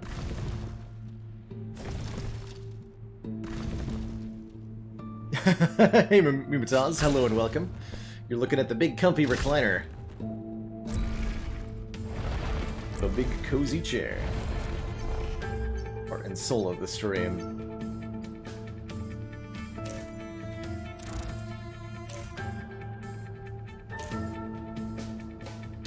Okay, that's a Scion Tyrant. These things are nasty. All player units take 1 damage at the end of every turn, is what this Scion does. And I believe that includes,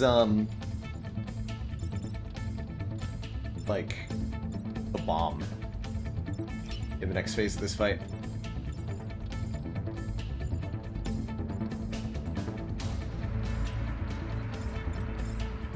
Water, but also on fire. Fair enough. Okay, we win at the end of this turn. Easy peasy.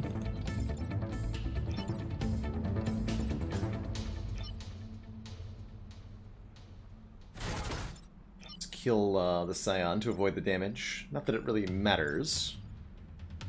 Mind you.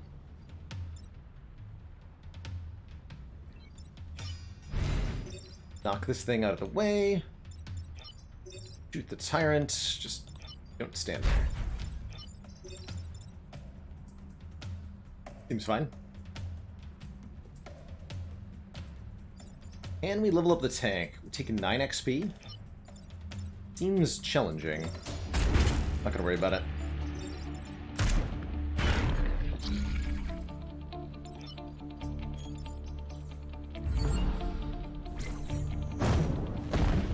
I've played with all the squads in this game at least one time, but we'll be revisiting a few of them, hopefully. Would like to revisit all of them at least once. definitely a really enjoyable game here, Into the Breach. Alright. On to Phase 2. There are 2 parts to this final battle. This is the first one. The second one takes place underground, and we have to defend this bomb. Love that we did 1 damage for landing next to the Hornet there, by the way.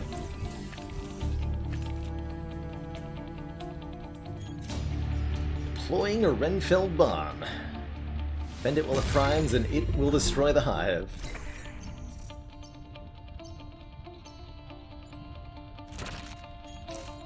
Okay, that's easy to kill.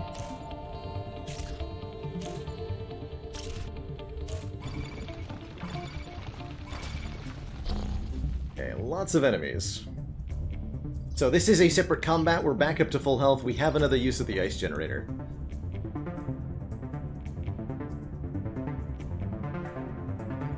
Just as a heads up. So this thing is attacking an alpha crab. Attacking these 2 tiles. Beetle Leader is doing a charge. Attacking. Attacking. How can I stop these from being a problem? You gotta kill by pushing that one.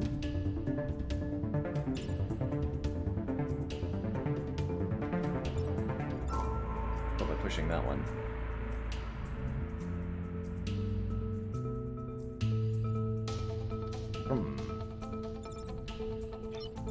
See a good spot to use our judo tosses.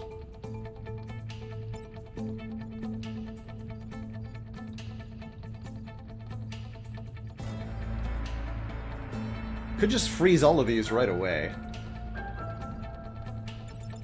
Not necessarily a wrong maneuver. Oh, that would even freeze the bomb? Be pretty hype. Then we could just block the remaining spawns. That's gotta be correct. Right? Just, like, take control of the entire situation.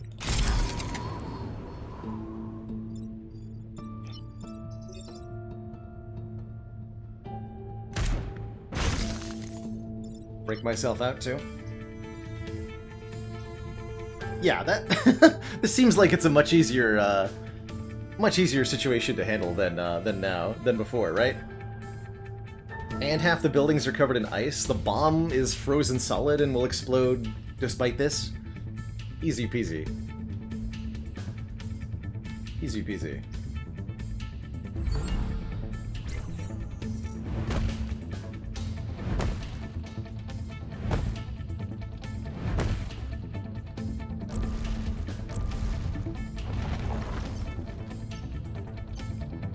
Oh, that's right! And then... I think a really important thing to know. I actually forgot about this, and I managed to position myself perfectly. But the tiles that you step on at the end of turn 1 of this second fight become lava tiles at the end of your turn. So all 3 are your units. You know, wherever you go. So if you block spawns, then those spawns get deleted, because it's going to turn into a lava tile. So get onto the spawns on turn 1 in this second fight, if you can, because it makes a very big difference. Oh yeah, you had it there, Borphil, I didn't see that. But exactly, yes, blocking spawns on turn 1 is very important, because the level will wipe out the spawns. So this lad is shooting here. We can judo throw and block 2 spawns. Pretty hype. What else needs to be done? Not a lot, genuinely. We can just do some damage to this crab. And we can have Boomer, like... Freaking just repair... no, don't just repair. You gotta move off the tile, obviously. Yeah, I really like the idea of just the judo throw here, right?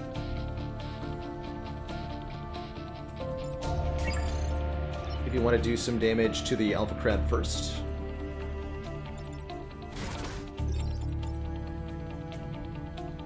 Because then they'll also die.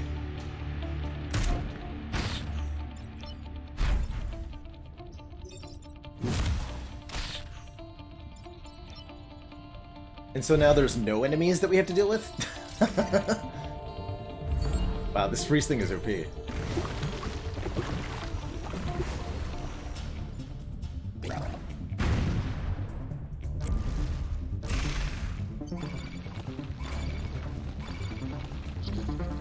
Drain 2 turns. Okay, so anything that we prevent from spawning on this turn will simply not appear. By the way, if the bomb gets destroyed, you don't lose. Instead, what happens is they give you another one, and you get 2 turns added to your turn timer. It's pretty wild. Yeah, let's just block the spawns, forehead. The game. No, don't repair though.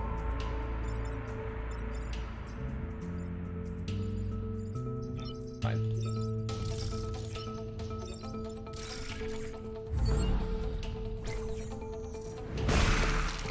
Smash.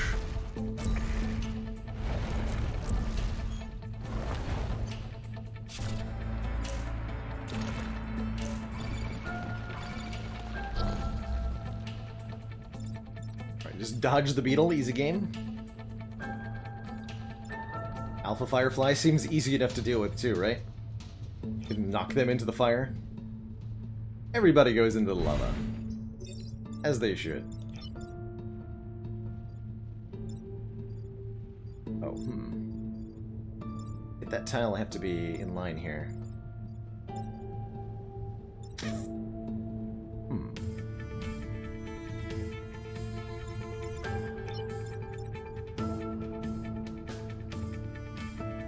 Oh, I can just... What's the order here? Environment first. Okay, so if we knock this enemy onto this tile, they'll die.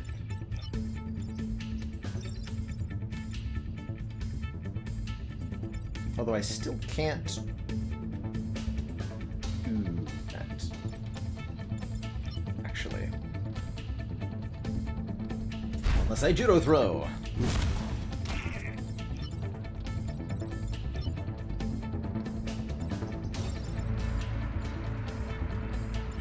Taking your turn. I do. I still not shoot that tile? I still can't shoot that tile. Hold on. Wait a minute. Well, that's actually fine. If I end turn right now, we win. So I should probably do that.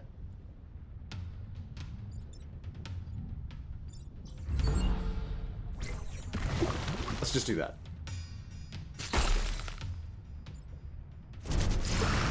Hey, we got maxed out. The Renfield bomb is ready. I recommend you leave now or you'll share a grave with Vivek. Bye-bye.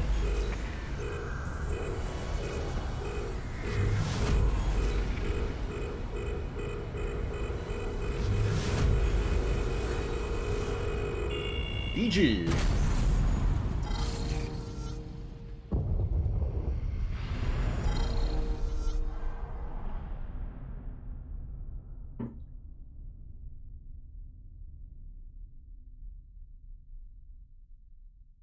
GG, everyone. Thanks to the valiant efforts of Mr. Destructoid, Henry Kwan, and Zalix, the Vec Hive has been destroyed, saving this timeline from ultimate doom. Humanity can now begin to recover from the destruction wrought by the Vex.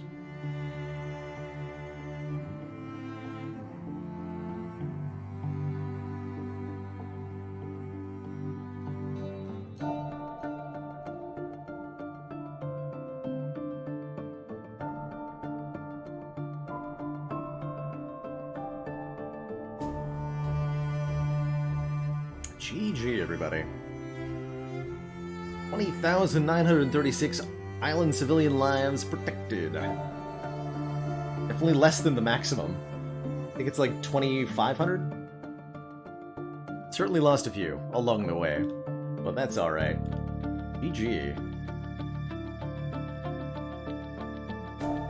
Definitely enjoyed diving back into the Breach for the first time in a long time. Few kinks to iron out. But I'm looking forward to the next squad we're going to play. Definitely going to be diving into more of this.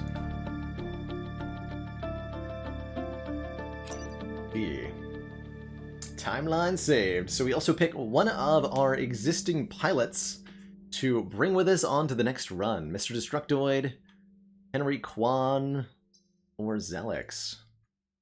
I like the moving through enemy units special. The bonus mech health and reactor isn't great, but I'm pretty happy with that. We'll pick Kwan there. So we got our 3-island victory, all 3 squad-specific achievements, and now we have 8 achievement points, letting us purchase any one squad to play with on our next run.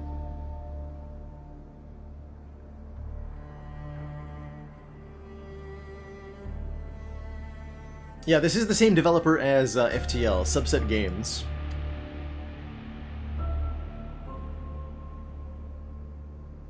Sticking with the same main pilot over and over is definitely a thing you can do.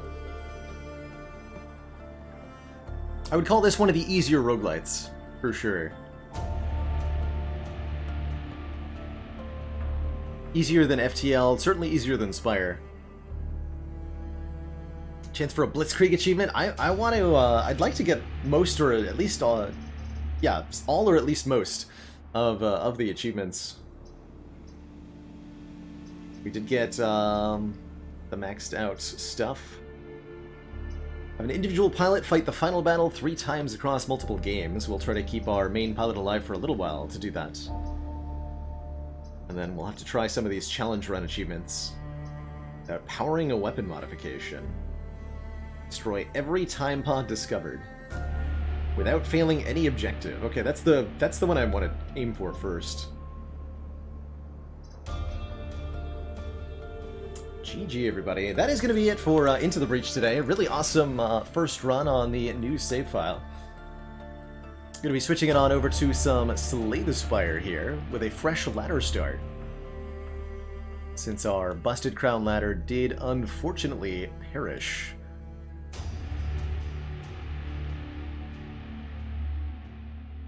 We decided to revisit the Breach because we finished clearing all the ships on hard in FTL's Revelier. Update my title and description here. Oh, also, as I'm switching on over to Slay the Spire, open up a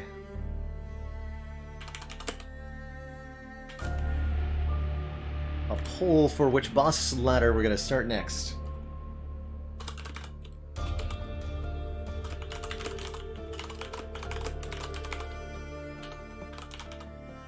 Few options. Calling Bell, Astrolabe, Empty Cage. These are all non-energy relics. And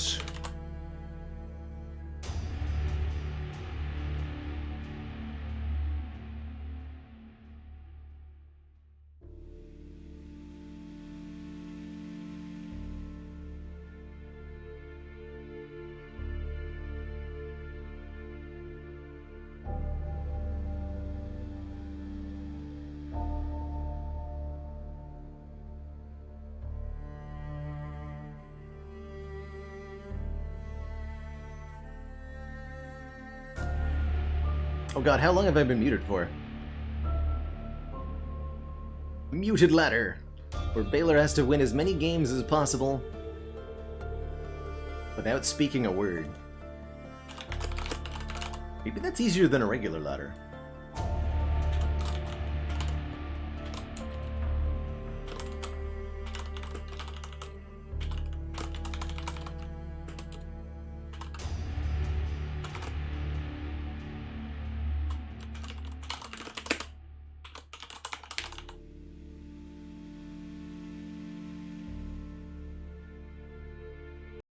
Okay. Which kind of works out pretty helpful.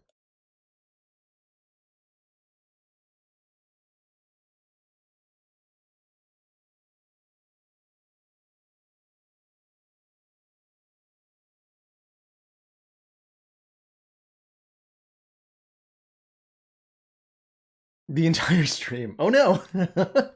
Not again.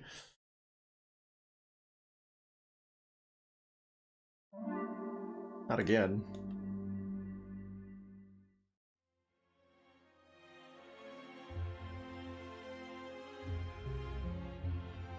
Should re-break probably at least one time. All hail the calling bell! All hail. All hail. The bell waits for no one. Hopefully we'll be saved by the bell for this one. So for those of you who might be a little bit less familiar with this Slay the Spire content here, we're currently working our way through a series of self-imposed challenges where we try to get as many consecutive wins as we can, starting with the same boss swap on each run. So previously we tried starting every run with Busted Crown, 2 less cards to choose from. And that only got all the way up to Ascension 7 before our poor Defect just could not cut it against the Giant Head. In retrospect, we did take Tiny House over Slaver's Collar. I think Slaver's Collar would have helped a lot for Giant Head if we just had 1 more energy every turn. Certainly it was a mistake, I think, to pick up the Tiny House and then die before getting to a shop with 443 gold. Oops. Hey, congrats, Squeak, on your first Spire stream. Hopefully it went well. Hopefully it went well. One of the few who wants to see Empty Cage. I want to see Empty Cage. It'll be happening. I think that's the cool part about this, is that I do get to do all of them. Sooner or later. So fear not. We do have a, what is it, exclamation point ladders spreadsheet now, chronicling our attempts so far. And Bargol, thank you so much for that Prime sub. Welcome to the council. Welcome, welcome.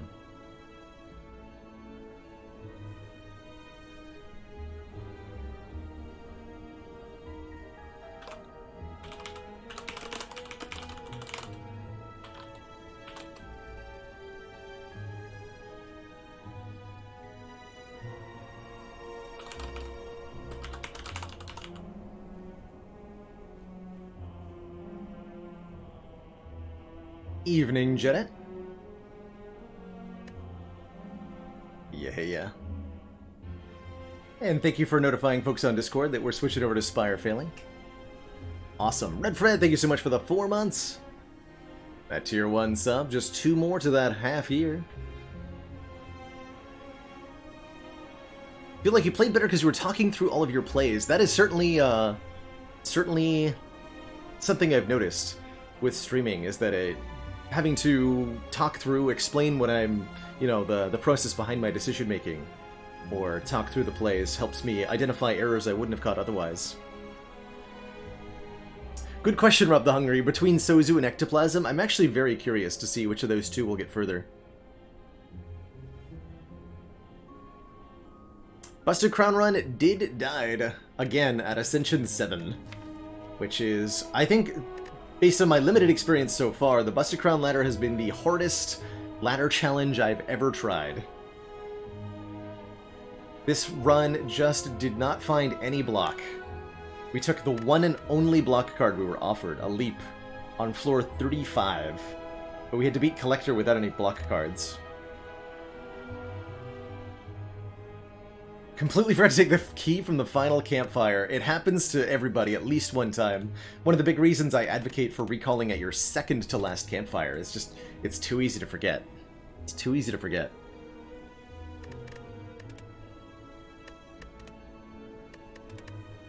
Alright, so let's set our Filter the Spire mod to give us only Calling Bell starts.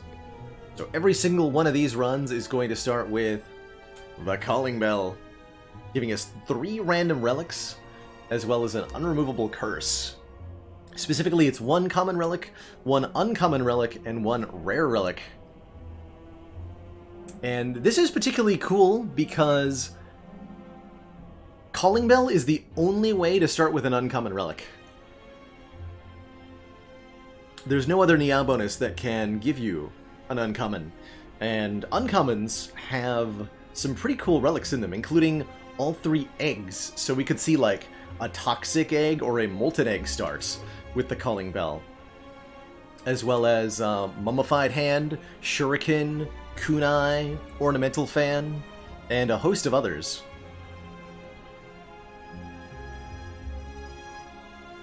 Heck yeah. Oh, the alerts are real. Incarsus, thank you so much for those very generous 5 gifted subs. Welcome on into the council, everybody. And Rob the Hungry, thank you so much for the tier 1 and the 3 months. For kicking off that hype train. Getting an egg won't immediately upgrade our starter skills. No, I wish. That'd be so cool. They're already part of the deck when you begin. We can get an Omamori from Calling Bell, but it won't block the curse of the Calling Bell. Stravelier hitting us up with 500 bits, thank you. Bellerlord. My current intent, Bargal, is to go through all of the boss relics one time, and we'll see from there. I'm sure there'll be a few that I'm disappointed with my performance against. You know, it's statistically, if I try 20 different ladders, I'm going to lose one of them in the first 5 to 10 ascensions. The heart is a really hard fight, and getting a heart-winning run on every run is a real challenge. So I might end up revisiting a couple of them, and certainly Busted Crown, currently our lowest performing one so far, would be first on the list. Dither, thanks for those 100 bits. We did 2 attempts at the Busted Crown ladder, which is actually more than I wanted to give it. We're going to be doing only 1 attempt for each type here, for each particular boss relic, just because there's so many. And see which ones succeed, which ones get far, and which ones don't. Stockfish Andy asking if I replayed this seed, could I win? I think so. Just a brief glance, I think, tells me that we could have... So, again, we had Slaver's Color as an option from our boss relic. And I think that might have helped me beat Giant Head. I would also like to see what my pathing options were in Act 3 here. If we could have gone to a shop before that first elite, I think that could have made a really, really big difference with the 400 gold that we had. Fluffy Mittens, thank you for the very generous 5 gifted subs. If I lose an Ascension 1 attempt, I'm not going to let that happen. Just not going to let that happen. Nice waffles, Ajids. What character should we start this with?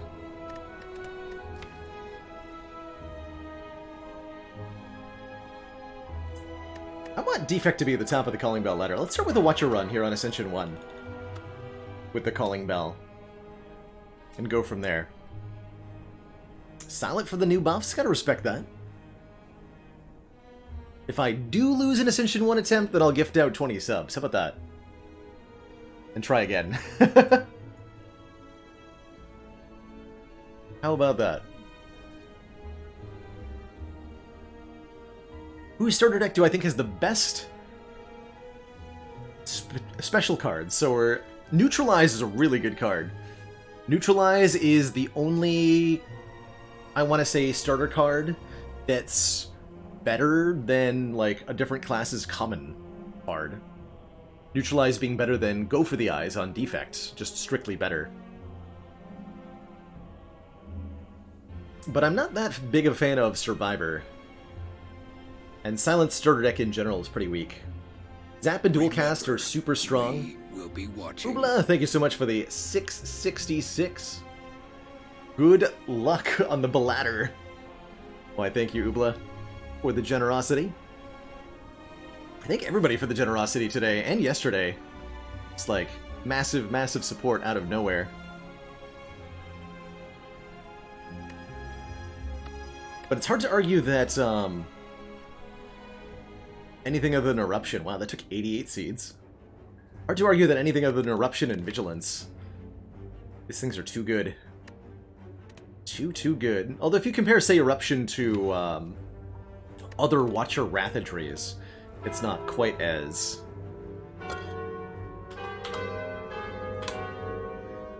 dramatic. John Duger, thank you so much for that gifted sub. One more for the... Wow. Speaking of starting with Mummy Hand, how is that for a start? Preserved Insect for easy elites, Mummy Hand for energy whenever we play a power, and Tori just for block. Reducing unblocked damage from 5 to 1. That's a pretty dang good start. It's a pretty dang good start. Man, floor 1 Preserved Insect into fighting 4 elites in Act 1. Let's go.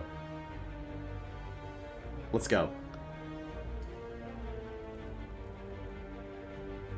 Upgrade, elite, upgrade. And then 3 more elites. Yes. Yes. GG. Next Ascension, let's go! You better believe it, next Ascension level.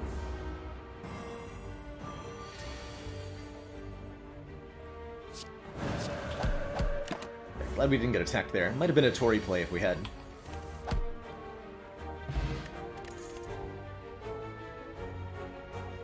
Fist, Swivel, Flurry. You know, I haven't taken a first floor Empty Fist in a little while.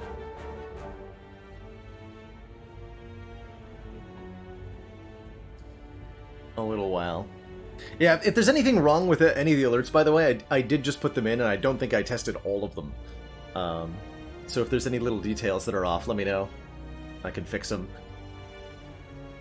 I know the Ironclad alert for 6 months is playing for 3 seconds too long, so it loops twice. I didn't mean to do. Let's take this Empty Fist, though. Empty Fist is stance control, always something you're looking for quickly in Watcher, and all the more important with a dead draw in the deck. All the more important with a dead draw on the deck. J-Guy! Thanks for that gifted sub. Shiny. And Tenorka! 10 seconds left. Get on board. Cacao! Take another combat here. Oh. Block.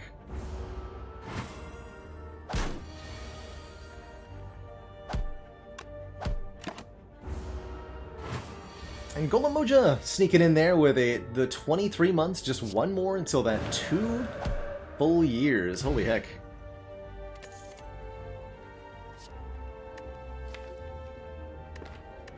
What is Master Reality doing here? Hello? Yes, you can exhaust Curse of the Bell pretty easily. It doesn't come back like the Necronomicurse does.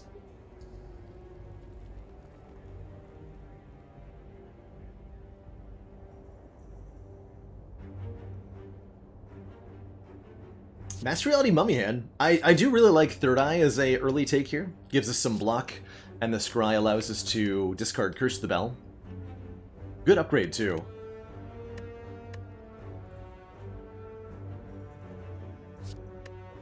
But taking an early Master Reality and trying to make it work. Here's an idea. You know what? Let's try that. How often do you get to take an early Master Reality and try to, like, do stuff with it? And I remove it. No. We'll take away a Defend. I think Watcher likes her strikes more than she likes her defends in the early game. Speaking of strikes, we just got 2 of them upgraded. That's pretty good. We do have one more easy pool fight. And wow, this is our last chance to participate in an easy pool fight. Because we're doing Fire, Elite, Fire, Chest, Elite, Shop, probably, or maybe an event. Elite, Event, Elite. So let's take that 3rd easy pool fight, just for the chance at maybe a potion or something. What killed the busted crown ladder? Giant head. Giant head killed me dead. Oh, I could have played the master actually for free there. I should have. Alright. These 2 upgraded strikes are going to do so much work. Trinman, thank you so much for the Prime sub and the 18 months, the year and a half. Hey, hey, hey.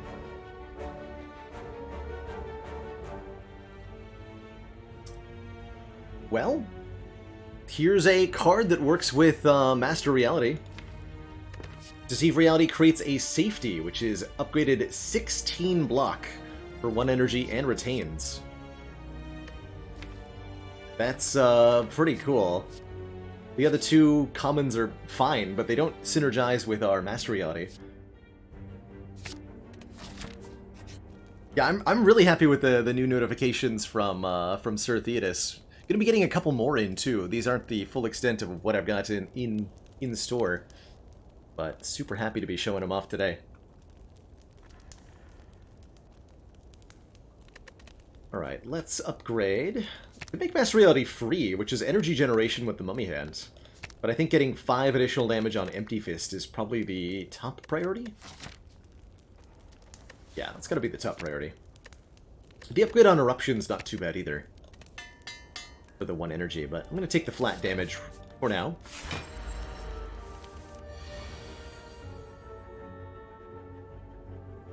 Could go Eruption, Empty Fist. I think we want to create a safety and get our Master Reality down.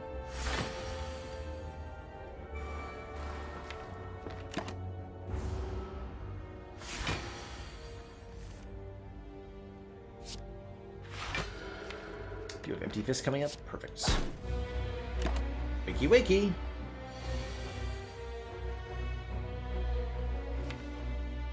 Okay.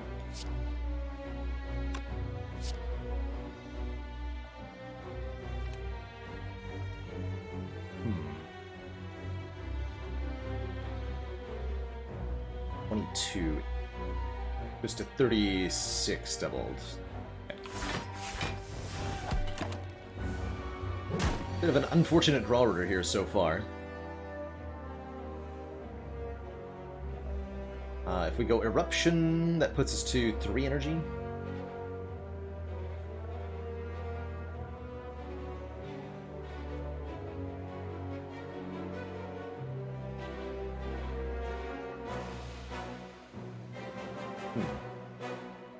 Couple ways to play this. We can actually leave Calm twice this turn.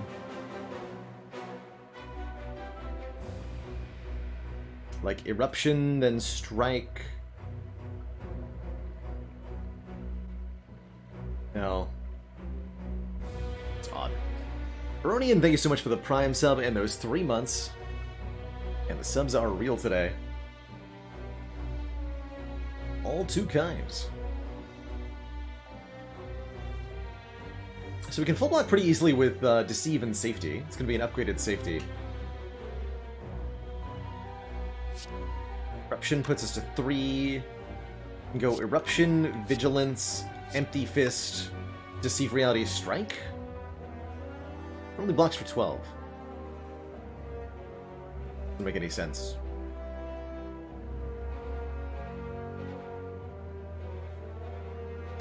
Eruption, Vigilance, Fist, Deceive Safety. I'd rather just... I mean, yes, but we're not actually getting any damage out of the Wrath. We might as well just play the Strike instead of the Eruption. Go Empty Fist, Vigilance, Strike, Deceive. Actually, that's 1 more energy than we have, right? This one's weird. Maybe it's Eruption, then Empty Fist, then Deceive. Deceive and Safety. That feels like the most correct. We just blocked an attack, right? Yeah, we did. Let's do that then. Get the most damage done, and this is a full block.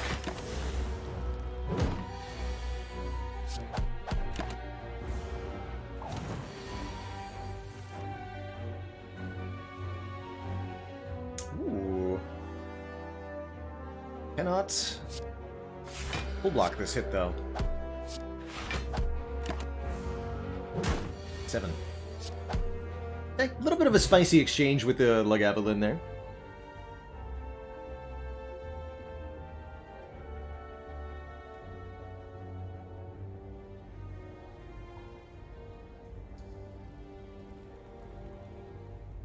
And Audit hitting us up with Dad Joke.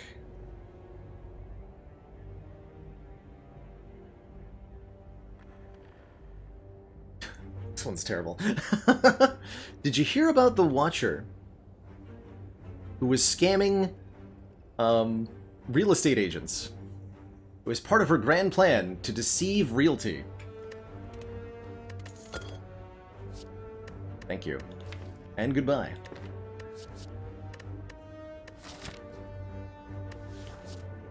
So we could take a wish here, letting us wish for cash.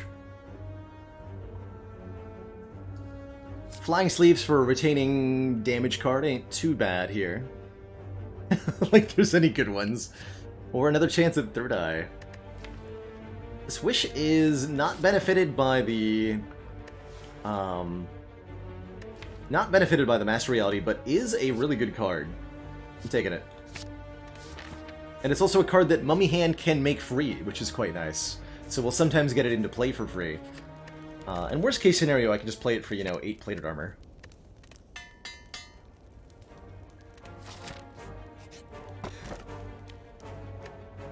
Play 3 attacks, gain 1 strength. And a Juzu Bracelet guarantees events in event rooms. I mean, there's... I don't think I don't take Juzu. Let's take... Yeah, let's take Shuriken. Makes it encouraging to pick up, like, a...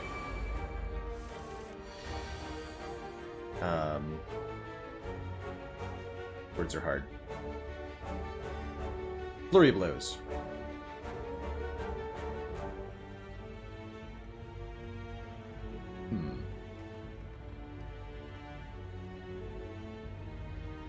That could kill the middle one here.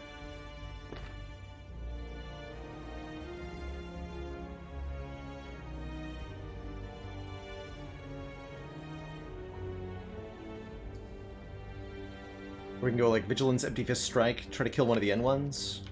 Seems more reasonable. Just ignore the Eruption for the moment.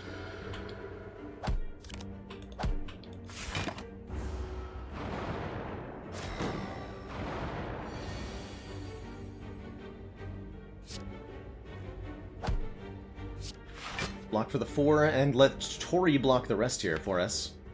Next turn I can maybe wish? Maybe? Maybe. Certainly the safety is really appreciated in this fight. Alright, Master Reality, you know what you need to do. Dang it. Alright, we'll be back to that.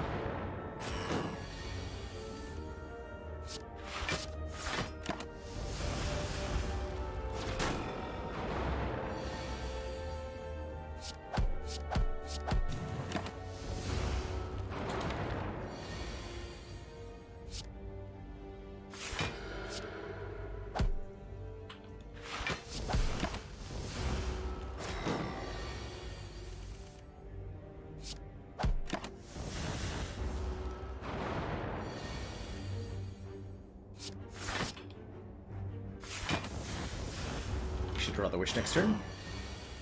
We didn't. No. It's alright. Around we go.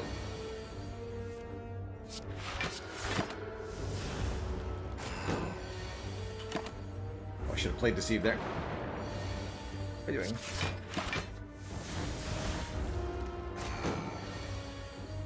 This will definitely eventually come up on the correct turn.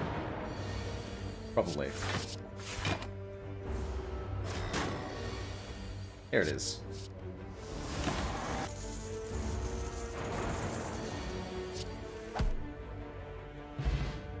Shuriken and Kunai.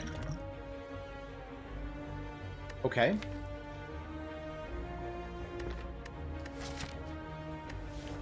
Shuriken and Kunai. Seems pretty good.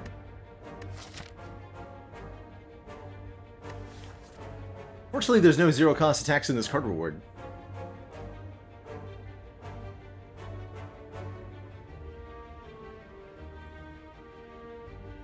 Flying Sleeves definitely looks a lot better with the Shuriken. Not sure that I want it. I want Cut Through Fates, and I want Weaves, and I want Flurry of Blows. Okay, I'm gonna go to the shop with 226. It's enough to buy a shop relic. We're a little bit on the weak side. We could try to save our cash and take an extra guaranteed event here with the Juzu Bracelet. We're not the greatest. Wait, Guardian? Guardian's gonna be easy. We're not the greatest at Knob. Guess we have a Gambler's Brew and a Wish. We'll Clobber Knob. Let's avoid the shop for now. I want to head into a shop with enough money to afford a rare relic there. And I would... Oh, that... Never mind. Ignore what I just said. We're just gonna go to the shop. This shop looks way better, though. The shop is hella good. First and foremost, I love this Deus Ex Machina on sale. It gives us 2 miracles that are added to our hand, and if we manage to play the Master Reality first, they're miracle pluses. 150 plus 80 is 230. We're 4 gold short of being able to afford Fasting Clockwork Souvenir. There is a zero-cost attack here in Consecrate, which is great. And of course there's Bag of Preparation, drawing 2 cards on turn 1, and that's great too. Normally see Fasting, take Fasting, I would agree. But with the Kunai and the Shuriken, I don't think we need it as much.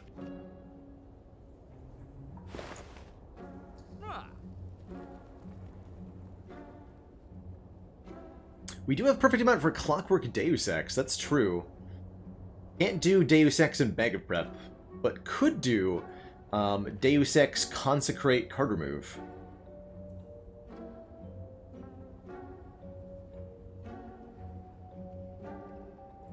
I think those are the lines I'm considering.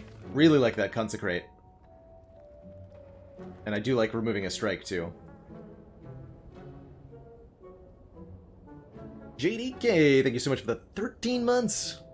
Oh, Baker's dozen. Has indeed been a while. I'm so glad you're here, though, for some calling bell ladder action. So happy to see you.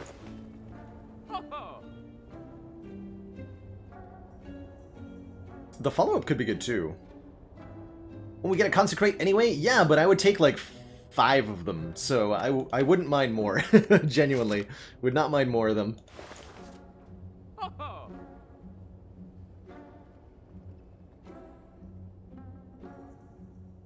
It does hurt to pass on Bag of Prep, but I'm not passing on the Deus Ex. Let's go Consecrate card remove. I'm doing it. Doing it. Can't stop me.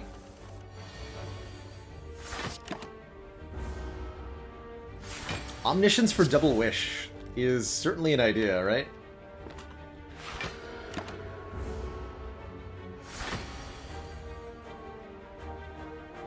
With mummy hands kind of awkward.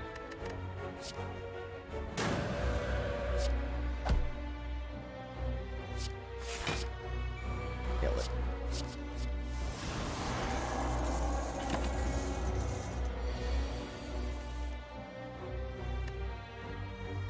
Easy exits every time.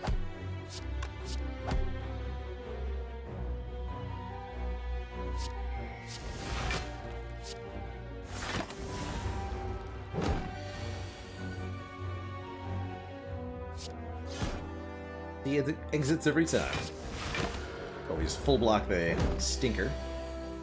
Get him. Bronze scales do damage back when we take damage. Love me a halt here. But I think I love Foresight even more. Alternately, Reach Heaven works with the Master Reality, because it creates a card through Violence, which is a 20 damage zero-cost attack. Upgraded, it's 30 damage. Which is a huge benefit from the Master Reality. And a big slap of damage, which we do need. So I like this Reach Heaven a lot. Although I think the Foresight is almost better. It's a power, so we get immediate energy from it. And 3 Scry per turn really helps us get set up more effectively. I think I am going to take this Foresight. Especially going into the Guardian. We're going to really appreciate that. Golden Idol, you better believe it.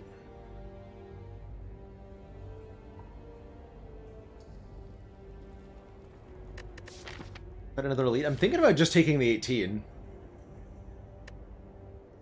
I'll lose the 5 max. Like, I would maybe have to rest here before Guardian, if I didn't.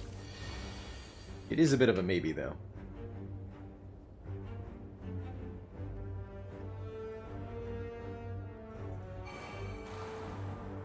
Strike 3. It'll be a long fight to get that wish. We have bronze scales this time, making it a bit more complicated. Yo, miracle pluses. Good. Hope that they help me here. Ow.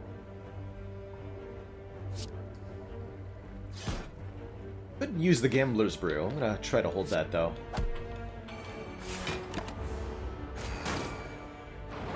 Take 11, or 10? 10. Big 10.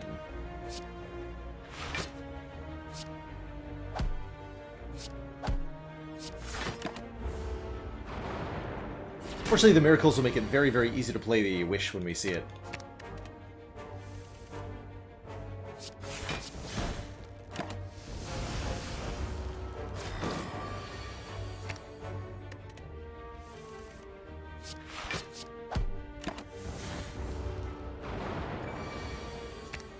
Found it.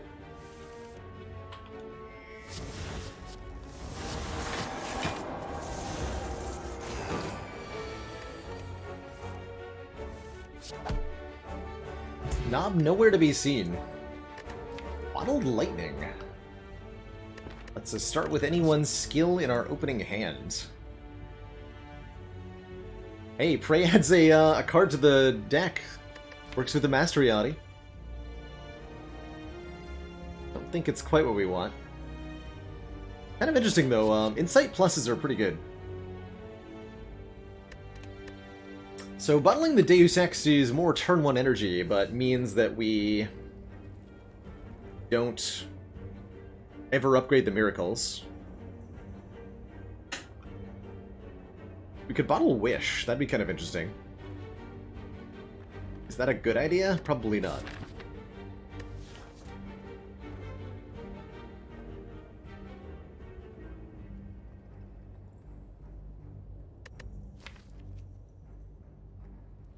Bottling Vigilance is completely reasonable. Gives us a block card on turn 1. Calm Entry if we don't want to use it. Right.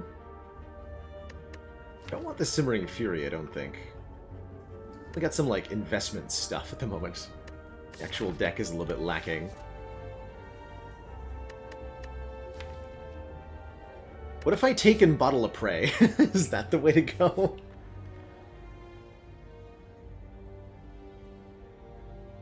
Bottling Master Realities are... Wait, Bottle Glitch? Hold on. Oh, that's right, there's a way to bottle any card, right? Actually forgotten about that. I'm gonna bottle the Wish. Let's see if that ends up being good. Probably not. Probably not. I think I want any of this. Not even the Rushdown. I don't need it. I have seen the 2-node glitch, Squeak. Yes. Very, very powerful glitch, especially in speedrunning. It seems. Alright, so I'm not going to play Wish on turn 1 here, because we need to do damage to avoid getting smacked on turn 2. But I can trust that my Foresight will allow me to get stuff in play.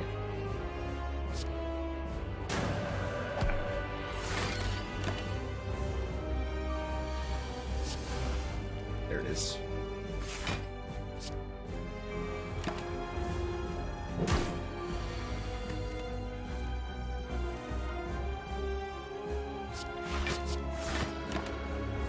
Do all the work for me, Tori. Thanks.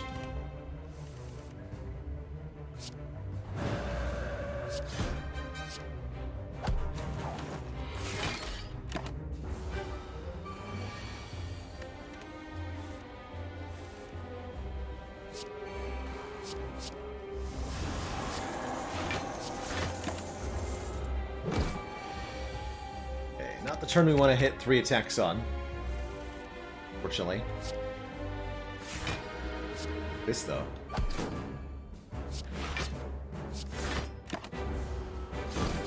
Accumulate safeties. All the safeties.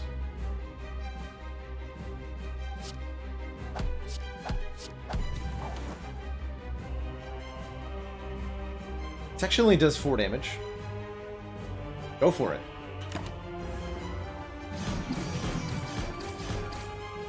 See if I even care.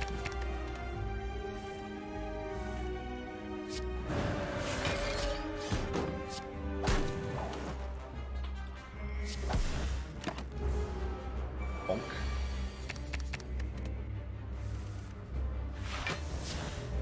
And bonk. GG. Destroyed on, sir. Double. Master Reality. Upgrade those cards not once but twice. Actually, really like a Scrawl here. Filling our hand with cards. Scrawl and Mummy Hand go really well, really well with one another. Or we could take Devotion for more Mantra. Had we taken the Prey, I'd be all over this Devotion, but I think Scrawl is definitely the way to go here. For some serious card draw. Why can't I have bottled the Scrawl? Come on.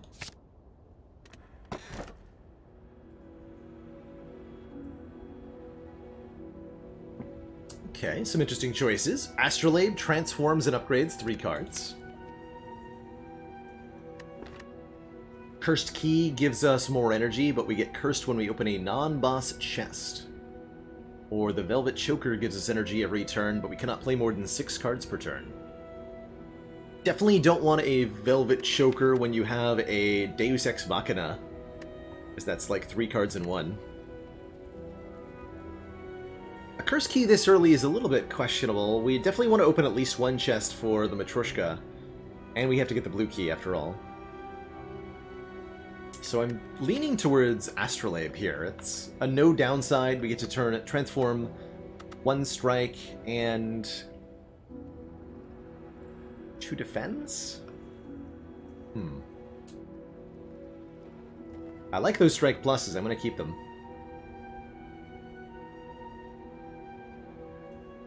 We could transform Eruption, but it's my only Wrath right now, so I don't really think that's a good idea. Alright, 1 strike, 2 defense. Sure. We get, oh, good stuff. 3 better attack cards. Another Consecrate, this time that says plus on it. Crush Joints for some vulnerable.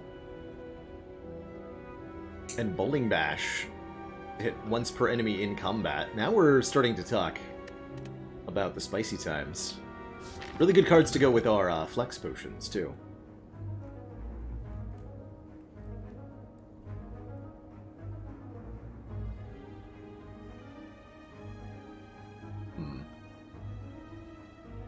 Could be a 3 Elite Act if we wanted it to be.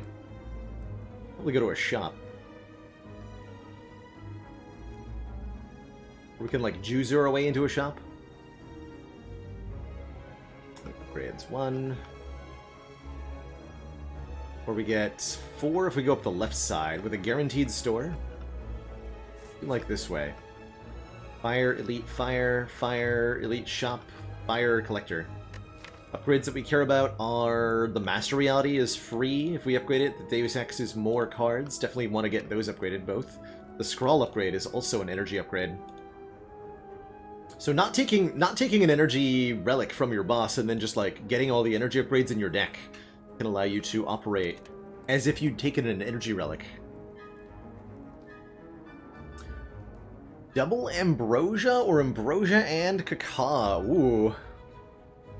How much strength do you already have access to, Crit Error? Yeah, it depends partly on your deck, really.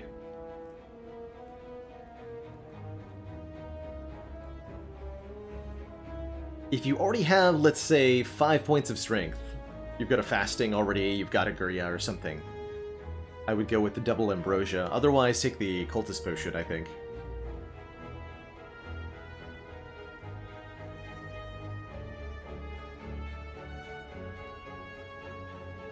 But I want to take out the Burning Elite this act. Let's just get a random shop. I'm sure it'll be fine.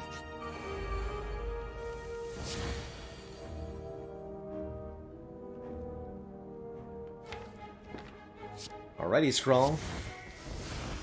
Your time to shine. Also, thanks for the free wish. Certainly don't mind if I do.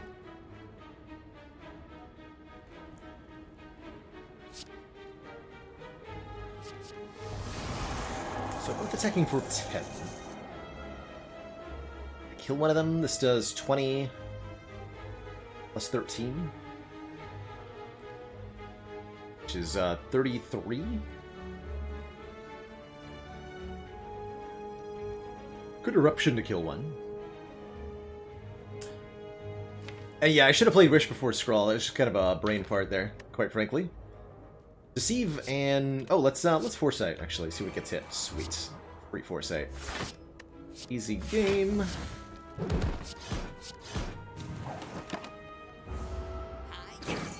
Easy peasy.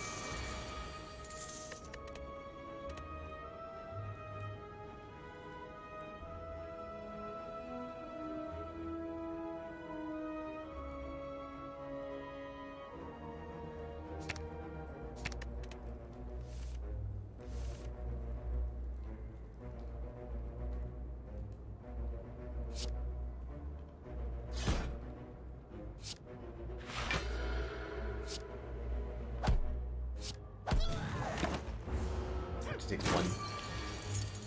Don't think there was a way to take nothing.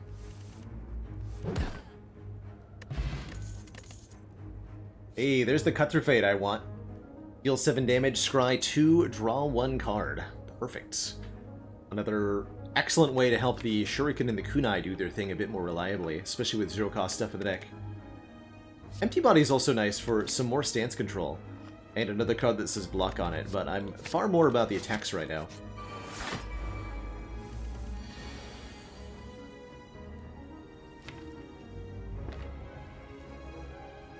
I dare just wish. That seems really bold. Let's try to get a rock.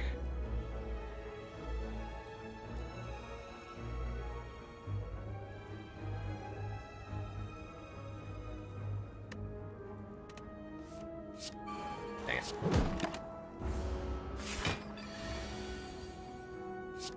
Dang it.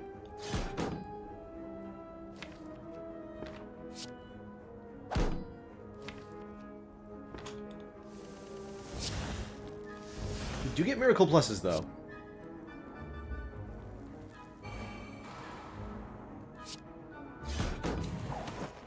And this is now 5, so we'll take only 1.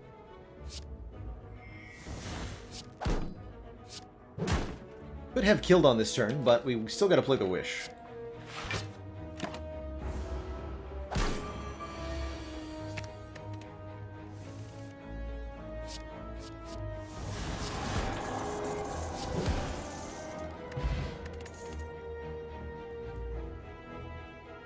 Yeah, Baron Fell, so by default, mods do not work on the beta branch. I'm actually using a special patch made by OJB to be able to get it to work with the beta changes.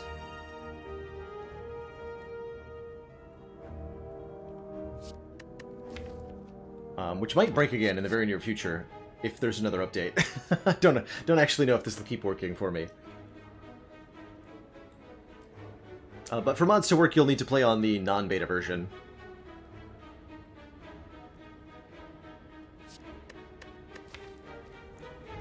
Let's see... do I want a third eye?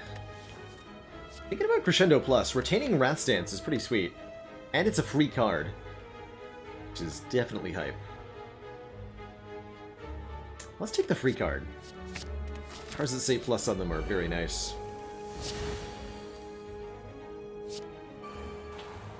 Wish that says plus on it.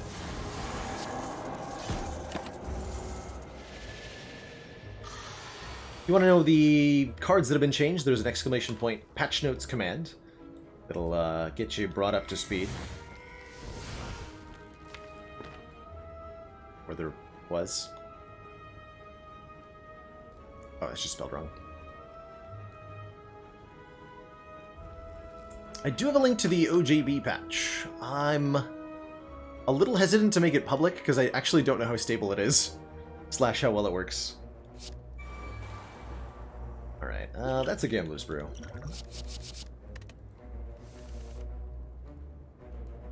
Blah. Be free? Dang it. 3 cost. Dang it, Snecko. Oh, OJB is here, and Lala is willing to have it posted. Perfect.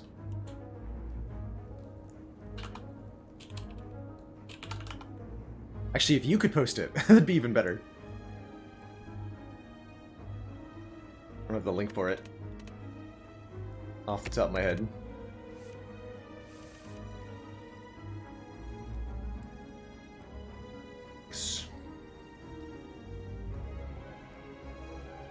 Okay, well, deceive is at least a block. Yes. Having a bit of a hard time here with the random costs, though, Snecko. How could you do this to me? How dare you? Okay, we're fine. Triple Flex Potion, the Reflexioning. Triple Consecrate? Or do we want a Just Lucky? It's Scry, it's Block, and it's Attack. All at the same time. The ultimate activator of Shuriken plus Kunai.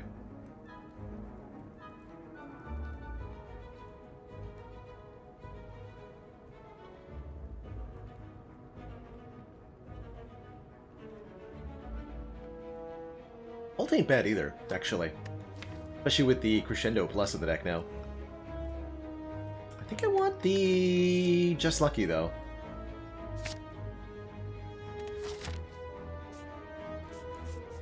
For the double value.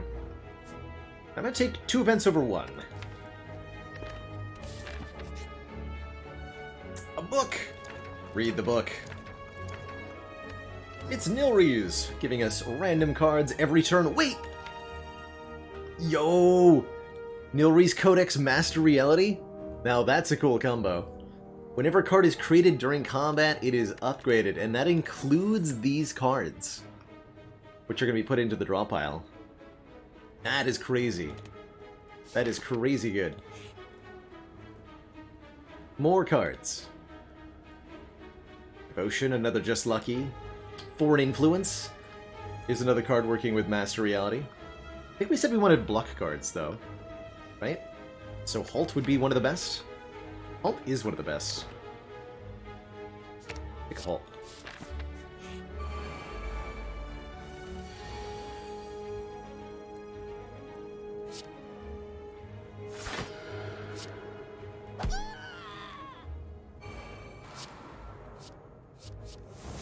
Easy wish every time.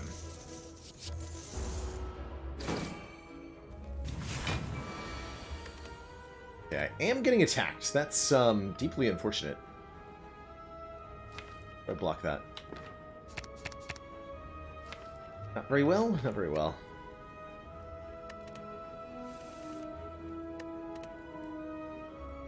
Very well.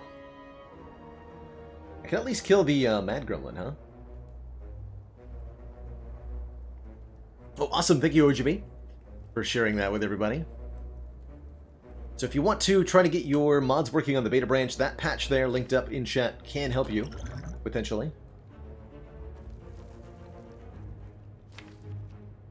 So we would scroll to try to get Deus Ex Machina in our hand, which is very likely, right? We would draw 7.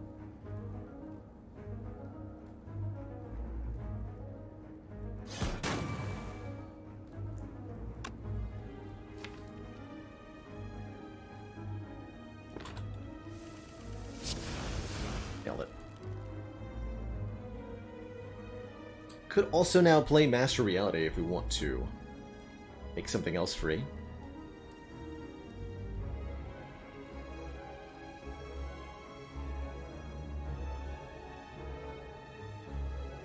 Is there anything that would actually help with? Yeah, making the safety better. Okay. It cheapified our strike, which was not actually helpful. Was it? But I do get an upgraded safety. So that's nice. Incoming 27 plus 8. That. Could I have done better? Probably. Might have even had a kill there if I thought about the potions a little bit more.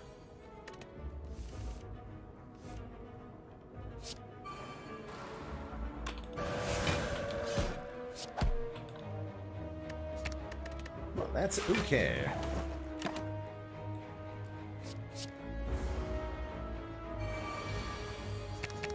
Double bowling bash? The Robashining. Be gone, fool. Thanks for the potion statue. Always getting a potion after combat rewards.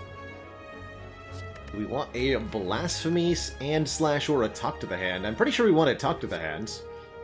Deal 5 damage whenever you attack this enemy, gain 2 block. Certainly works well with attack spam stuff.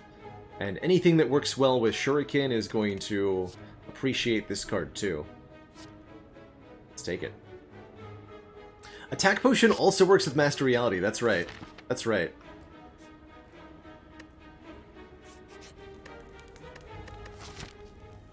This should be a reasonable upgrade. We have 3 very, very good potions. Start getting our energy upgrades down. This one in particular. Normal health slavers? Uh-oh. Was not prepared for this.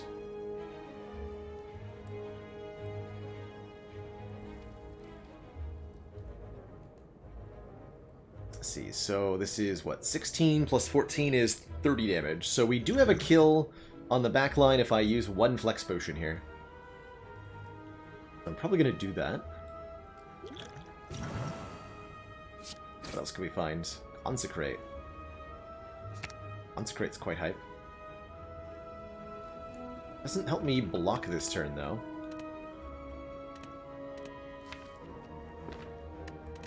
Let's see what Attack Potion has. Because I'd like to kill both the front and the back, if possible. We get... yeah, Tantrum would really help with that. Because now Empty Fist does a bajillion damage. Consecrate does 20. Wow, I can actually kill everybody here. Although I can't play Wish if I do that. How cruel.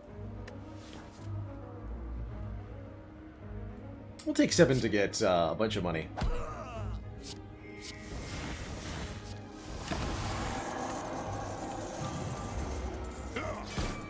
Just seems reasonable, really. Ornamental Fan, we have the full ninja set now. If we play 3 attacks, also gain 4 block immediately. And I'm really down for a third eye, just some scry and another block card to scale with our decks. Because we really only have 4 cards that actually block. So that's nice. 2 more relics. The Centennial Puzzle gives us 3 draw the first time we lose health, and you better believe I'm taking Bottled Tornado. Heck yeah. Let's go. Bottle that, Master Reality. It's happening. It is happening. I think also happening is going to this shop, because I have not enough money. Money, money, loot! Thank you so much for the 2 months and that tier 1 sub. Calling Bell hype.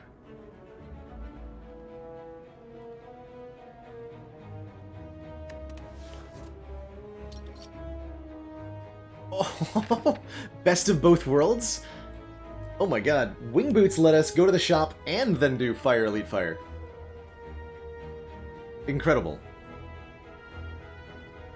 Absolutely incredible.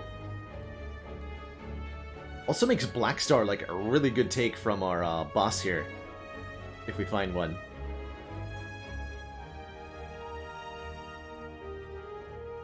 Could do Elite into Shop into Elite as well, yeah, although at 24 health I'm not that hype about the first Elite.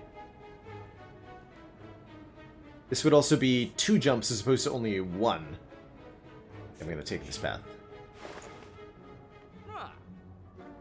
Alright, well there's Flurry of Blows and Weave. Okay. Okay. And Gambling Chip. And Chemical X. It looks like we've got our work cut out for us, Commander. Vegetable Bread! Hitting us up with a party of 31. That alert is broken.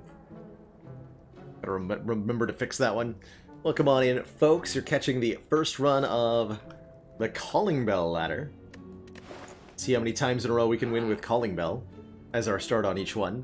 A really good set of relics to start us out, and now we're doing bottled master reality things on Watcher. So I hope you're in for a good time.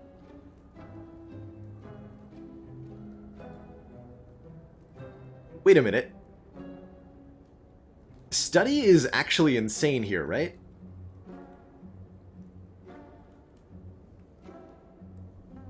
Study gives us a master... Study gives us a master of strategy into our draw pile every turn. And we have a mummified hand to put it in play in the first place. That seems really good. It seems really, really good.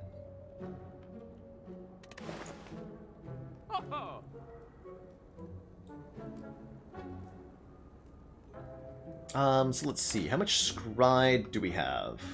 Cut Through Fate, Just Lucky, Third Eye. Oh yeah, we want the Weave over the Flurry. Maybe both, but I think just the Weave here. So let's go Weave and Study. I have enough for Gambling Chip and card remove still? That's ridiculous. That's ridiculous.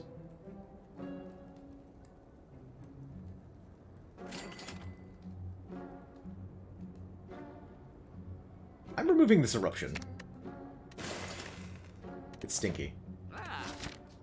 You hear me, Eruption? Stinky. Ooh, stinky. Okay, with the Bottled Master Reality, I'm definitely going to upgrade the Deus Ex next. Giving us potentially even more stuff right away.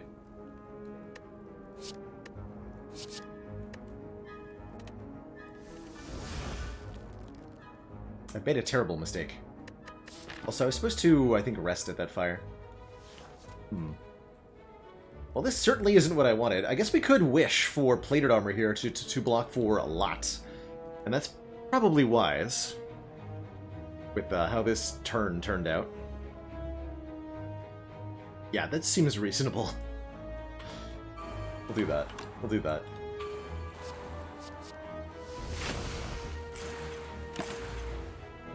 Is an option. So we take one and draw 3 more. Easy game.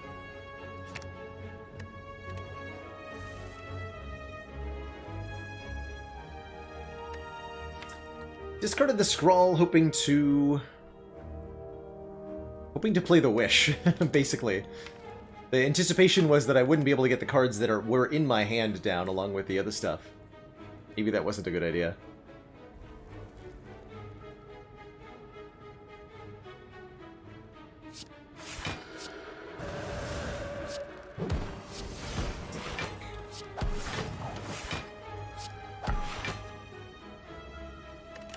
Seems alright.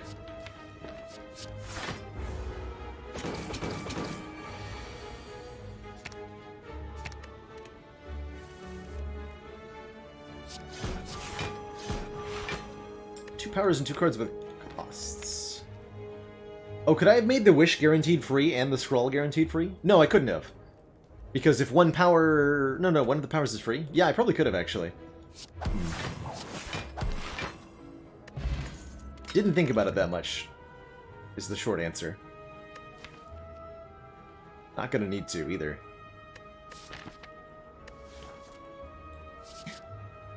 Maybe Meditate? Feels like we're going faster than Meditate can do, though. Pass on it.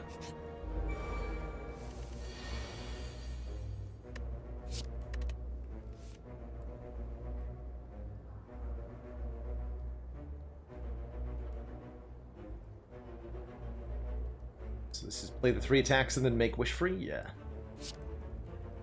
Can't get the vulnerable down, though. Still fine.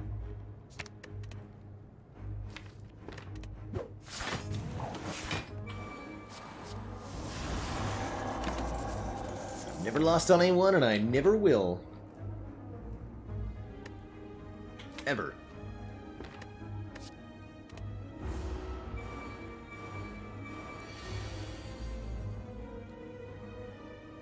Bowling Bash is extremely hype.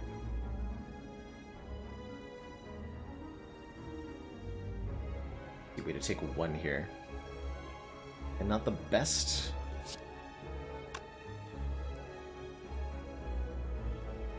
Bruh.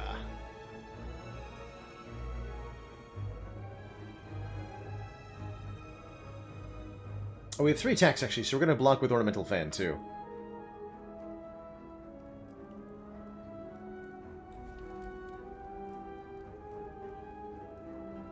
So let's say if I go Talk, Bowling Bash, Weave. That's 8, 12, full block. Or a full block minus 1, anyway.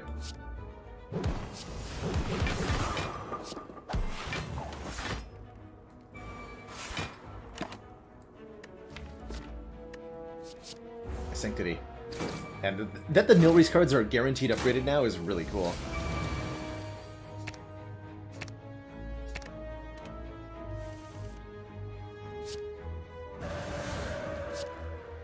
Yeah.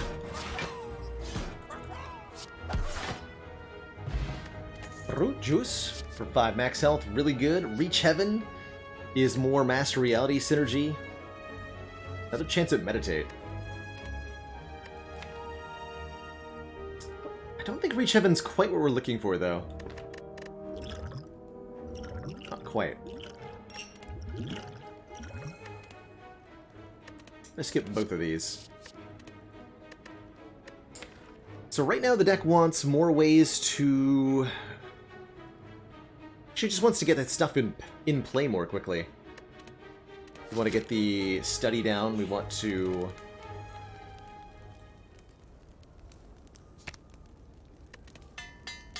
get all of our cards in play.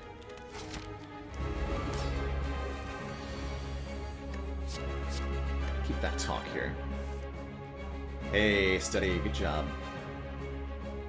So what's the right order here?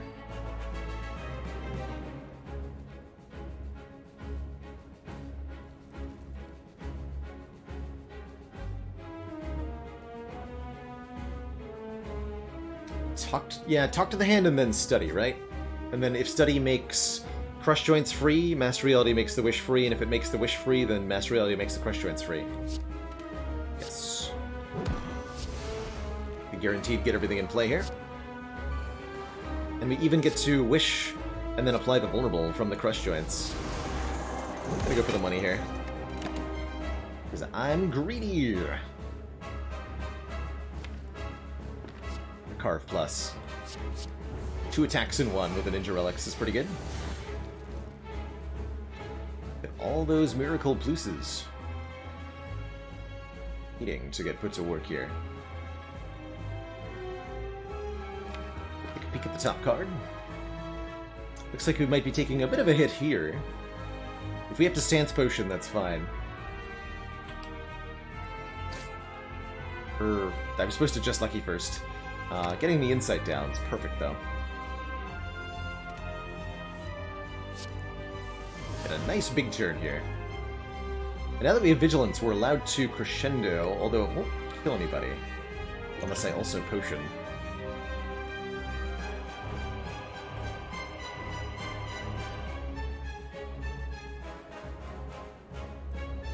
Seems fine to me, though. We'll keep the Crescendo, play everything else in our hands here. So we'll go Just Lucky Strike to get the procs first. Discard that. Got 2 Consecrates and a Bowling Bash. I don't need strikes. Please.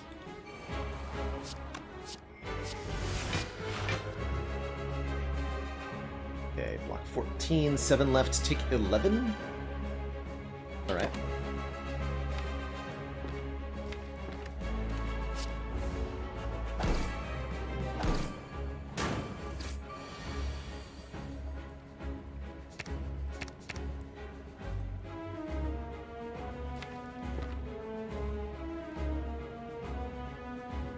I want to shuffle the deck with Scroll in hand here.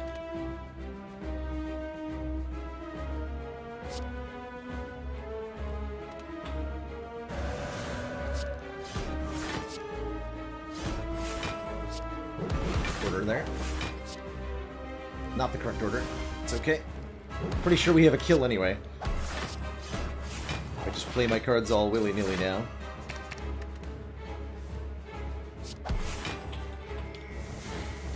More cards! Yeah, this seems pretty good. GG, nerd. GG.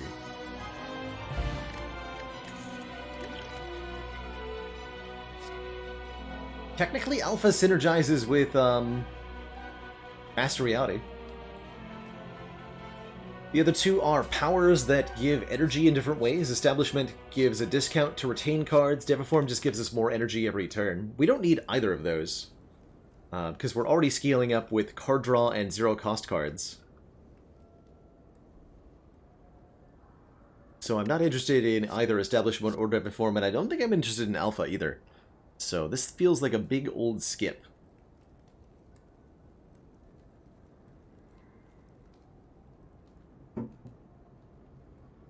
Get him out of here.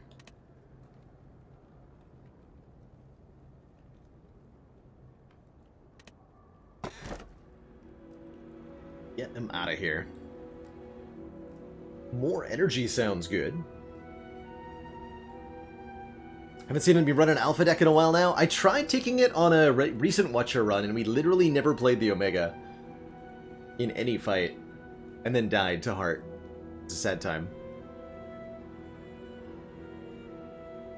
It's so slow unless you have a really... The gambling chip can make it a lot better, but it is tough to get in play quickly. Don't mind the tiny house one bit here, but I think an easy coffee dripper, especially on Ascension 1, we're healing to full after boss fights. Just a little bit more energy is going to go a long way in this deck. Not that we need too much more. The Mummy Hand is doing most of the work, but no need for house. Let's take the dripper, which prevents us from resting, and absolutely smash. Max Elites is going to be 1. It's a really late one here. 2. Jump 3, jump 4, no.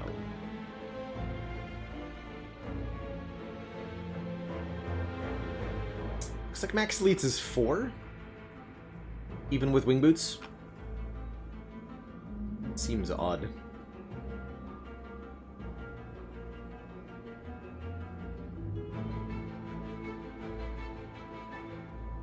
And this elite competes with the shops.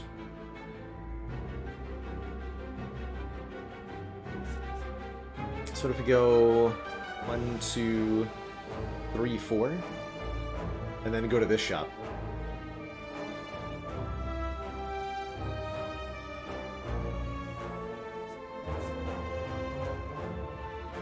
Let's go to this store. Like this elite. Once. Let's do that 4 elite path. Sounds good to me. Yeah. Gamble some of these miracles too, actually. Card draw. Good game.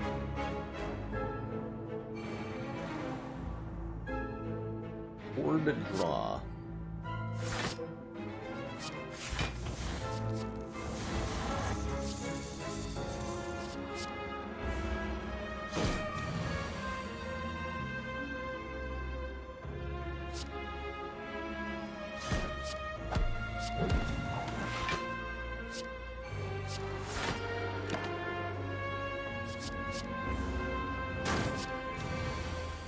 Thankfully not burn pluses.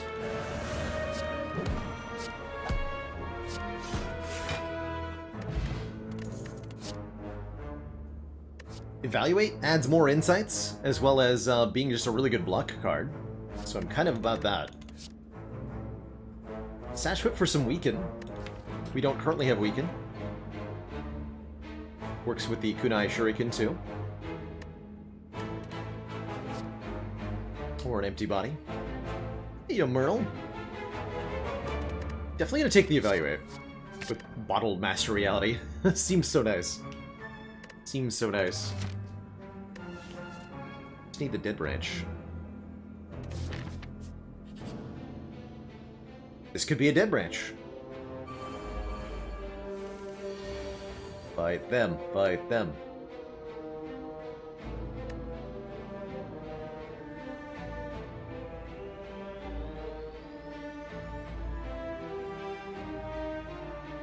If I play the Deceive, we can make Wish free.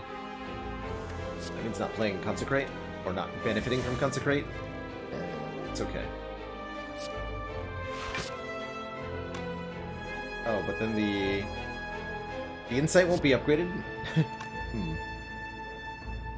That's fine. That's fine.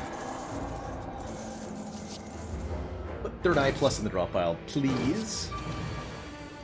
Please and thank you. Okay, it's a bit of a rough turn. Studies here? Yeah.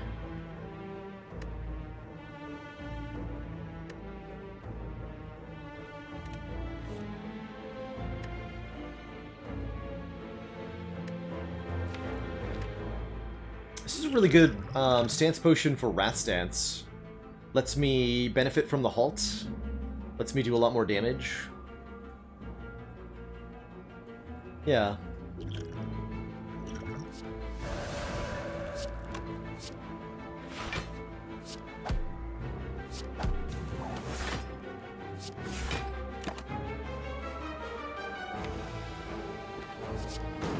Judgment seems cute. So burns don't get upgraded, interestingly, because Burn Plus is a card that's coded really weirdly, is the answer there, ultimately. Basically, according to Spire, Burn Plus is not an upgraded burn, but a completely separate card. Hexaghost checks for any burns in your deck and replaces them with Burn Pluses. Only if they're in the draw or discard pile, though, by the way. If you've got burns in your hand, when Inferno hits you, which is very hard to do, but it's possible, they don't get upgraded by Hexaghost.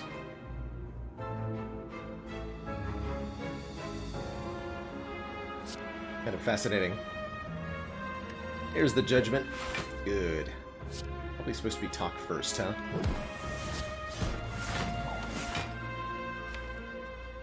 And we probably try to crescendo Bowling Bash? Probably. Yeah.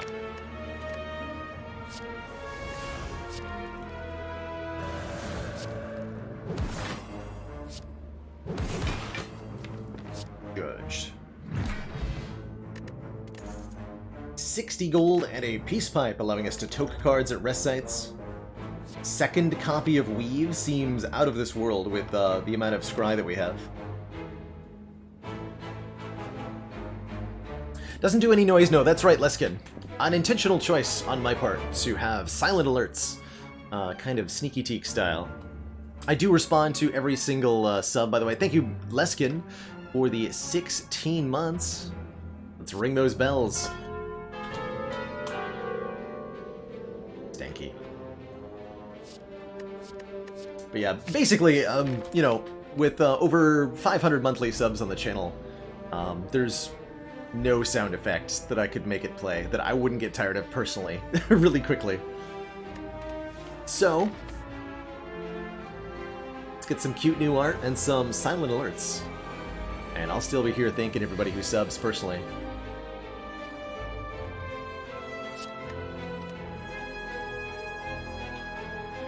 Excellent.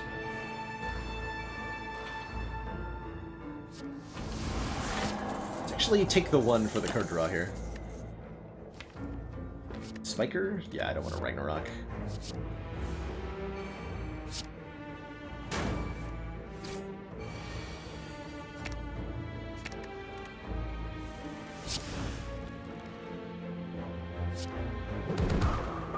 Bye-bye.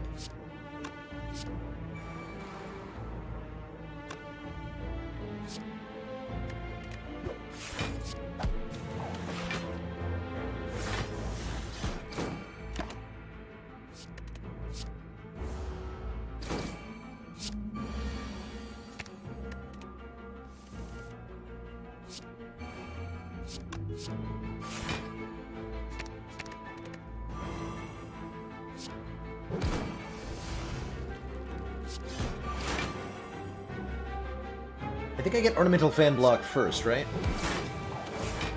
No! So the order of operations, let me get this clear. The order of operations there is gain block from Talk to the Hand, take damage from spikes, gain block from Ornamental Fan. Fascinating. I had no idea.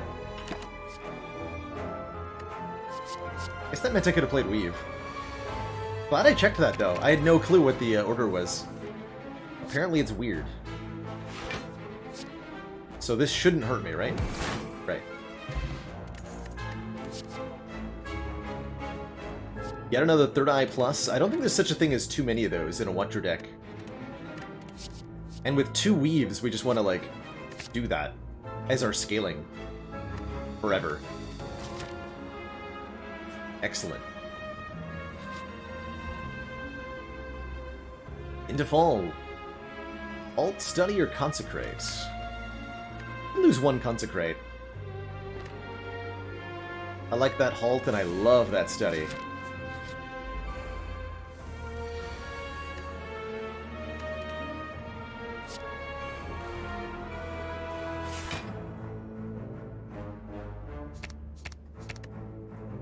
Actually, do give me Halt, because I have Crescendo.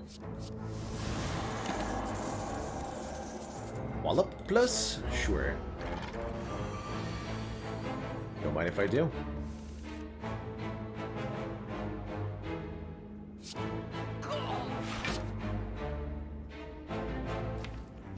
No reason to Foreign Influence into Hand of Greed for every fight?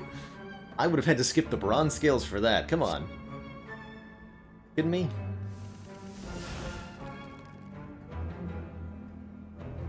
It's too much. Let's go Talk, Consecrate, Cut, I want to say.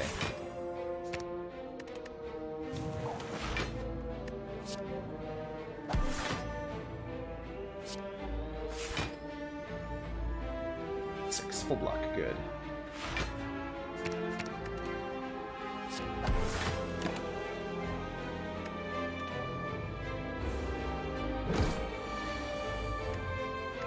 Attacking again? How dare you?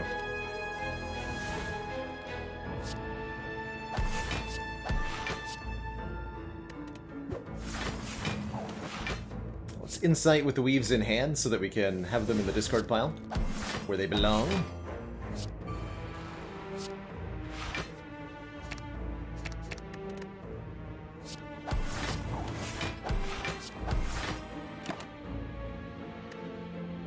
Battle Hymn's kind of hype.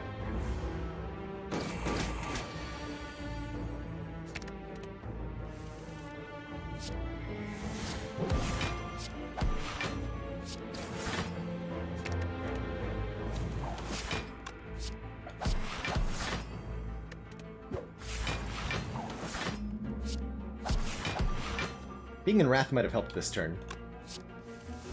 But I'm too excited for Stinky Wrath. Who even needs it, right? Certainly not me.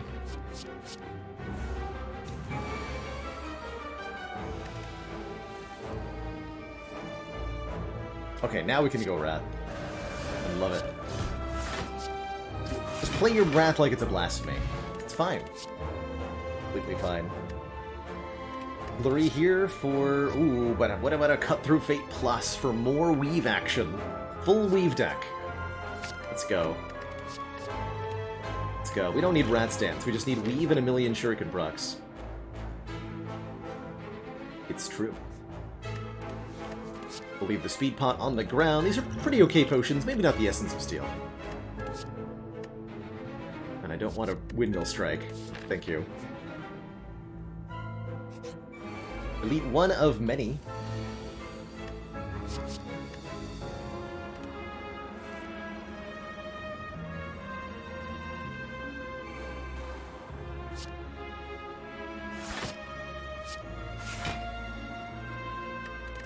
Perfect.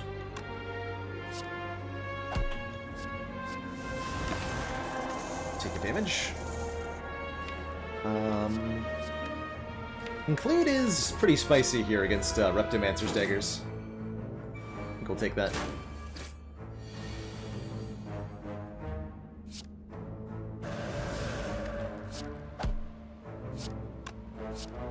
Boop. Bye-bye.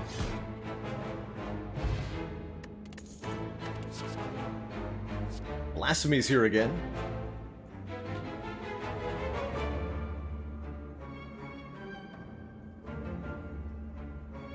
Restotori gave disappointing block? 43? We used it to block a Whirlwind from Guardian. But since, I think past Act 1, it did a lot in Act 1, but since Act 1, we haven't really taken any damage much. It's starting to really come together here. Got another third eye upgrade, very happy with that. The Scry. The Scry. In general, I think I'd rather have the Hand of Greed, because Hand of Greed is dual purpose. It's damage and money. Whereas Wish is a flexible card. The whole point of Wish is that for the price, this card isn't that efficient. 8 plated armor for 3 energy, 4 strength for 3 energy. It's below the curve.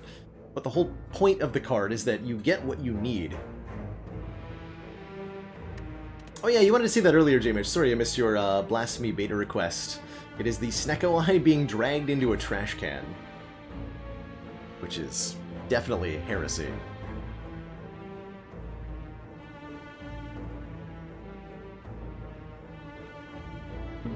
Pretty good stuff. Skip all of them, though.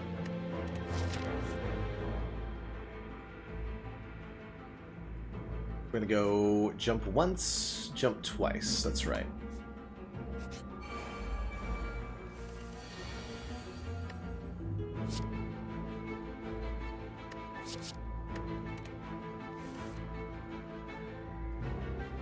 Okay, this weave about to pop off.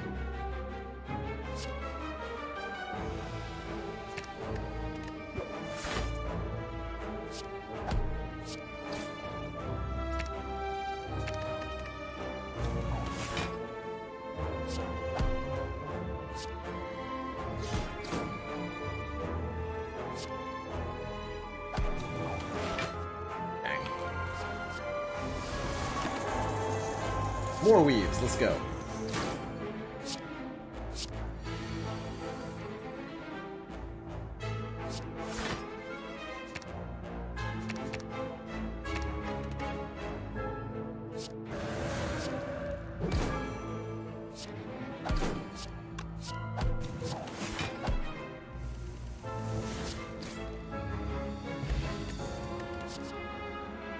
No chance it'll reach heaven. Regular, just lucky. I'd take a upgraded one. We're not in calm enough for Like Water to be very good. Although we could take Inner Peace to make us in calm more often. We're good just not adding cards. And letting the weaves continue to do their thing. Elite number 2 of 4. Go.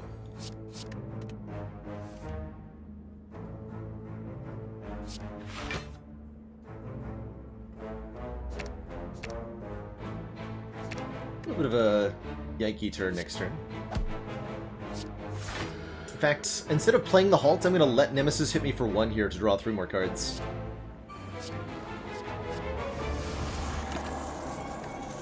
That's a good idea.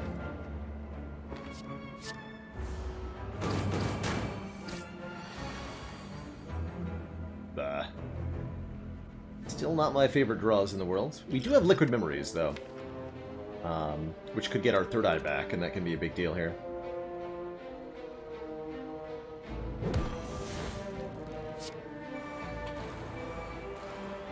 Perfect. Attacks first to get the decks.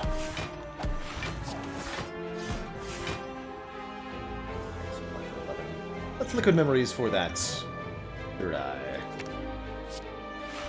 Block for a bunch. Scry for a bunch. Get the weaves back, which also blocks for another bunch. Then only take 1 with Tori. Perfect. Good for me.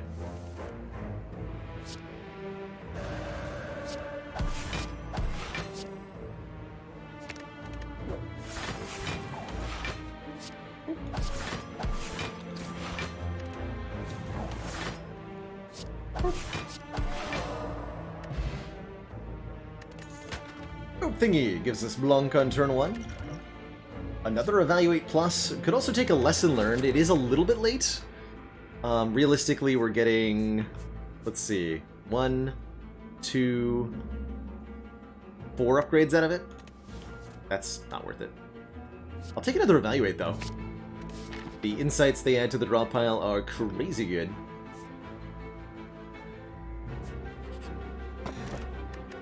Gotta take the Sapphire Key over the Mercury Hourglass there, which is fine. Mercury Hourglass is an early game relic, so I shan't be disappointed by it.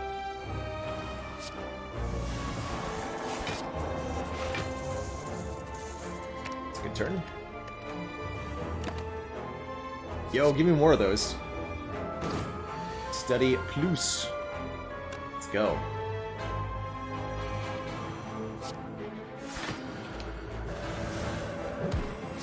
In the draw pile. Cheap stuff. Sign me up. Yeah.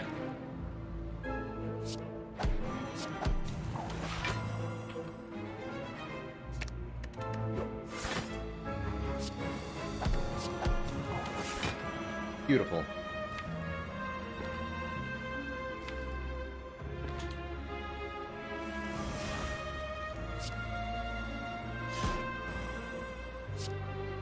Damage from Talk to the Hand. Let's go.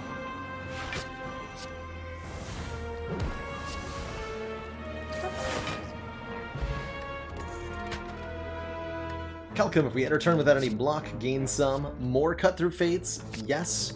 I'll even take the Colorless Potion here because it gets upgraded by Master Reality. And this is our last elite. Ectomancer number 2.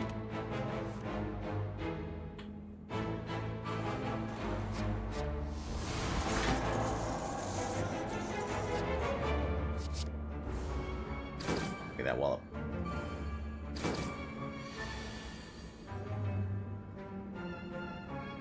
Alright, let the donkening begin. And +6, that's enough for a kill on you. Some awesome cards in the draw pile. Keep scrying. +10. I have no way to leave Wrath, so I don't think I want to enter it here. We are getting a potion after every combat. Let's actually use the colorless potion right now. Yo! Cash acquired. Let's go. Does that mean I can kill Reptomancer on this turn? We Rat Stance, this is 50. Like, we're pretty close, especially if I Flex Pot.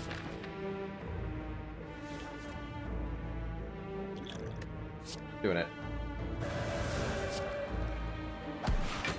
Probably is the same thing as definitely, right?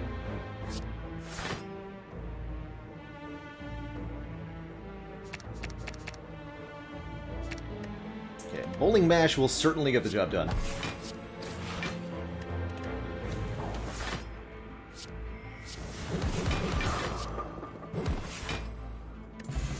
Ching.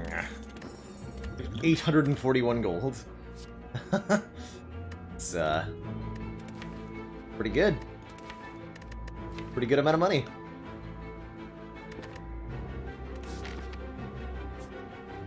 Give me Mind Bloom?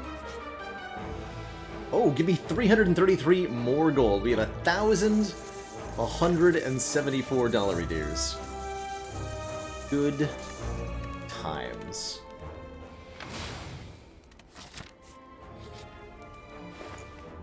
Unfortunately, no courier here, but we can buy all sorts of things. There is no cap on gold, Acrocio. It is possible, with the right combination of cards, this is one of them, Wish, which can give you money. If you combine this with 2 copies of Nightmare, or ways to get multiple, like, Exhumes or something, it's possible to get unlimited money in a single combat by making infinite copies of this card. You can easily go up to 5, 6, 7 digits of money with something like that. Definitely down for Mango Medical Kit here. If I could have Calling Bell hit any 3 relics, what would I pick? Ooh. Any 3? Ironclad.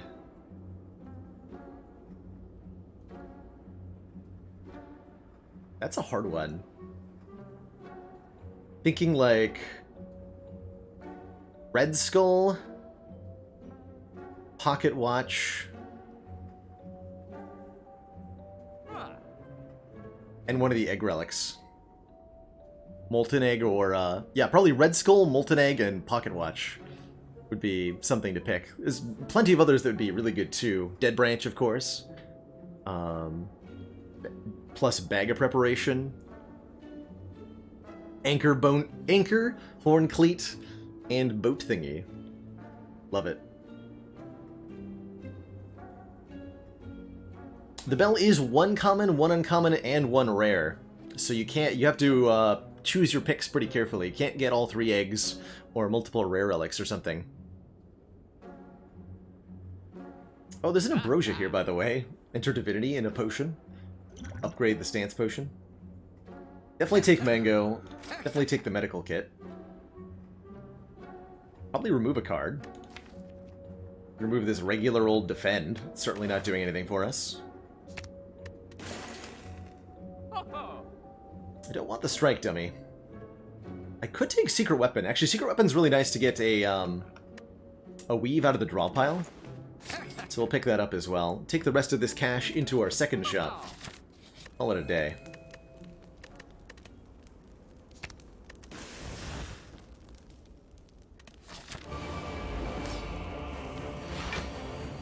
Blue Candle, Dead Branch. Oh, I love that one, TZ.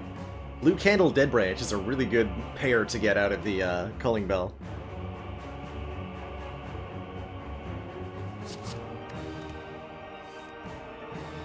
Really, really like that.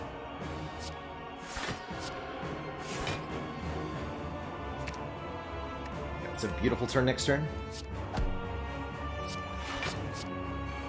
Play the Master Reality after there just to guarantee the Mummy Hand proc. And of course I'm taking money. What else would it be? Yo, give me a Vault. That was 3 rares off Nilries, by the way. What? Vault Scrawl? Rude.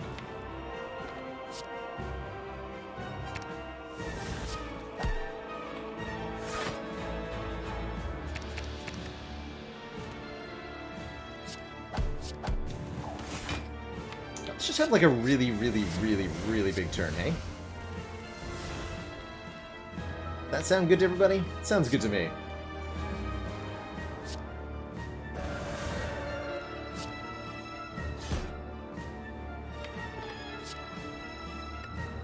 TPN, thank you so much for the 18 months, the year and a half. The double Twitch baby arrives.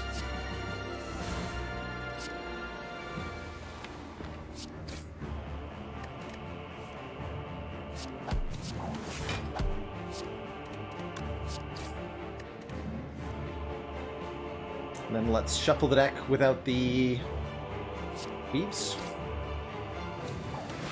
Perfect.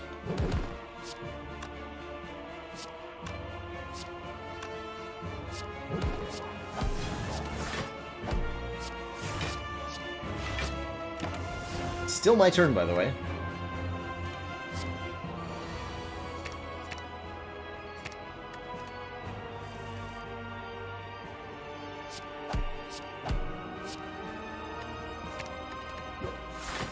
These weaves go.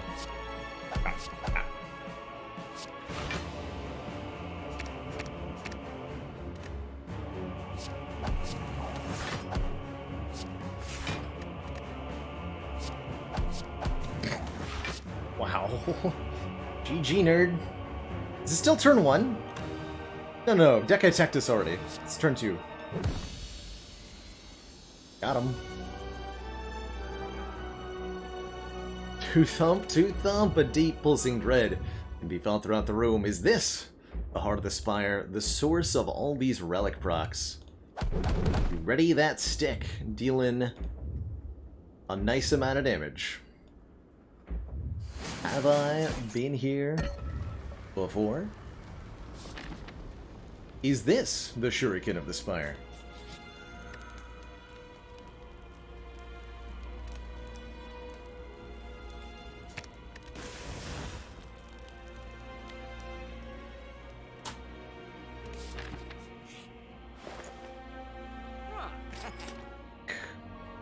Weave number 3? Sure, sign me up. Ice cream? Probably also yes. Yeah, give me an ice cream. And if I'm taking an ice cream, I want to take a bottled miracle, because a bottled miracle adds 2 miracle pluses to my hand. Right?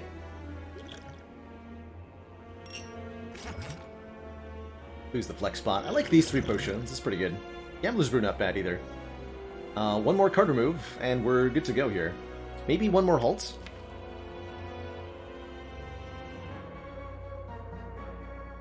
Ooh, I could do remove vigilance, add halts, and just be a permanent wrath deck. I'm doing it. Is that smart? Probably not. Is it happening? You better believe it.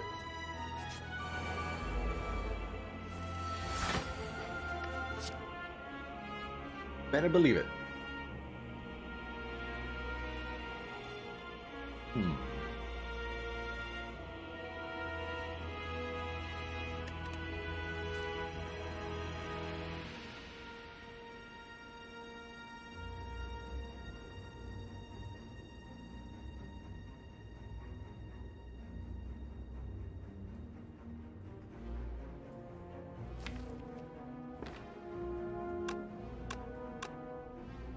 A weave cut. Let's see what we do from there.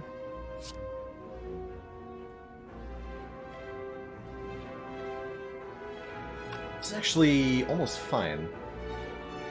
Yeah, we're only taking 3 damage, actually, because this... We're gonna get 4 block off weave cut weave. Take 1 with Tori, and then take 1 times 2 with Tori. Nice. Cool. Let's keep facing this way, then. Yo. Excuse me, this turn just got way better.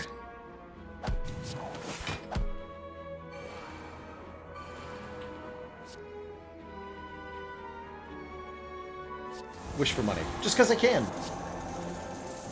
Just because I can. Don't think I won't.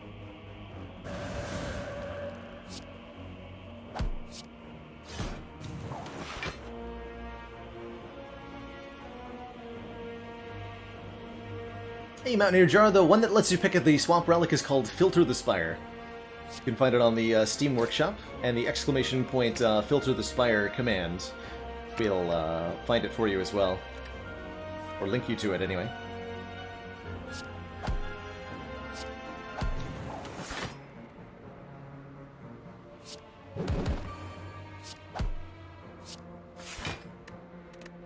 Right, pretty good turn 1 there. And wish for money. Got him. Alright, the lantern gives us energy on turn 1 that we get to hold with the ice cream. Stinky flurry of blows, who needs it? Not us. Thorns also seem pretty unnecessary. Alright, Heart. Let's go.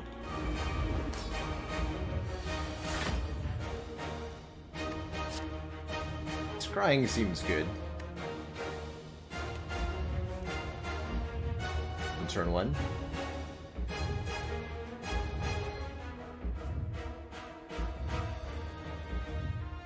So I think I third eye first. This is a fun little turn. The Master Reality wants to hit Wish, but we also want to play it before we do other stuff. Actually, I think I'm just going to go Master Reality and then drink the Power Potion to get an upgraded power here.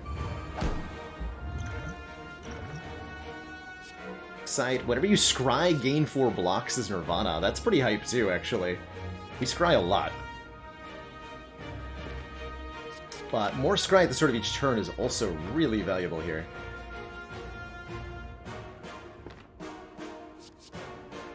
I'm gonna take the Foresight.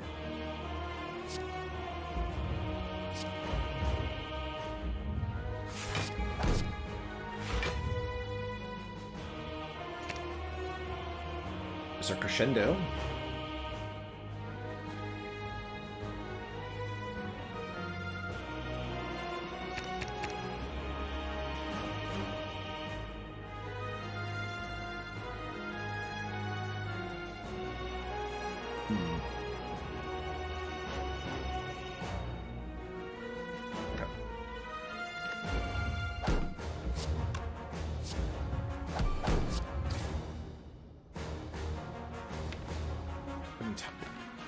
It's all good stuff to have.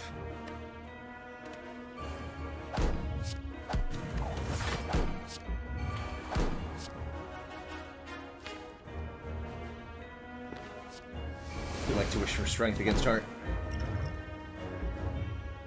Don't need to drink that yet. Let's go. Vulnerable? Word. Okay, we did get the multi-attack first, and we've scryed the Void, which is awesome. Preserved Insect? Yes! A common relic, believe it or not. One of the best. Truly. So this would be 6 times 12 in Rat Stance. Don't want to do that.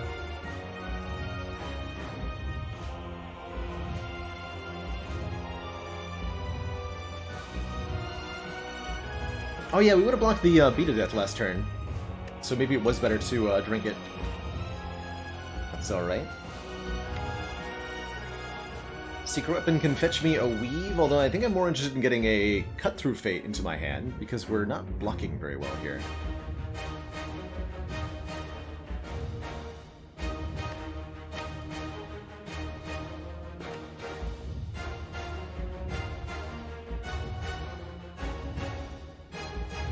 Could just block it with Tori, of course. Also, Centennial Puzzle.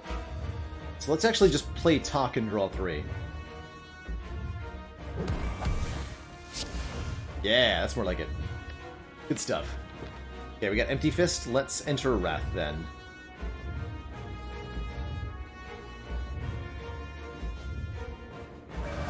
Right now.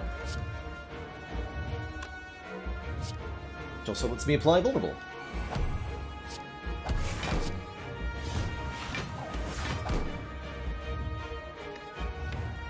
Also, now that we have a Cut Through Fate, let's get another Weave into the discard pile here.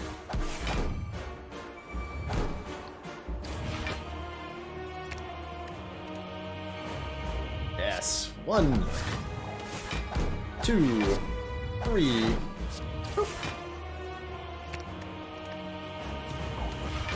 Scrawling time, you better believe it.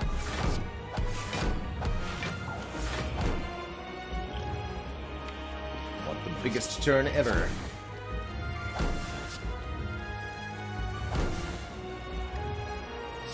Guess what? I can play these cards too.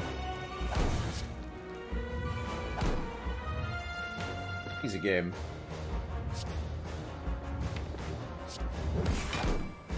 Let's look at the draw pile, discard the Daze, get all the Weaves back, and then shuffle. Should have played the Halt first before I did that, though.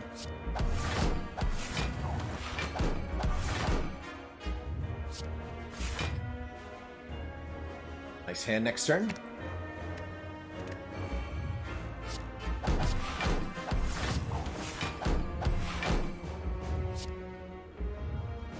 Seven plus 12 while frailed. So this is 6 times 12 is how much? 72. Oh. 8.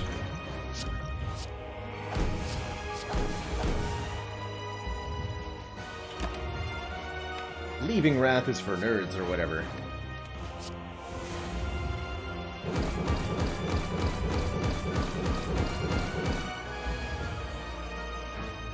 Now there's a real number, 120.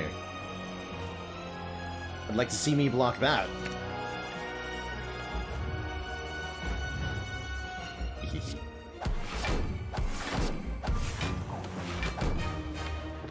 No one could block such a large number, right? No one.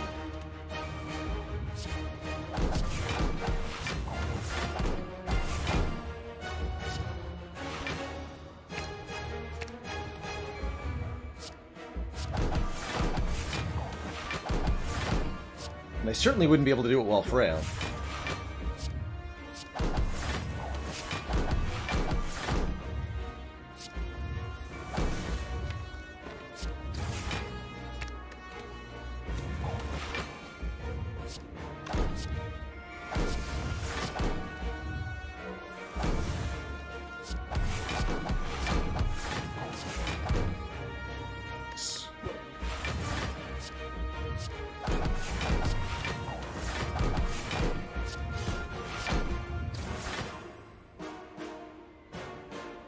That's even better.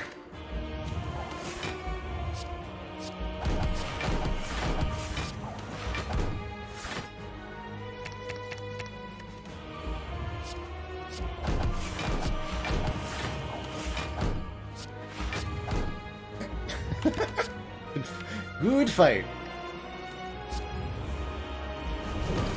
GG, Heart. GG.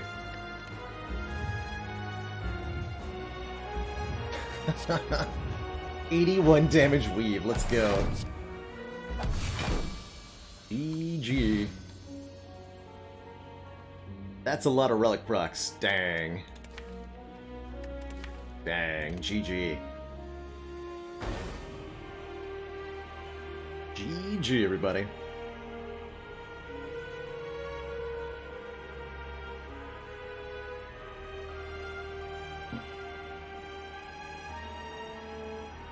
Heartfight was not perfect. We intentionally took a little bit of Beat of Death to draw a card there. We only perfected one boss, but we did get 2,000 gold, so that was nice. GG.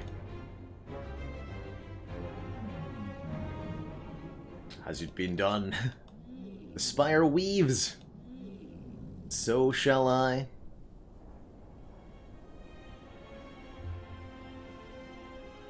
For the highlight, right?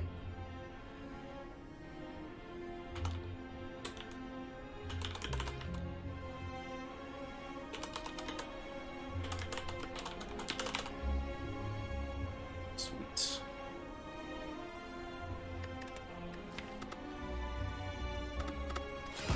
All right. Next in the rotation is Ironclad, our boy in red. Going to be starting with a Calling Bell here. What 3 relics will we get this time? What do you think, chat? I'm hoping for...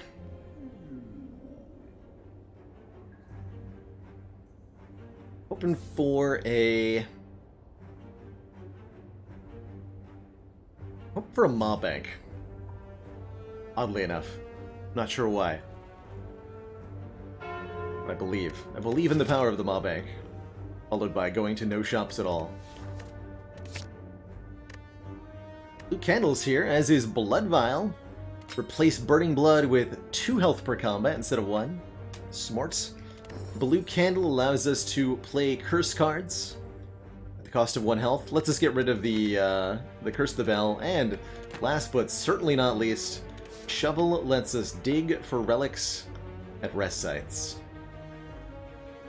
I think we all know what's about to happen.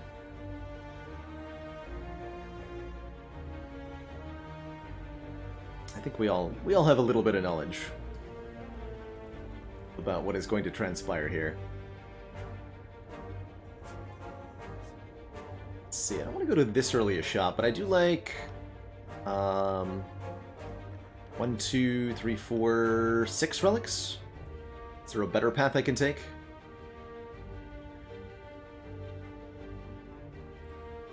Doesn't look like it. We could dodge this elite and get a second fire, but fighting an elite is better than digging is. The elites give us money.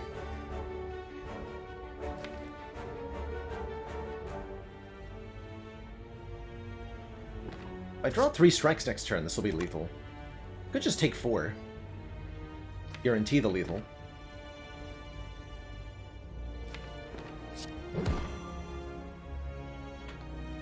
Let's go for it. Didn't get there. Well, we take 4 this way now. Yeah, that's fine.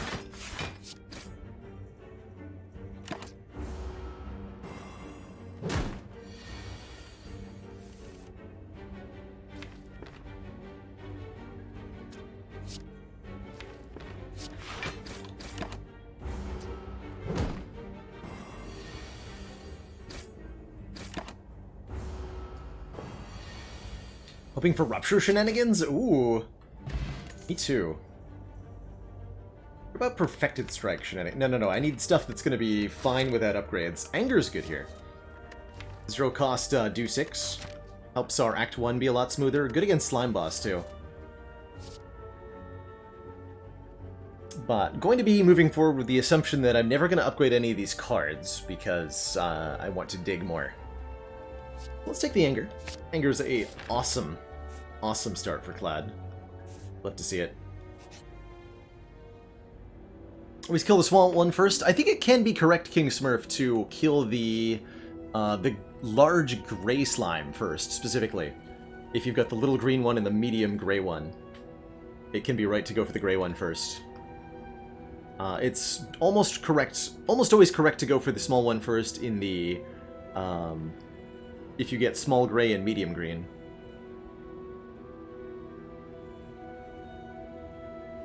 Let's remove a defend. The Ironclad is very much all about the damage output. Get a random combat. Bulk Curse is not like Necronomicurse. Nope. If you get rid of it, it's gone.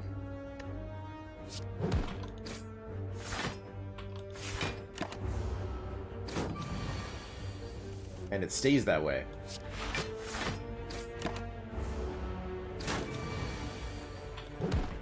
Simply didn't exhaust it in the previous fight because I wanted to save 1 hit point.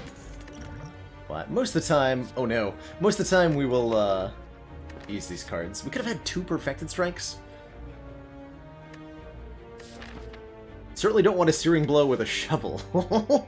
That's not the synergy we're looking for.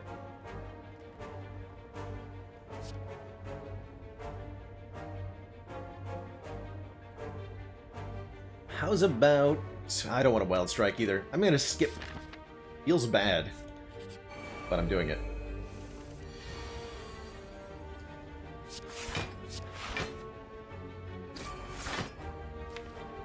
Should also be a situation we can just save the 1 health. Or could we? There's definitely no way to kill both of them. Or 2.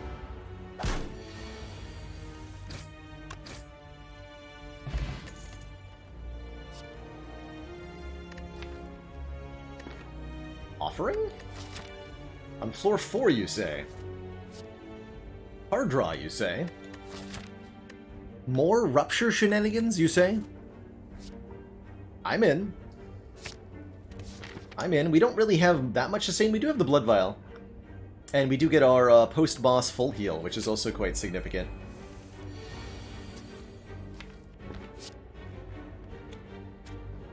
Give me bash, please. Hang it.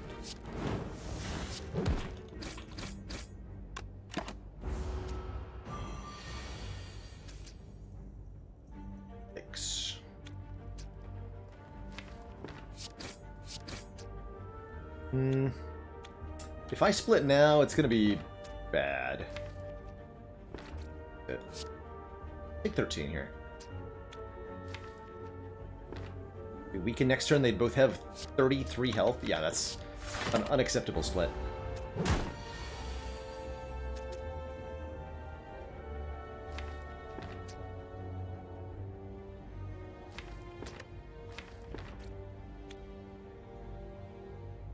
Let's prevent ourselves from getting weakened. Not the greatest split, but that we're not weak is really important here. Uh-oh. No, 24 damage. Dang it. How dare you?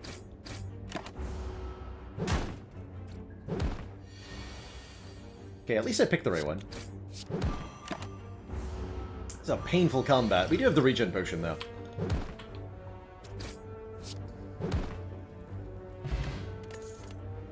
Okay, actually good cards. Uppercut.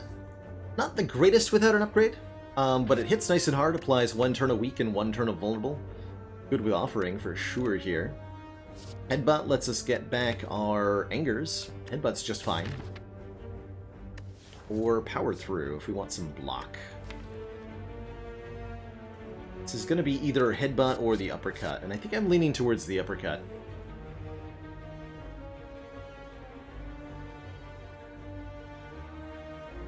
One turn of weaken vuln is a little bit sketch. It's great for artifact removal, though. Hey, who needs to upgrade cards if they're all upgraded for free? Toxic Egg says skills are plus. Certainly this is a fight that will last long enough for the regen potion to be worthwhile.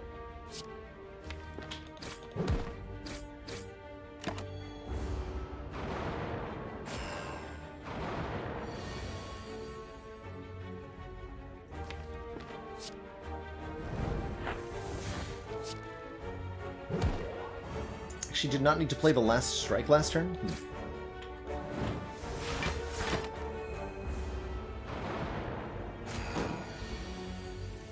Fascinating. So, ow.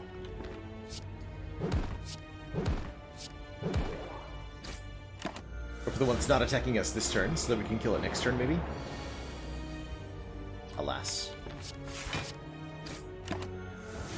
Health fading here. Health is definitely fading.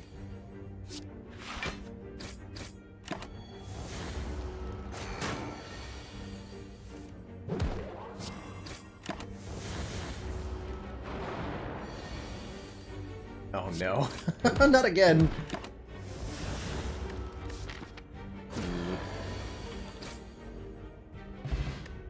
Oh, okay, no, we're fine. Fossilized Helix blocks the first time we would lose health each combat. And if we want a little bit more vulnerable... One, this can block the offering, which is super good. If we want a little bit more vuln, I love this T-Clap, just to hit all enemies for a little bit of damage. Sentries, I think, was our worst elite matchup, by the way. I'm gonna try to go this way, we'll see. See what potions we get.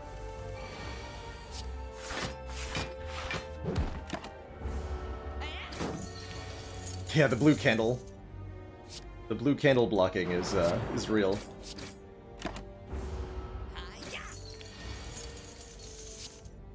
Easy 2 health.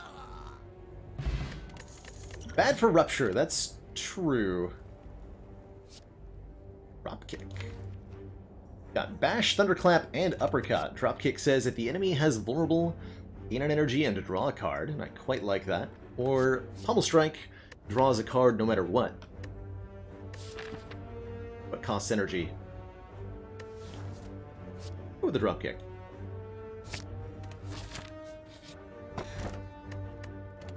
$14 more health? Okay, definitely we can go for the elite now.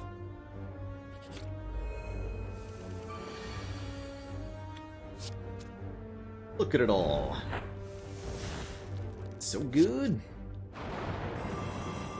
Destroyed, nerds. Boom. Bang. Pow.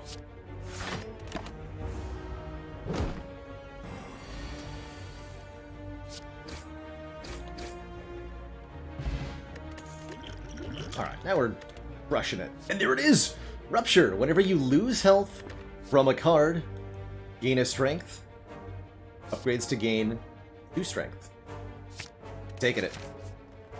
It's happening. We're going to Disney.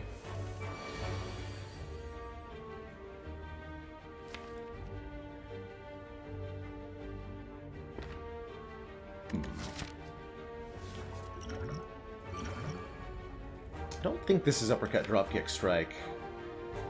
You get like rupture in play here.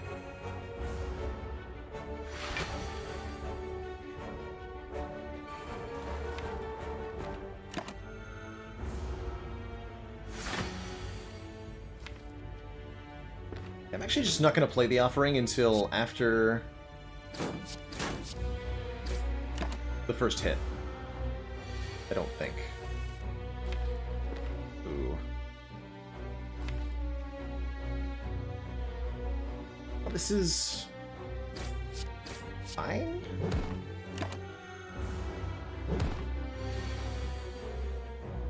Strength. I'm going to use a skill potion here. Looking for flame barrier or something. Yeah. Love to see it. Could have reasonably been the double tap too. But I'll just go ahead and name the card I want and then magically get it. That sounds awesome.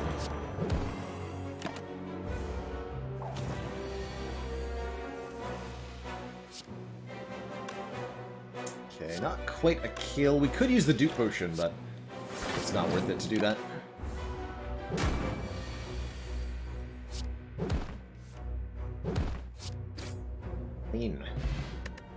Captain's Boat Thingy, giving us 18 Blanc on turn 3. Really good against Slime Boss, funnily enough.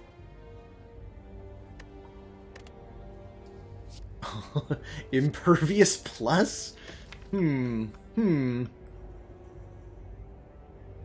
This card is worth more block than our entire deck, like 3 times over at the moment. That seems pretty good. I'm gonna take that card. It's a good card. Shuriken's back. And the drop kick and the anger certainly encourage us to make use of it. Dark Embrace is here? Oh my. As is Darkstone Periapt. Although I have a hard time imagining I'd pay out for Darkstone. Oh man, this shop is loaded. Wow. Every card is exhausted. Draw one. Oh yeah, we're gonna take the Dark Embrace. You know I am.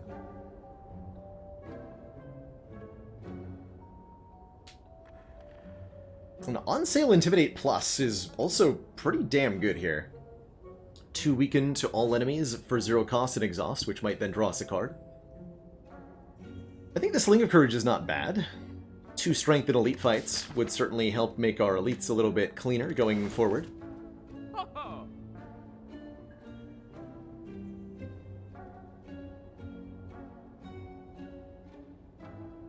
Eventually be good. With this Toxic Egg, Dark Embrace is going to be good much sooner than eventually. It's already good. Like, it draws me a card off Curse the Bell, for heck's sake. We'll take that, thank you. So I could go Sling here. I really like, we could also go Master of Strategy Plus for a draw 4, or even draw 5 in the deck. The Havoc's not bad either. Play the top card of the draw pile and exhaust it. Kind of helps us get our synergies going a little bit better.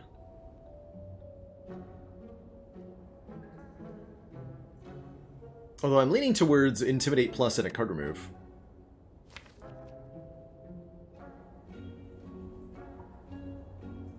Cutting a strike?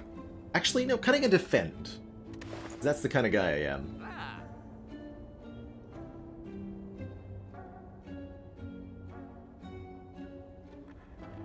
It's actually a surprising amount of draw right there, too. Yeah, let's do that. Slightly different than the strat play, but no less good, and leaves us with the perfect amount of money. How can you say no?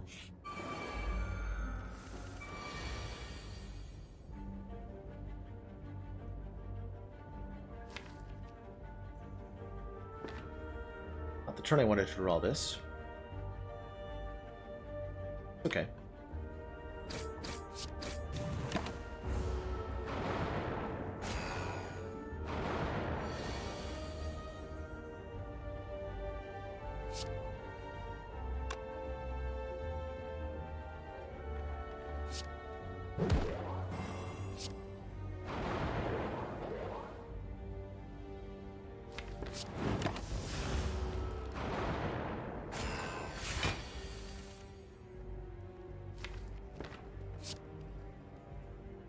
Already full blocking.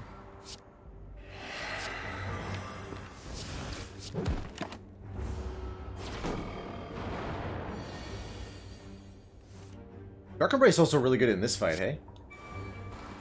Might as well play the Offering, because we'll be able to block the 6 with it. Yeah, we are.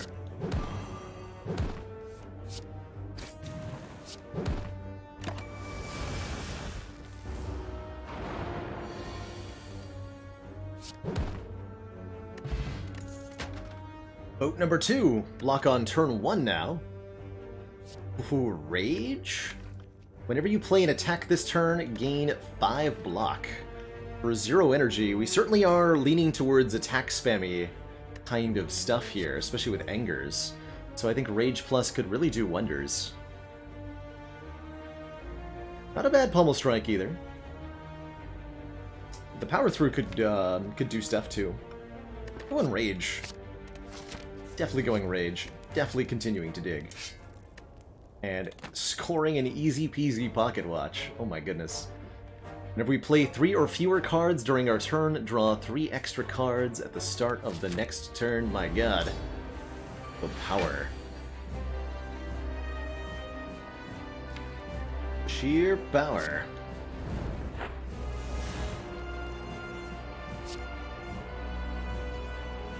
Could get a Shuriken proc here. Tempted to just not, though.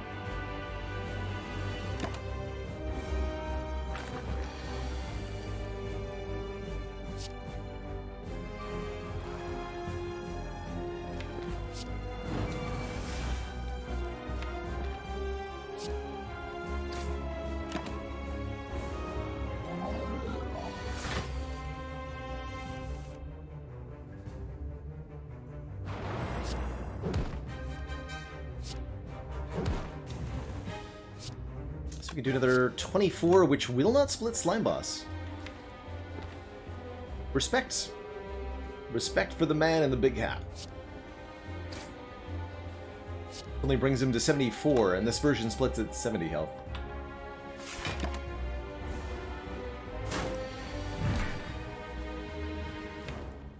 Man, slime, whatever.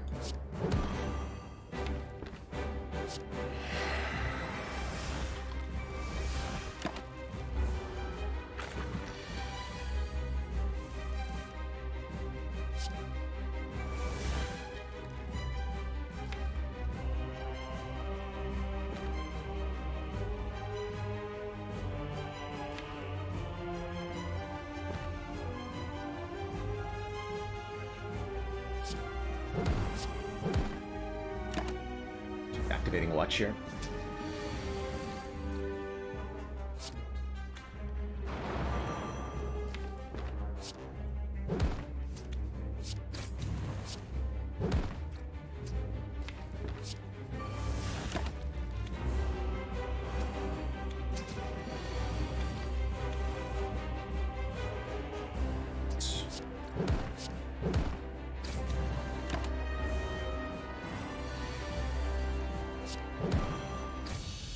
GG. Get a second Impervious offered to us. It's pretty wild. Really good with the Pocket Watch. Got Dark Embrace synergy too. Double tap could be nice for Shuriken synergy. Lets us double Thunderclap, and with Dropkick in particular, double tap can be energy generation. Alternately, this is a pretty reasonable barricade. We've got relics that make block. We've got card that make a big block. And we have lots of ways to accumulate block. I really like this double tap, though. Looking at Rage, double tap like Thunderclap Dropkick is doing some serious nonsense. Really like that. Especially with our huge card draw. Busted Crown. Not quite what I had in mind here. It would be more energy every turn, but less options at card rewards, which certainly makes the Toxic Egg a lot worse.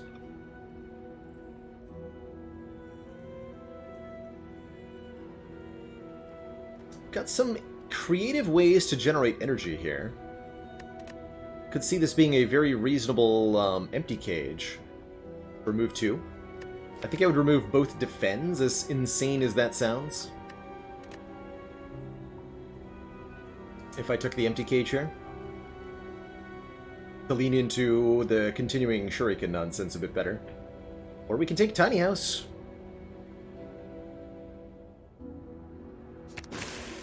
See you later, defends. Let's go.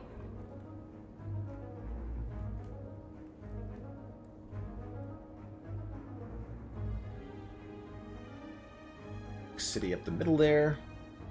So again, looking for the most number of relics, basically. 1, 2, 5. 1, 2, 3, 4, 5. 1, 2, 3, 4, 5, 6. Although that doesn't hit a shop. Shops are stinky anyway. Alright, well, all of the things being equal, getting the Burning Elite out of the way seems like a pretty good idea. Not that we're amazing at defeating Burning Elites, necessarily. No, I need to block for 1. Help! I forgot to put all the block cards in my deck. Dang. Alright, well, we'll take 11. At least we got Pocket Watch going on here.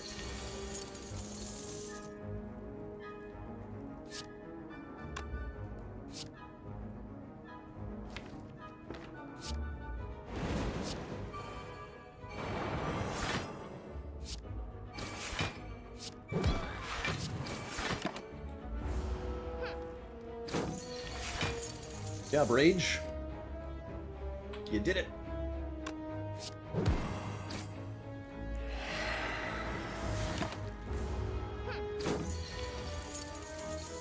Cage is a shock. Like, the longer I've played Slay the Spire, the higher my opinion of Empty Cage has become. I think it's a really, really good...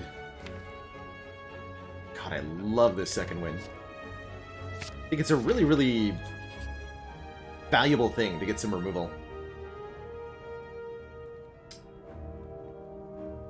Jax plus with Rupture in the deck. Neat. Neat, neat, neat. We could take Mutagenic Strength here, giving us 3 Strength on turn 1. Or we could Transform 2, and anything that we got that is a skill would be upgraded. But what about Jax plus? I'm taking Jax plus here. It says lose 3 health, gain 3 strength for 0 energy. I really like that. Really like that. Leans me more towards taking the Burning Elite, too. Upgrade all of our strikes? Or just keep removing here. These strikes are pretty good at 9 damage each, huh? Bloodletting here? Bloodletting would be one of the best cards we could find, Cuddy. I would really like a Bloodletting for the energy.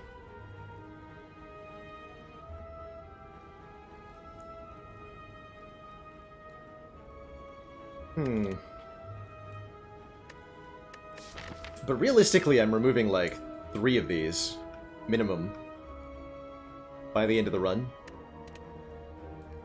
Let's just get a head start on that. 12 cards, match them to keep them.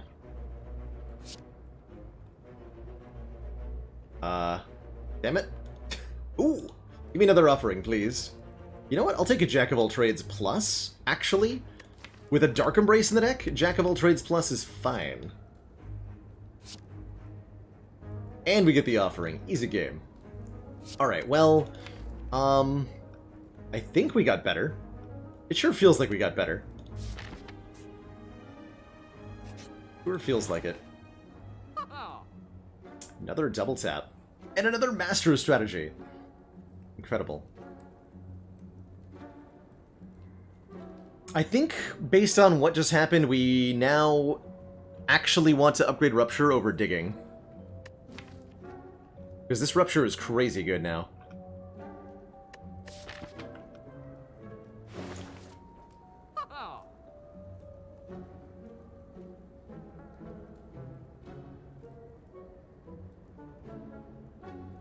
Remove or Master Strat. Let's give me the Master Strategy.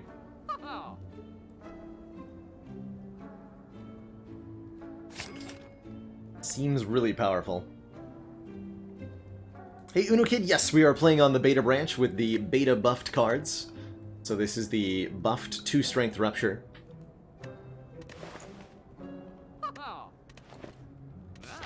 Heck is getting crazy.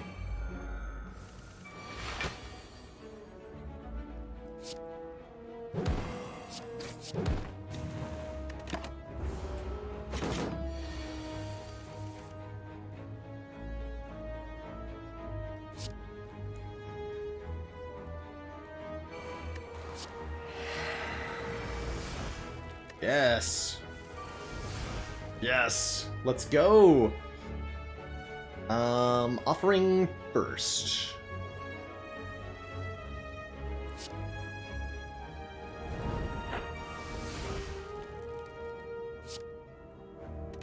I'm gonna play the jacks one time here. Go T-clap, drop kick. Make some colorless cards. Panacea, interesting.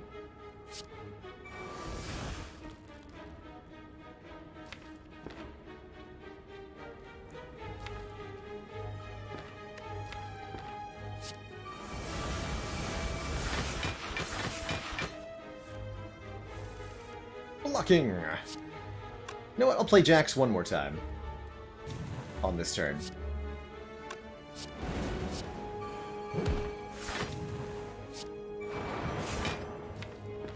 Seems pretty okay.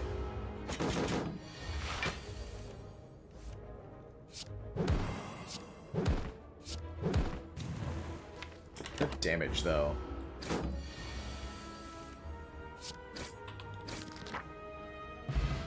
Pentagraph, here's some sustain for us. Start of boss combats, heal 25.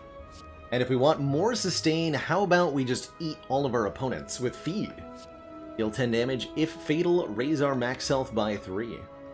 Could also go for a second dropkick here. I'm taking the feed. Can't stop me. Can't stop, won't stop. Don't stop.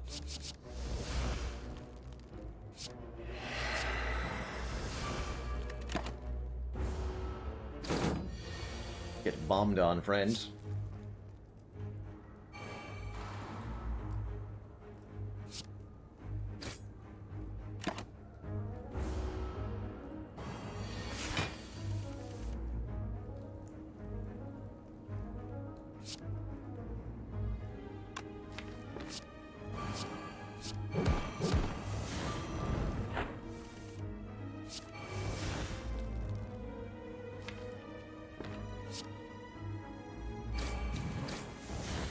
Bomb is going off, so you're only gonna have 11 health. Stop there, then.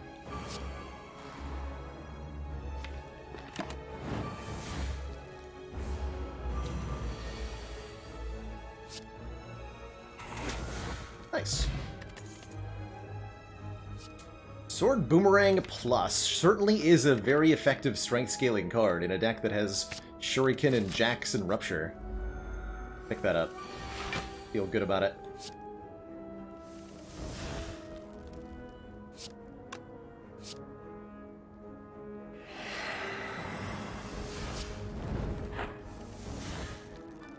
Of, there's Rupture. Definitely breaking Pocket Watch here. Ooh, Transmutation, favorite of mine. Let's see what's on top. Okay, feed is here. We can definitely eat the Red Slaver on this turn, right? Quite certain of that.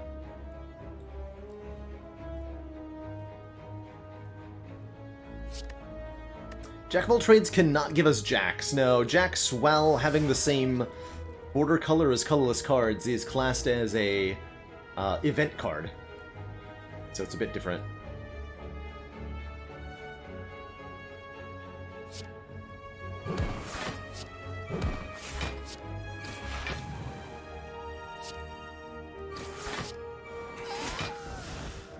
Got him.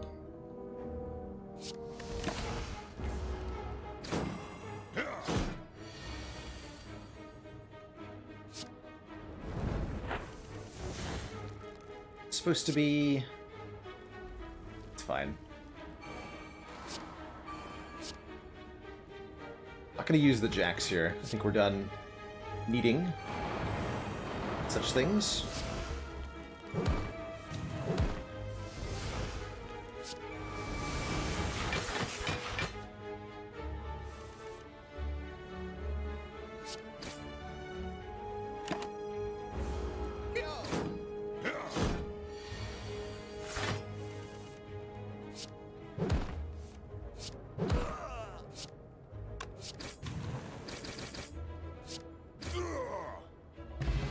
Akabeko makes our first attack do a bit more damage.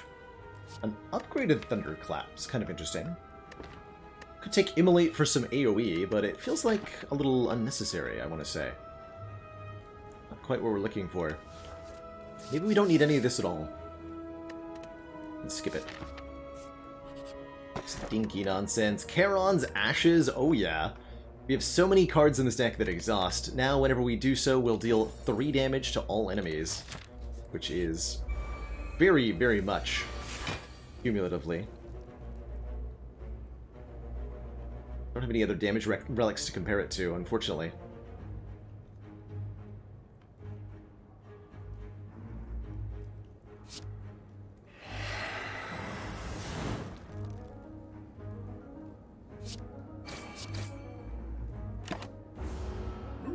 Pocket Watch draw here.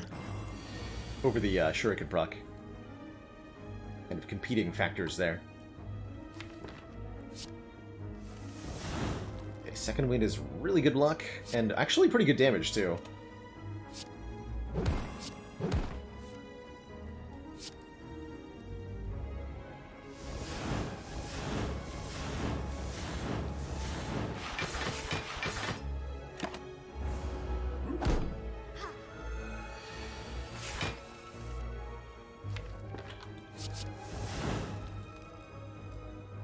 Just destroy it all.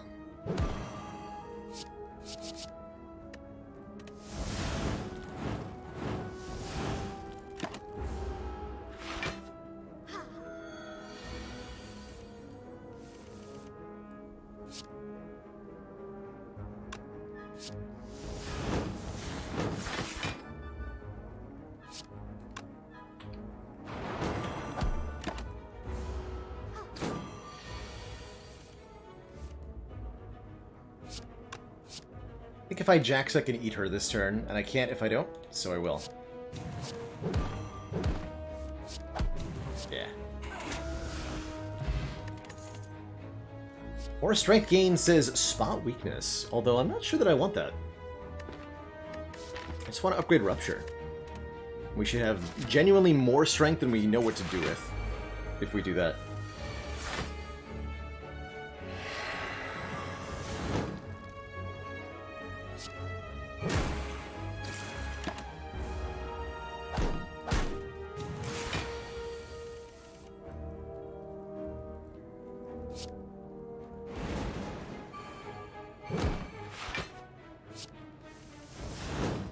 Feed, we can just buffer this, no problem.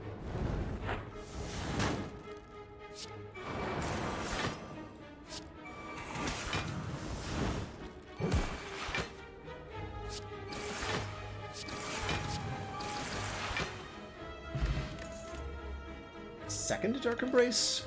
I would only take a second one, I think, if it was upgraded. They're kind of expensive to put into play at the moment. Body Slam could have been a interesting card to take if we were willing to upgrade it to make it 0 cost with this Impervious, which we've almost never played, by the way, that Impervious. It seems crazy to say, yet here we are.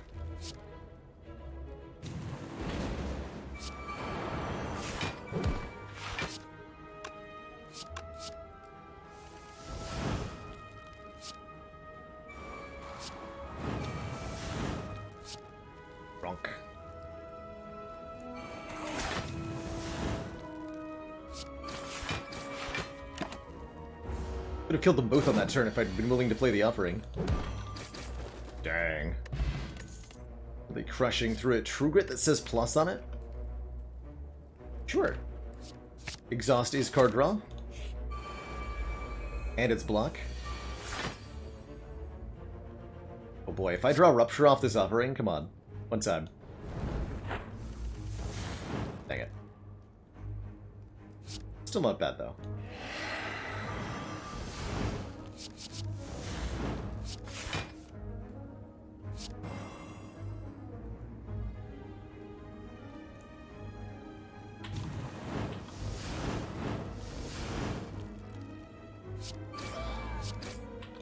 Get a boomerang first.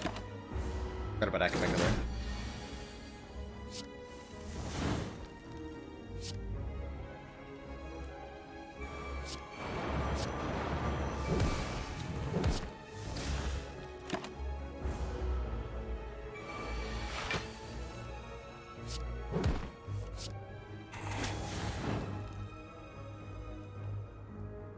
Go. Tell the others. Tell them I have eaten your boss.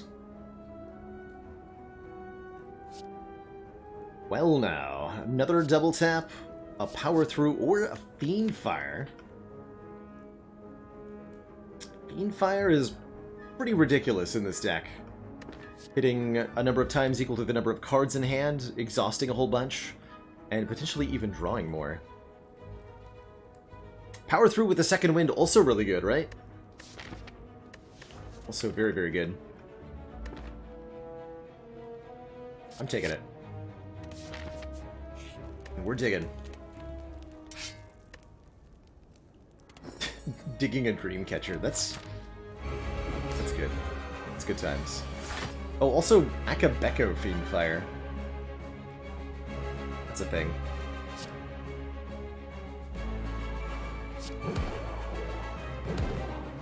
Okay, no artifact for you. I'm gonna not play Jax just to draw more cards here. This is definitely the first fight where Rupture is gonna be huge for us. Someday.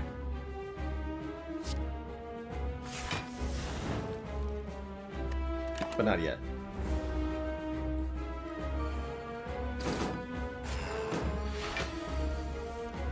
Okay, there's the offering that I wanted to buffer here.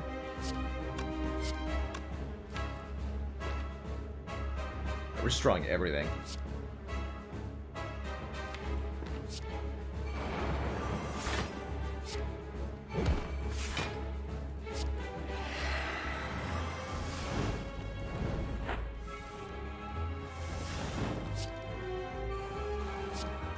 Strength. Sadistic nature, sure. Got another Jack of all trades, which generated a master strategy. Don't mind if I do.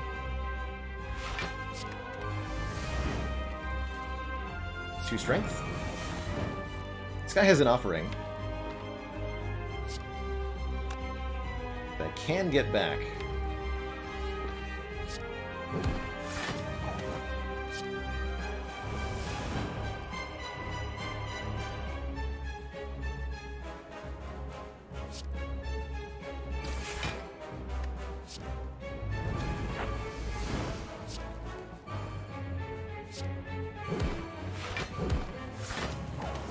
Five strength for 0 energy. Super duper lethal.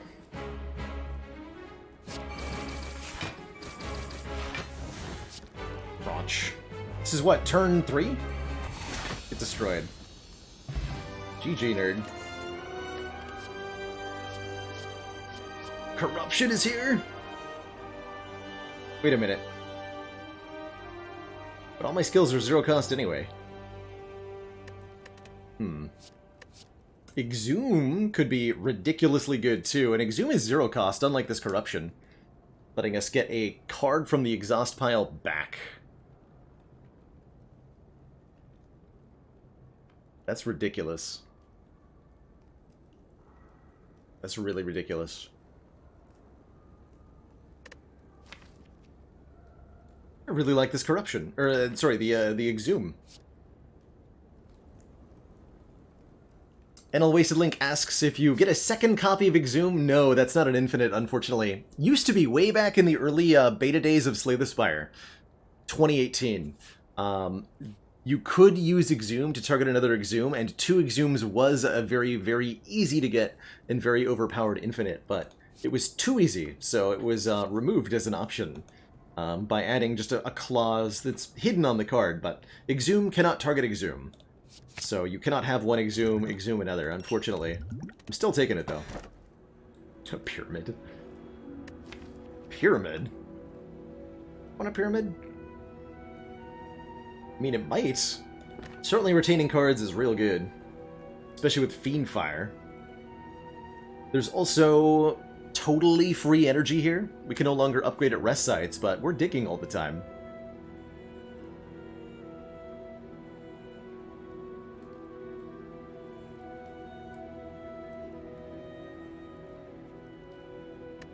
Pyramid would like... No. We want the fusion hammer here. And we already got that one rupture upgrade we wanted too. Give me that. Give me that. Injury better here than strike? Yes, much better. We can exhaust it to gain 2 strength if rupture is in play, and it'll draw cards off the Dark Embrace. Much better. Much better than the thingy. Of fires and elites. We get 1, 2, 3, 4, 5, 6 this way, or 1, 2, 3, 4, 5, 6 this way. Okay, same either way. In that case, take the route with more elites. This line.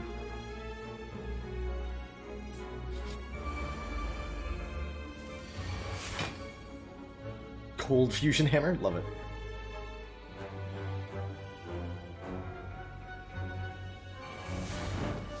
Guess I'll just destroy those.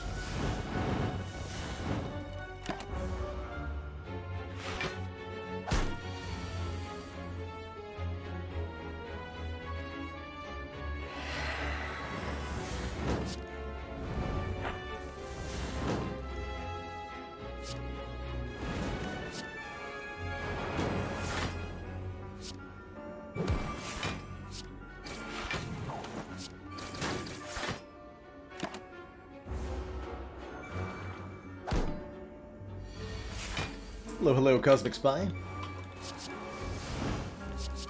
Infinite Jack of all trades. The Rejackening. Let's take a Magnetism to try to get back to the feed here. We do want to eat one of the Darklings before we leave this combat. Go, let's go. Oh, we have Exhume Feed. I didn't even think about Exhume Feed. Chat, why did no one tell me?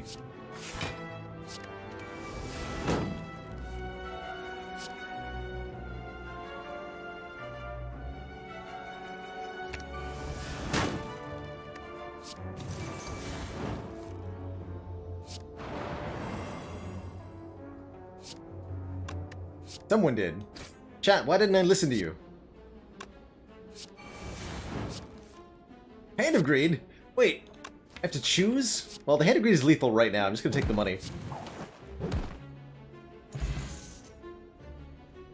Amazing.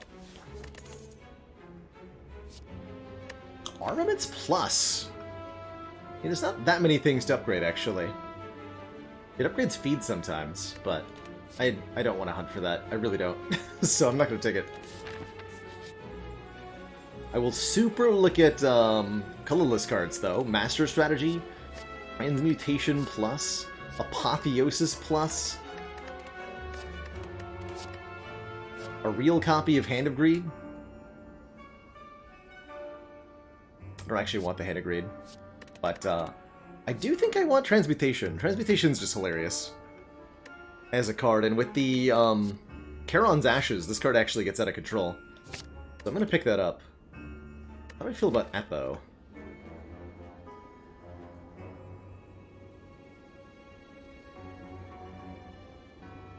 Upgrades quite a few relevant things, actually. All the attacks in the deck. We could take Panacea for the artifacts, too. Can definitely do some interesting things. Sure, we'll take it.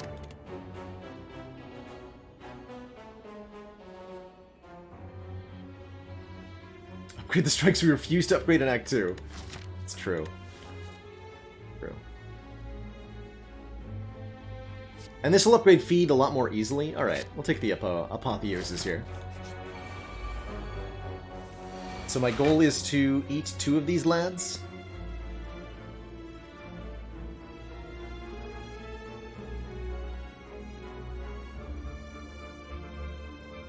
It's actually going to be really hard to do. Because everything that we exhaust is going to do enormous damage.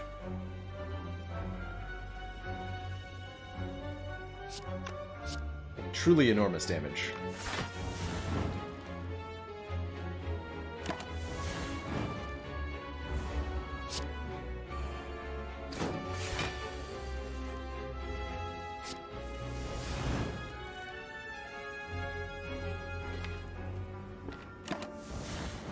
Play as little as possible.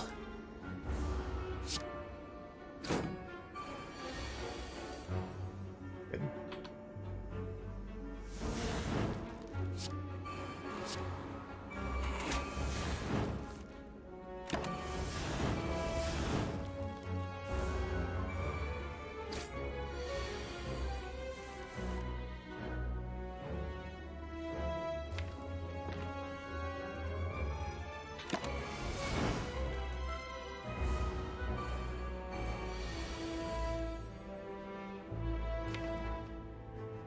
A draw with no block? Of course I am.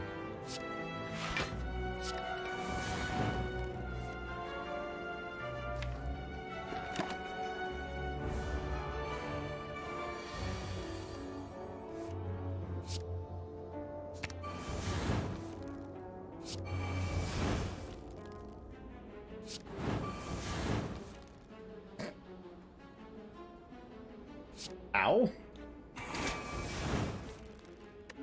I guess.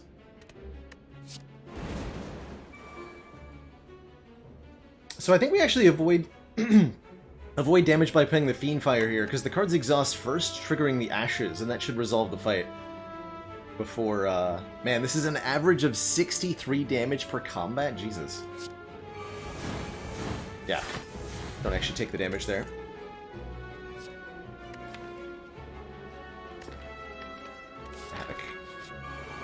You again?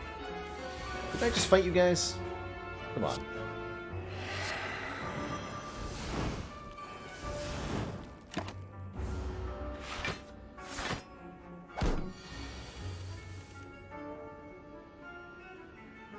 Extra spicy.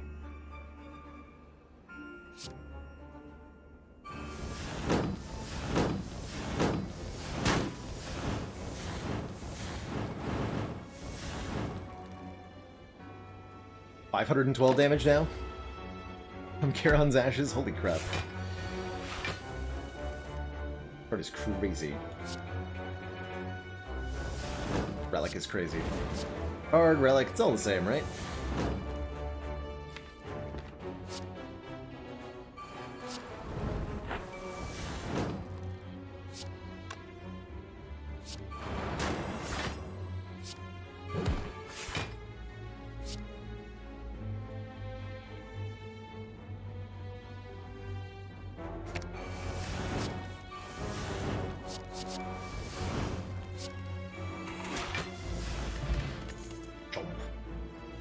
Second Rage. Almost good. I think we're doing just fine on block. If we wanted any one thing to give us block, it would certainly be, you know, Feel No Pain, right? Rather than anything else.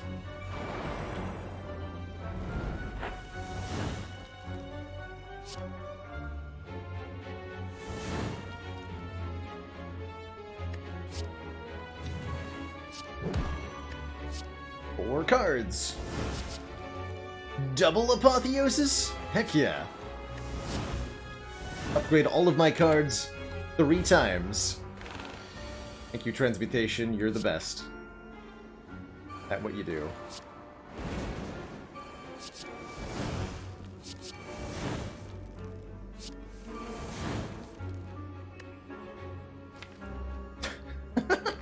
There's 3 Apotheosis. Thanks. That's a good one. I like that. Tickles me in the correct way.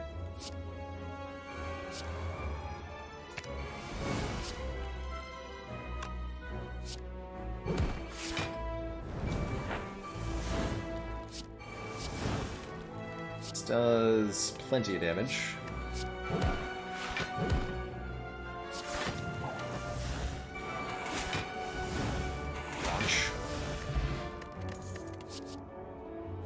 Shrug Plus is a decent block card. Do we need it, though? I don't know about that. Doesn't actually, like, exhaust or anything. Or cost 0. Why would I want it? Ridiculous.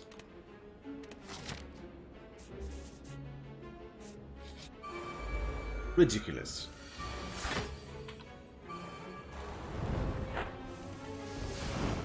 To strength. Yes, let's go. Alright, I could play, like, these attacks or whatever, but I would rather just get 5 random upgraded colorless cards that cost 0. Because there could be some really good ones that like 3 deep breaths. Hello? Excuse me? Sure. I guess. Alright, take a deep breath, Ironclad. In and out. In and out. Here we go. Got it.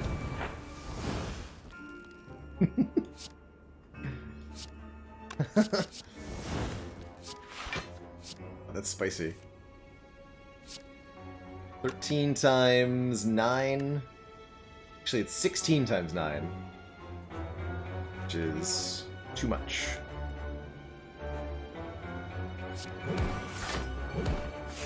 Math Bandit, thank you so much for the 23 months, just one more until that full year. Full 2 years, excuse me. 1 year, 2 years, same difference, right?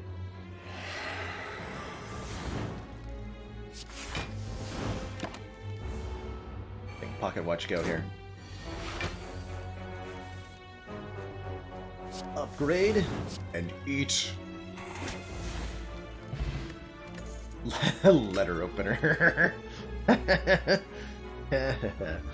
Oh, that's gonna be crunchy. This deck plays a lot of skills. Might be done feeding time now. Can we kill Donu Deka entirely with Letter Opener and Charon's Ashes? That's what I want to know.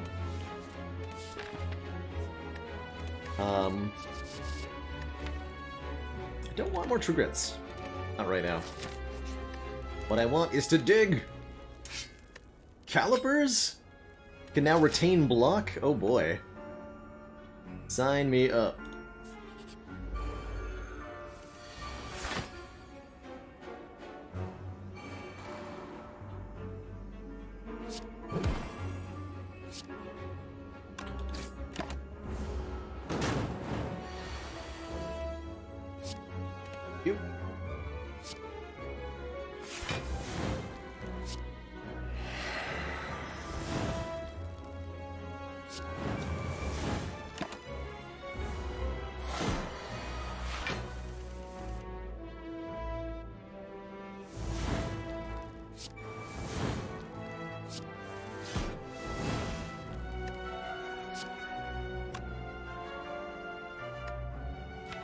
Could have maybe played the feed so that I could exhume it.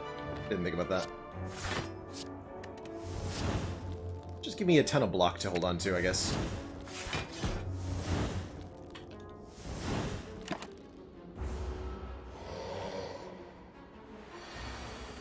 Yeah. For that reason.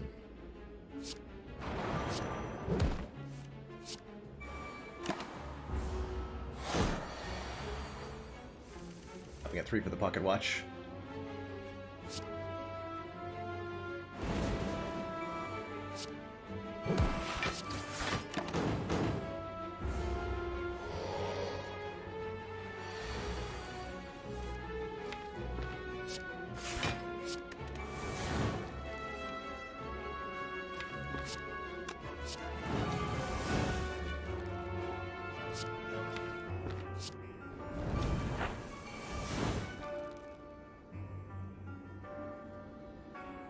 It's a really good second win.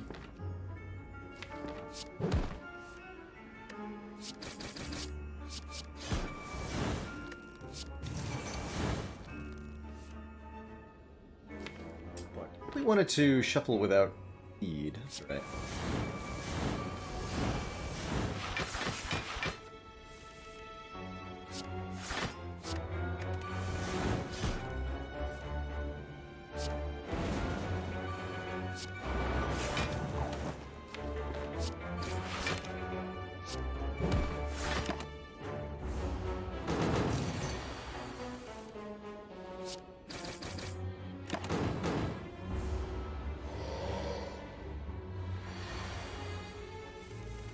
At least with 16 health, I can theoretically...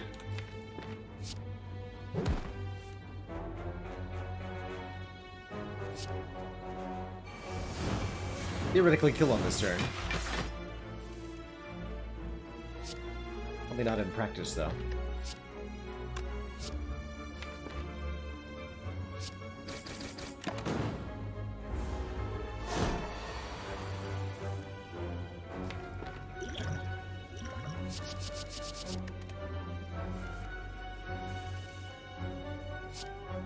Kill.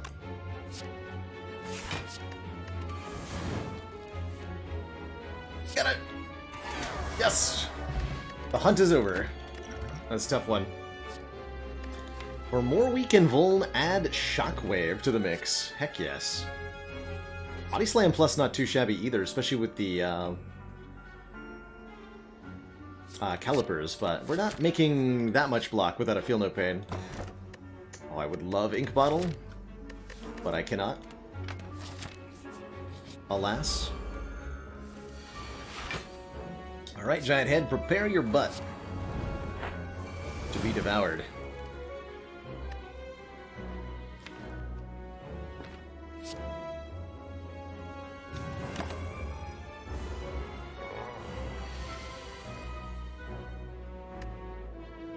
Make the Jack of all trades cards and then upgrade them with Apotheosis. Upgraded Sadistic Nature. Ye gods. The power.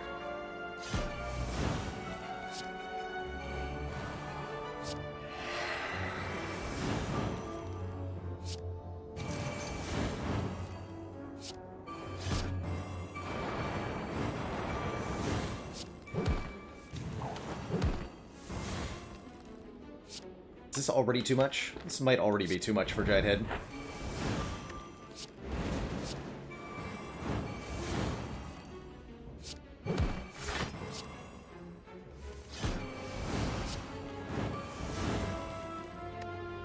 There's Rupture. You're a little late. And we can Fiend Fire, and that'll kill. No double tap in play, right? Right.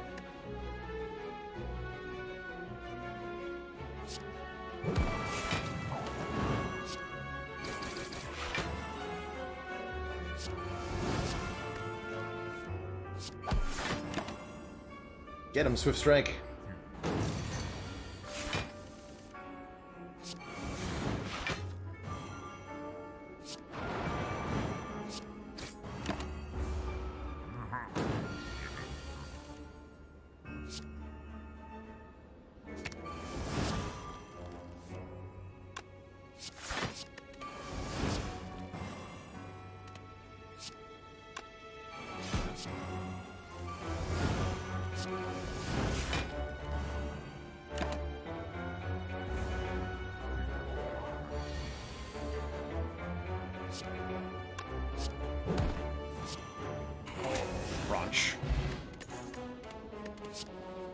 Hey, now we can take a Corruption. I want it more now than I did before. I'm gonna go ahead and take it. We upgrade the one and only skill that wasn't upgraded. One offering, apparently. We'd love to see it. And I'm sure there's a Feel No Pain inside this power potion. Upgrade all of our cards? No thanks, got it covered. How about a boss fight that I can eat? Slime Boss, even better, a boss fight that I can eat multiple times. We split Slime Boy here, which I'm sure we'll manage to do just accidentally with our relics.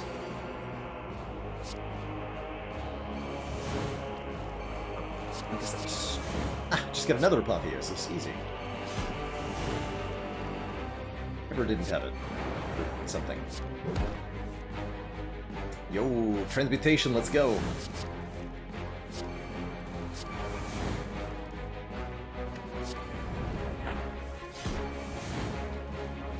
Gotta make sure we use the Exhumon feed.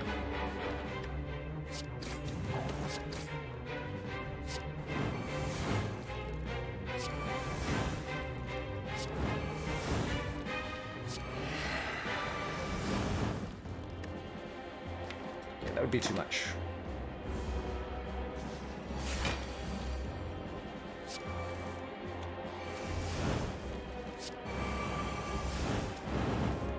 Oh, the sadistic nature. It's spicy.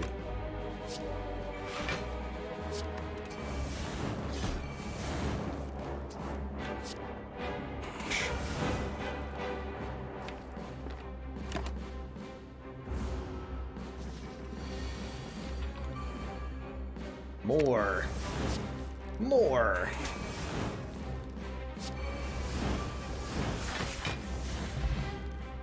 GG. Up to 161 max health. The Incense Burner makes us intangible every handful of turns. And ooh, Burning Pact is yet more card draw. As well as Exhaust. I want it. I want it. I need it.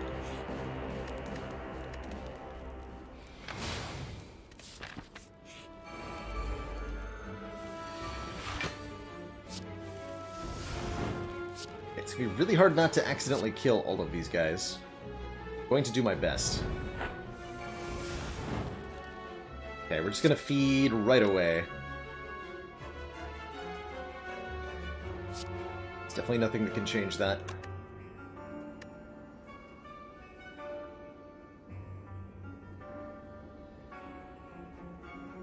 You just have to use the T-clap.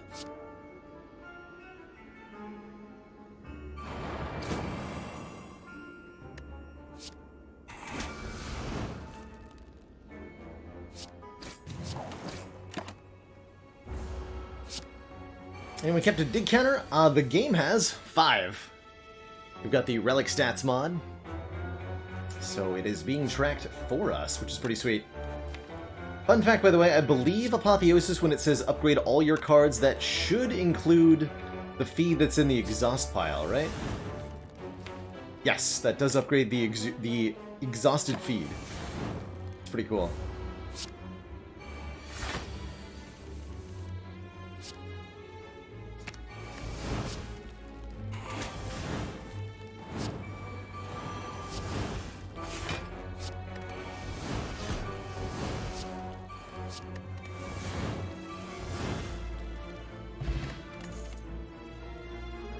Entrench with calipers? Let's do it. I think I've passed an entrench before, but that one I wanted.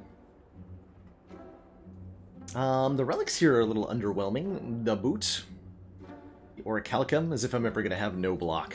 Come on. Now, Orrery, which lets us choose and add 5 cards. That could be pretty spicy. So could removing a strike. Seems really good. What you got here, Ori? Yo! Feel no pain plus! Easy game. Second Rupture or second Impervious. Holy crap, this Ori. Warcry is pretty good. Another Entrench. Oh my god. And a Juggernaut. Wow. Well, definitely double Entrench. Take the Warcry, take... let's go double Rupture here. Although actually, double Impervious, double Entrench. I don't know. Let's go double Impervious, double Entrench. And I guess let's do Juggernaut things. Well, that's extra. Extra, very extra. That was really very extra. How much does Ori move up in evaluation with an egg? Like, 100%. Much, much better than before. Wait a minute. Oh no! My ruptures. No! I needed those. Oh dear. truly a disaster, right? How will we ever overcome a loss of this magnitude?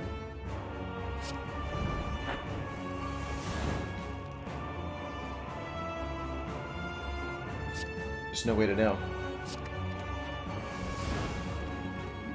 I have like a corruption in here somewhere.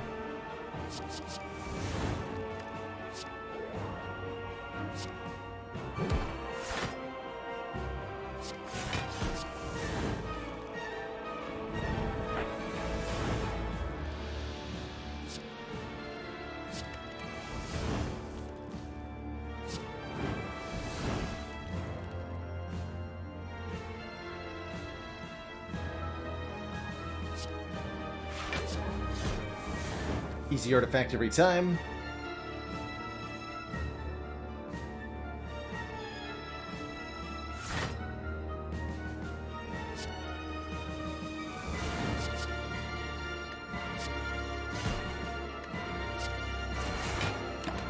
Alright, 175 block on turn 1 seems decent. And then we drew Corruption. The world changed.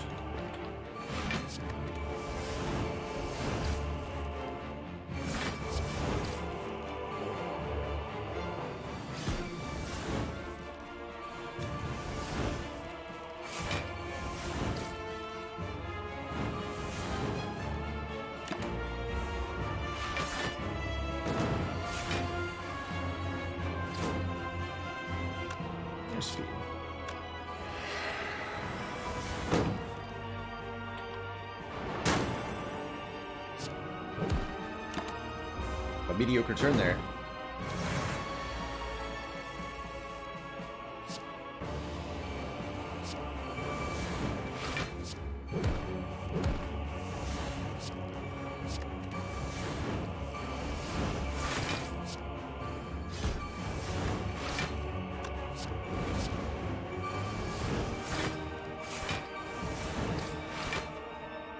Definitely gonna kill Duno by accident here. This keeps going.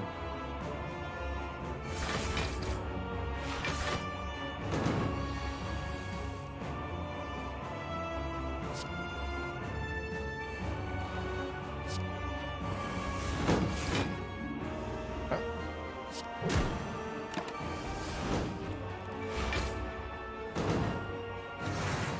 Hang in there, Duno.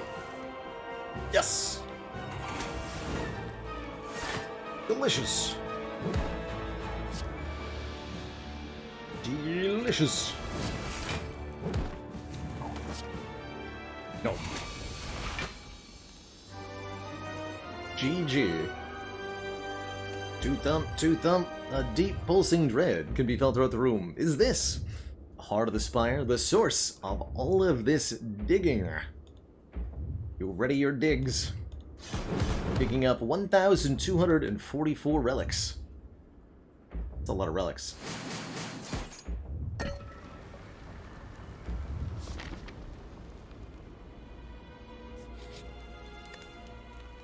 And one more. My god, we're a boat. And Astroman is a new channel cutie? Ye gods. It's happening.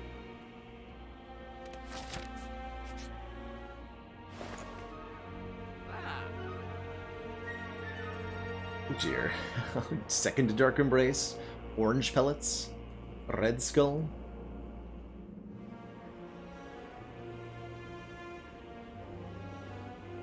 Usurp, usurp.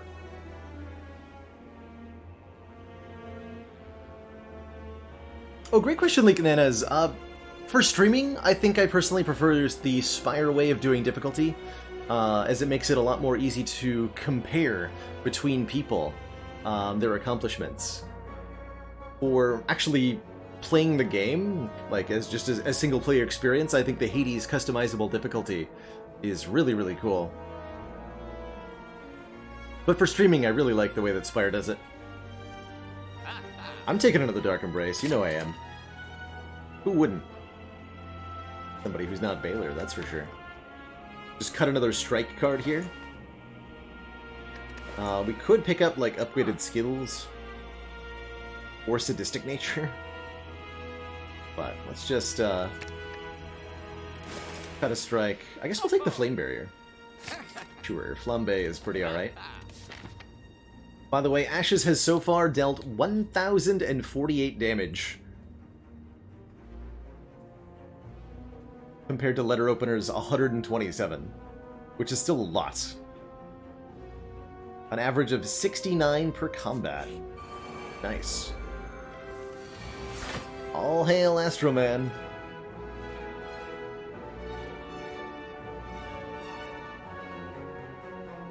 All hail.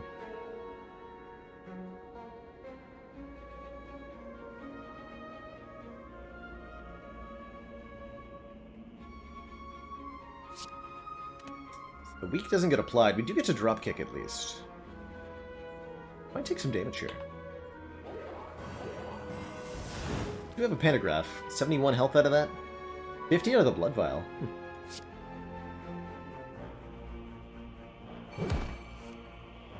Yo.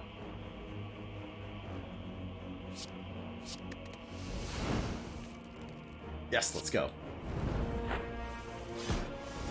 It begins!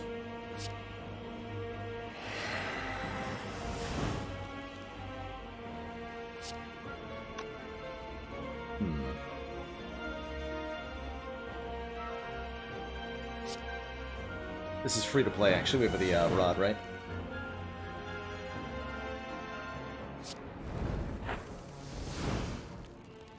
Double impervious and trench. Okay.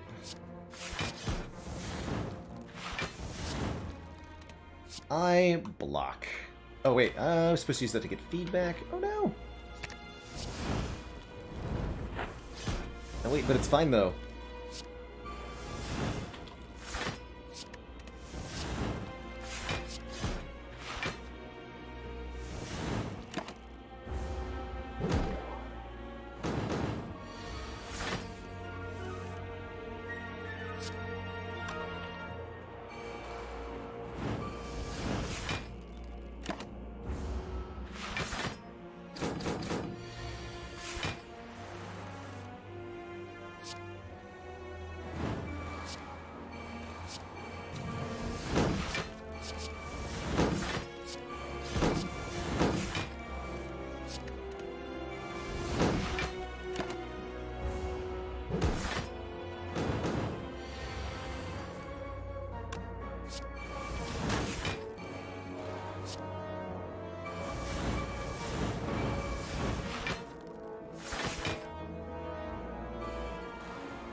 Exponential card draw.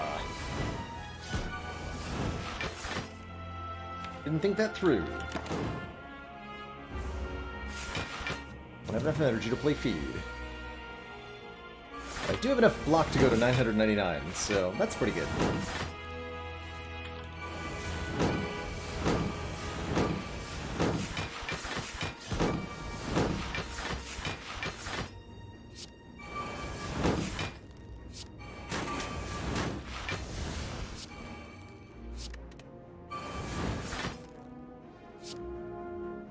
This is all the remaining cards in my deck. There are no cards in the draw pile or discard pile. By the way. Scales before heart, how appropriate. But even more appropriate, I think, is the body slam here. Not that we need it, but it sure does fit with the deck, right? 1,000 damage from 1,000 block. It's pretty wild.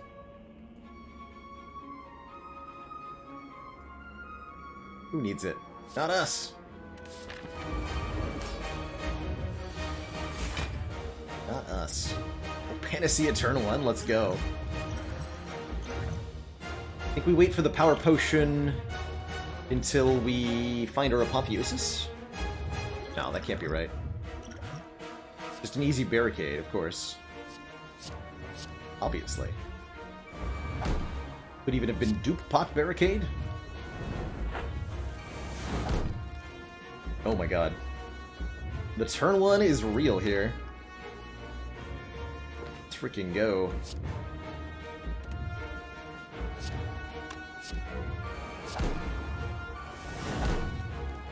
want to dupe pot that?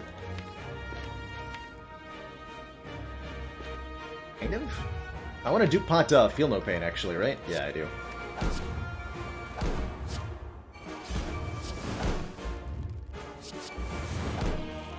Magnetism.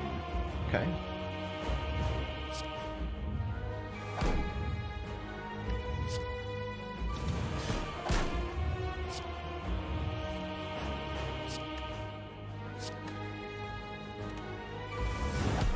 Duke Pot and Trench not too bad either.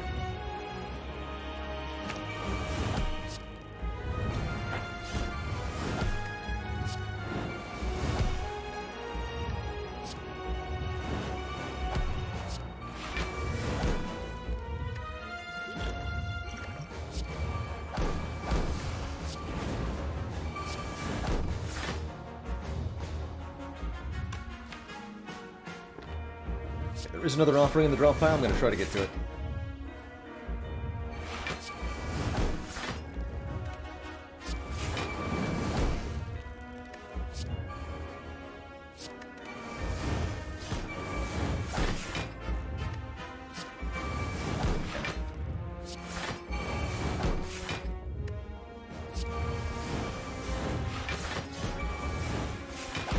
There it is. Good.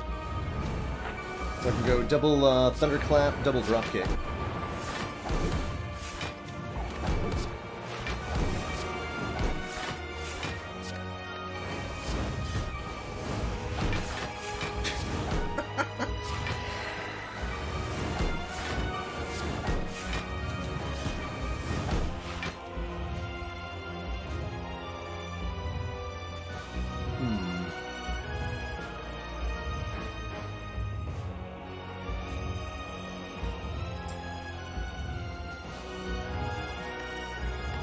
No cards left. This is my entire existence now.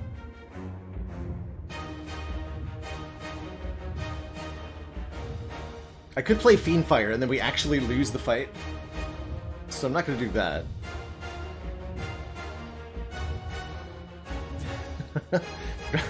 Dropkick won't draw itself. No.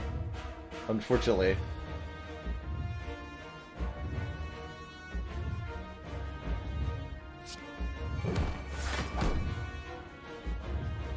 But if I also miss the feed if I Fiendfire, and we all know that's unacceptable, right? Deep Breath, then Dropkick, not an infinite, unfortunately, because with Corruption, the Deep Breath is gone. No longer exists.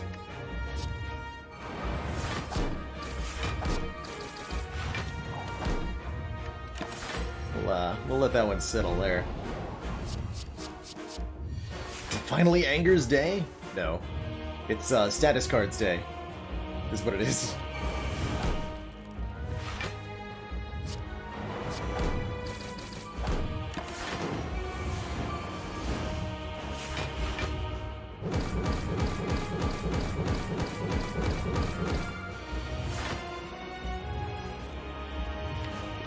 Draw the wound? Let's go.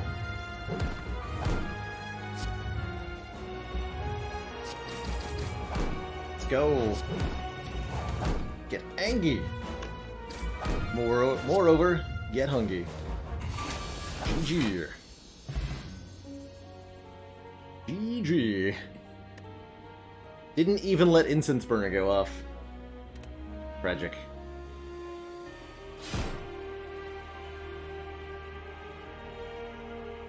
GG, everyone. What a heck of a run.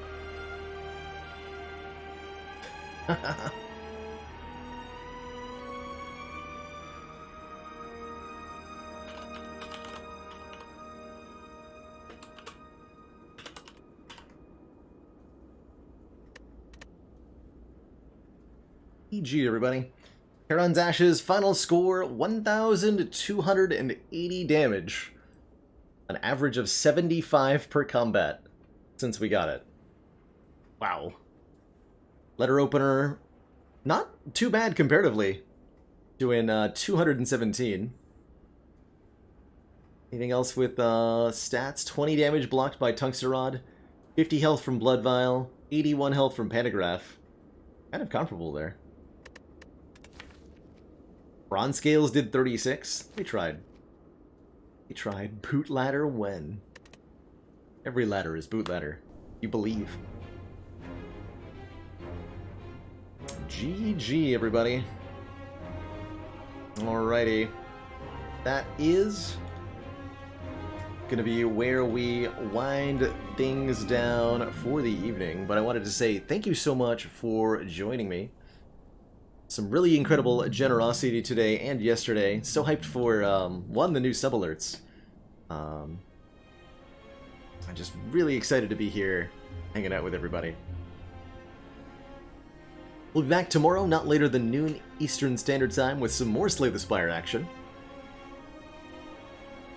I am hoping to get some Slay the Streamer in this month. Yeah, Kari. Yes, and we can play it with the beta changes, too. So that should be... I think it'll work. I'm gonna test that, actually. Slay the Streamer has not been updated in a long time, so given that I've kind of, like...